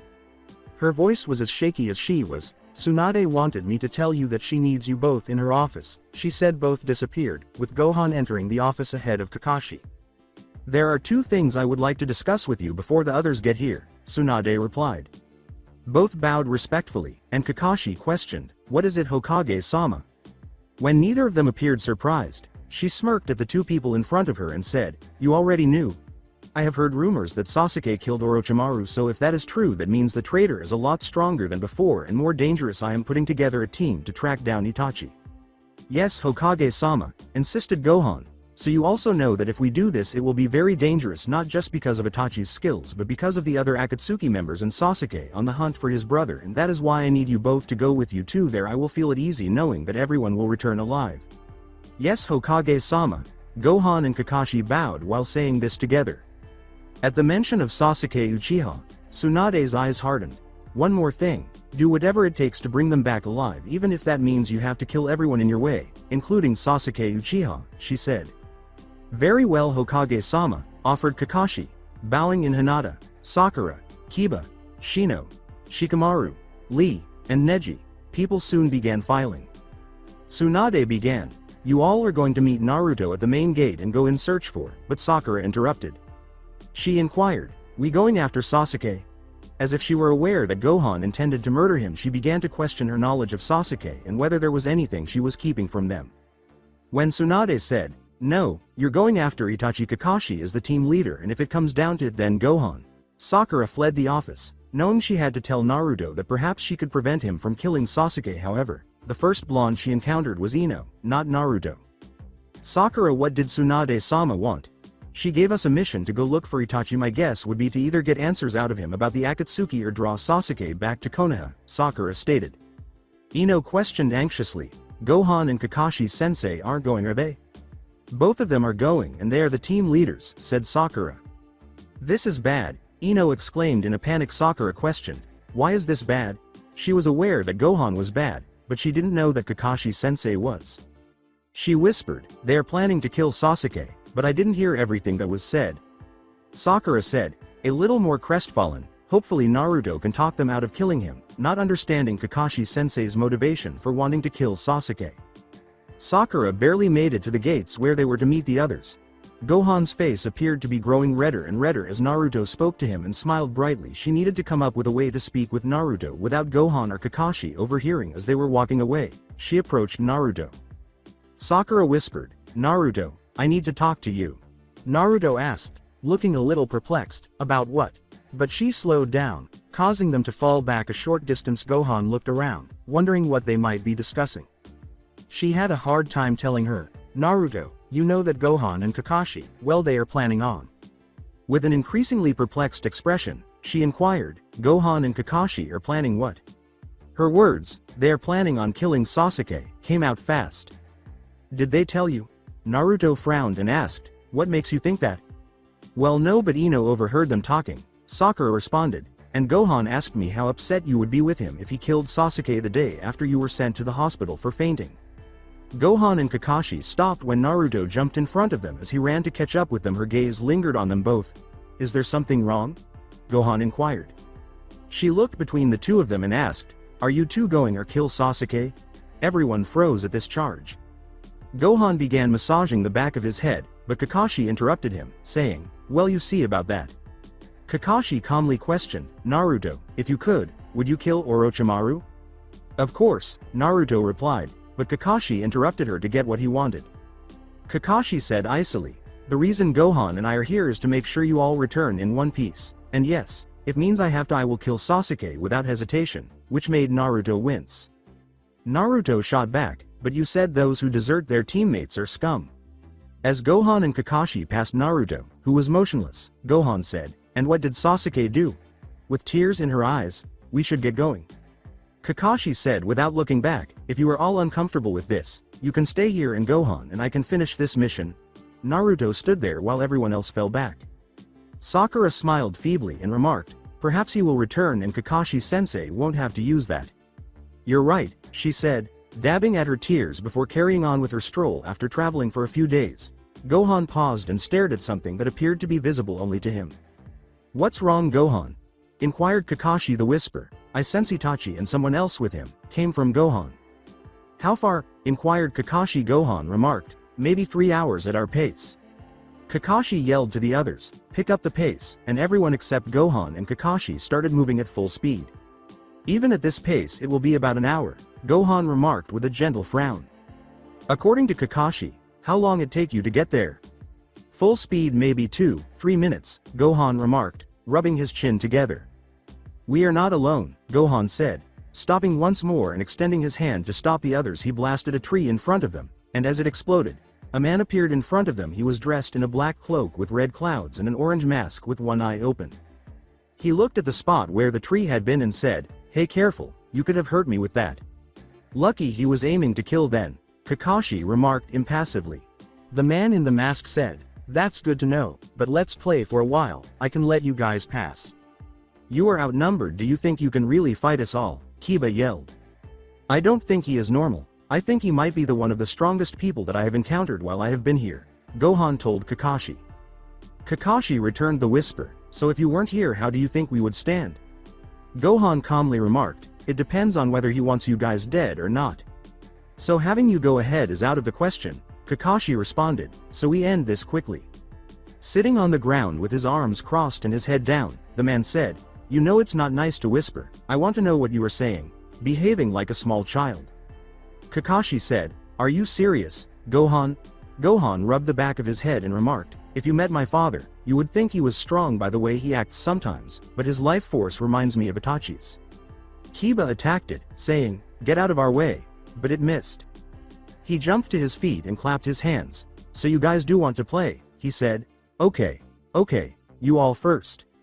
"Very well, but you will regret that," Naruto yelled as he charged at him. After avoiding her kick, the clone disappeared, and he turned to see Naruto using a Rasengan just inches away. She missed, but everyone thought it would hit him squarely in the chest. Gohan and Kakashi observed from a distance, analyzing the masked man's unpredictable movements. However, he eventually leapt away from the Konoha shinobi when a different man, who resembled a Venus flytrap, appears. The thing said, "Sasuke just killed Itachi." The masked man put his hands in front of his mouth and said, "Wow, I did not see that coming." He then put his hands down and said, "I'm just kidding." Gohan frowned at this and dealt with this because he wanted Itachi dead and knew we were pursuing one of them, but why? He pondered. The Venus flytrap asked, "What should we do about them?" "They are of no concern," he said, his voice deep and icy now instead of high-pitched and carefree. "Let's go until next time," he said, disappearing with the Zetsu gold flashed through Gohan's hair before he leapt into the air and sped away, leaving the others behind. He caught up quickly, defeating Zetsu but not Madara, who was positioned above Sasuke. "Back away from him," added Gohan. "Oh, and who are you?" "Back away from him," added Gohan. The masked man asked, "Oh, and who are you?" in a chilly, serious tone rather than an innocent one. When Gohan said, "I am Gohan and who are you?" his gaze shifted to the man who appeared to be a fly trap before returning to the masked figure in front of him. "I am Tobi and Tobi is a good boy," he repeated in his unadulterated voice. Gohan said, "Cut the games," and held up his hand. Tobi said, "If you miss, you will hit the boy," breaking the act again. "Well, it's a risk I am willing to take now. I am guessing Itachi wanted to keep you away from Sasuke for some reason," Gohan responded. When Tobi said, "You are smarter than you look." "Yes, Itachi wanted to keep me from his brother because he didn't want his brother to know the truth." He sat down on a section of the wall beside Sasuke without displaying any signs of fighting. Gohan put his hand down by his side and asked, "The truth, and that would be?" "Itachi didn't go rogue and he didn't wipe out his clan alone. The Uchiha clan has a long line of mutiny, and the latest act was to overthrow the Konoha. The third Hokage and the village elders were perfectly aware of this, and they tried to solve the problem through diplomatic solution, which inevitably failed. And with no other choice left to them, they gave the mission to a loyal Uchiha who hated war and happened to be the strongest since me. Itachi's loyalty to the village was second only to the love for his brother, and he agreed to take the mission only if his brother was left alone. They agreed to these terms, and as strong as Itachi was, he was not strong enough to wipe out the entire clan in one night alone. Itachi knew I was still alive and found me and offered me the chance to take my revenge on a clan that had turned their back on me, but in order I had to promise to leave the rest of Konoha alone. So who are you? And why did you want to destroy your clan and Konoha? Gohan inquired. I am Uchiha Madara, he responded, and as for the rest of your question, that is a story for another time. Madara then leapt down and grabbed Sasuke, who then proceeded to seize Itachi's body. However, Madara was forced to leave Itachi's corpse after being hit by a ki blast. Gohan approached it, grabbed it, and took off to join the others. Kakashi questioned, Gohan, why do you have Itachi? Things are worse than we thought. Gohan replied, I don't know what it is, but there was something Madara wanted with Itachi's corpse. Madara, Naruto said once more, saying to Kakashi, the masked man, he took Sasuke. Naruto yelled, why didn't you stop him? To Gohan, who turned to look at the young blonde. Hinata said, I am sure Gohan tried, in a shy tone. No, he doesn't care about Sasuke, he wants to kill him and he was looking for a reason to. Naruto yelled. Gohan made every effort to hide his hurt with this statement. Naruto was taken by the shoulder by Kakashi. Kakashi calmly remarked, I am certain that Sasuke would be killed if Gohan wanted him to be. If you are asking if I would kill Sasuke, the answer is yes. I don't like killing, but sometimes we have to do things we don't like no matter how much it hurts us, no matter how it might affect those we care about, Gohan said with an even voice. Naruto yelled at him, is that how you justify killing your father? His expression changed from one of pain to one of pained smile. This announcement shocked everyone except Kakashi, who looked angry as he looked at Naruto. Kakashi said icily, Naruto, don't talk about things you don't understand. Yes, you want Sasuke dead too, don't you? She retorted. Gohan is surrounded by a surge of energy as he takes off quickly, leaving a creator in his wake. She told her friend, Naruto, you went too far, Sakura said. Gohan has done nothing but tried to make you happy since he has returned and you just keep pushing him away, Kakashi stated. As a warrior you have to prepare for the worst and hope for the best. That is all Gohan has done. What is it, Oba-san? Tsunade was in the office with two toads when she arrived, and Naruto was summoned to the Hokage's office when they got back to the village. Tsunade began, Naruto, Jiraiya has been. As she looked around the room, she questioned, where is Ero Sennin? Naruto-chan, Jiraiya-san is dead, explained one of the toads. With tears in her eyes, she repeated, no, this can be true, where is Ero Sennin? Naruto took a step back and shook her head, refusing to believe it, before turning and running out the door. I'm sorry, but he died fighting the leader of the Akatsuki. She said he was the strongest shinobi she had ever encountered, so there was no chance that he would die. It just keeps getting worse for her, Kakashi thought to himself as he stood there and watched her run away. Then he disappeared. Hokage-sama, I think it best if we get Naruto out of the village, said Kakashi respectfully when he and Minato appeared in Tsunade's office a few days later. Tsunade said, Minato, do you agree? Yes, I do. But I also think we send out a small party to look for Gohan. I think we will need his help, replied Minato. Tsunade inquired, do we have an idea where he is? Kakashi responded, no, but if I had to guess, he would be looking for Sasuke. Tsunade said, very well, I will assemble a team to locate Gohan and then I will send Naruto to train with the toads as they originally desired, while the rest of us will get ready for the impending attack. Before the two men disappeared from her view. When Naruto arrived, she sent Shizune to fetch Gei's team, gave them their mission, and they departed. She said, Oba-chan, is there anything you need? Tsunade replied, yes, you will receive special training with the toads. Naruto grinned and remarked, that sounds so cool. When are they coming to come and train me? Tsunade responded, they are not coming to you. You are going to them, as a toad appeared. Kumogakure Karen, the only girl among the four men in black cloaks with red clouds, stopped them as they were entering the village in search of the eight-tailed Biju. Looking at her, Sasuke questioned, what is it? Karen looked around to find the source of the power and said, I have felt this once before, and there is something heading this way. What do you mean? A boy with white hair named Suigetsu inquired. When she eventually discovered the source, it was too late. Just what I said, it's not chakra. Something much more destructive, but it feels like chakra, she said. In front of them was a boy with dark hair. Sasuke said, I know you, glancing at Gohan. Where is your friend? Which friend? inquired Gohan when Sasuke said, "The one that defeated Orochimaru so easily I wanted to test my power to his." His three companions were shocked, but Gohan simply grinned. With a smug grin, Gohan remarked, "Well, luck for you, I am much stronger than him." Karen whispered, "Sasuke, I don't think we should fight this guy." "You know she is right, Sasuke, you shouldn't fight me. The only reason you are still standing right now is because Naruto doesn't want you dead," Gohan replied. Sasuke questioned icily, "So are you Naruto's little lapdog? Did you come to bring me back for her?" "Hardly, I have come to tell you to stay away from her," Gohan responded. "I know it's a lost cause trying to bring you back. You are consumed by too much hate, you will never allow yourself to feel anything but hate." "Is that it? You came to tell me to stay away from Naruto?" Gohan raised his hand in that direction and said, "No, I don't know what you are doing here, but I don't think you are up to any good, so you should just turn and leave or I will kill you now." Sasuke merely grinned. Energy gathered in Sasuke's hand as he continued to point it at the four shinobi, asking, "Is that supposed to scare me?" With a horrified tone, Karen asked, "Sasuke, should we go?" As the energy faded, Gohan said, "Before you go, tell me what Madara is after," lowering his hand. Sasuke said, "So you know about Madara," with an air of admiration. With a, "He is after the Biju."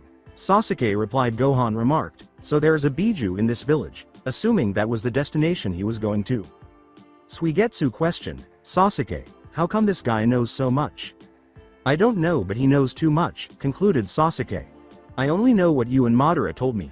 Everything else has been a guess," Gohan replied calmly, turning.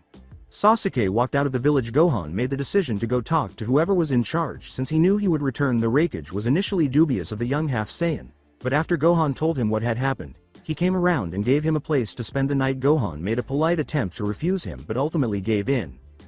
A few days later, as the village descended into chaos, Tsunade stood at Konoha, yelling commands. Guy and his team hadn't returned with Gohan, and things weren't looking good. The Akatsuki had been attacking the village, and she couldn't understand how so few could do so much damage. She didn't want to consider where they would be at this moment if it weren't for Minato, who was making every effort to collect the wounded and remove them from the conflict. A small platoon of Anbu met her when she reached the summit of the Hokage Tower. A voice behind her said, "Tsunade-sama, it has been a long time, hasn't it?" A man with orange hair and black piercings all over his face caught her attention, but there was something familiar about him. She asked, her gaze fixed on the stranger, "Do I know you?" "I am hurt. I know it has been many years, but to forget me like that, well, it doesn't matter. You won't forget me again, or rather you won't live long enough to forget me. I am Pain, the Kami Shinobi. I will end it quickly for you if you tell me where the Kyuubi is," said the man. Tsunade asked, "What are you planning?" In an attempt to buy Guy and Gohan some time, the man in front of her chose to make fun of her, seemingly assuming she was waiting for something. "I am planning to bring about peace. You see, people can only truly understand one another when they know each other's pain, so I will bring everyone to their knees and then we will have peace until they forget the pain, and I will do it again." Tsunade yelled angrily, "What you are talking about is not peace. People will just be living in fear their whole lives. But people will stop fighting each other because they will already know what pain is," the gentleman replied quietly. "So Tsunade-sama, will you tell me where Naruto is?" "No," she said emphatically. Then he started to float, rising higher and higher into the heavens. "Run. We need to get out of here," Tsunade said, looking up in horror. Naruto was rushing home just outside of Konoha, praying she wouldn't be too late, when she noticed someone floating over the city. Suddenly, a man in orange appeared out of nowhere, his hair golden, and he was destroyed by a golden light. Naruto said, "Gohan," and she started to run even faster, but she was knocked back by a sudden surge. She was then blasted back by an explosion that occurred in midair. However, the voice she heard sounded colder and deeper than Gohan's. So that's it for today. I hope you guys enjoyed it. Don't forget to like, share and subscribe to the channel for more awesome stories like this. Thank you. See you all in my next video.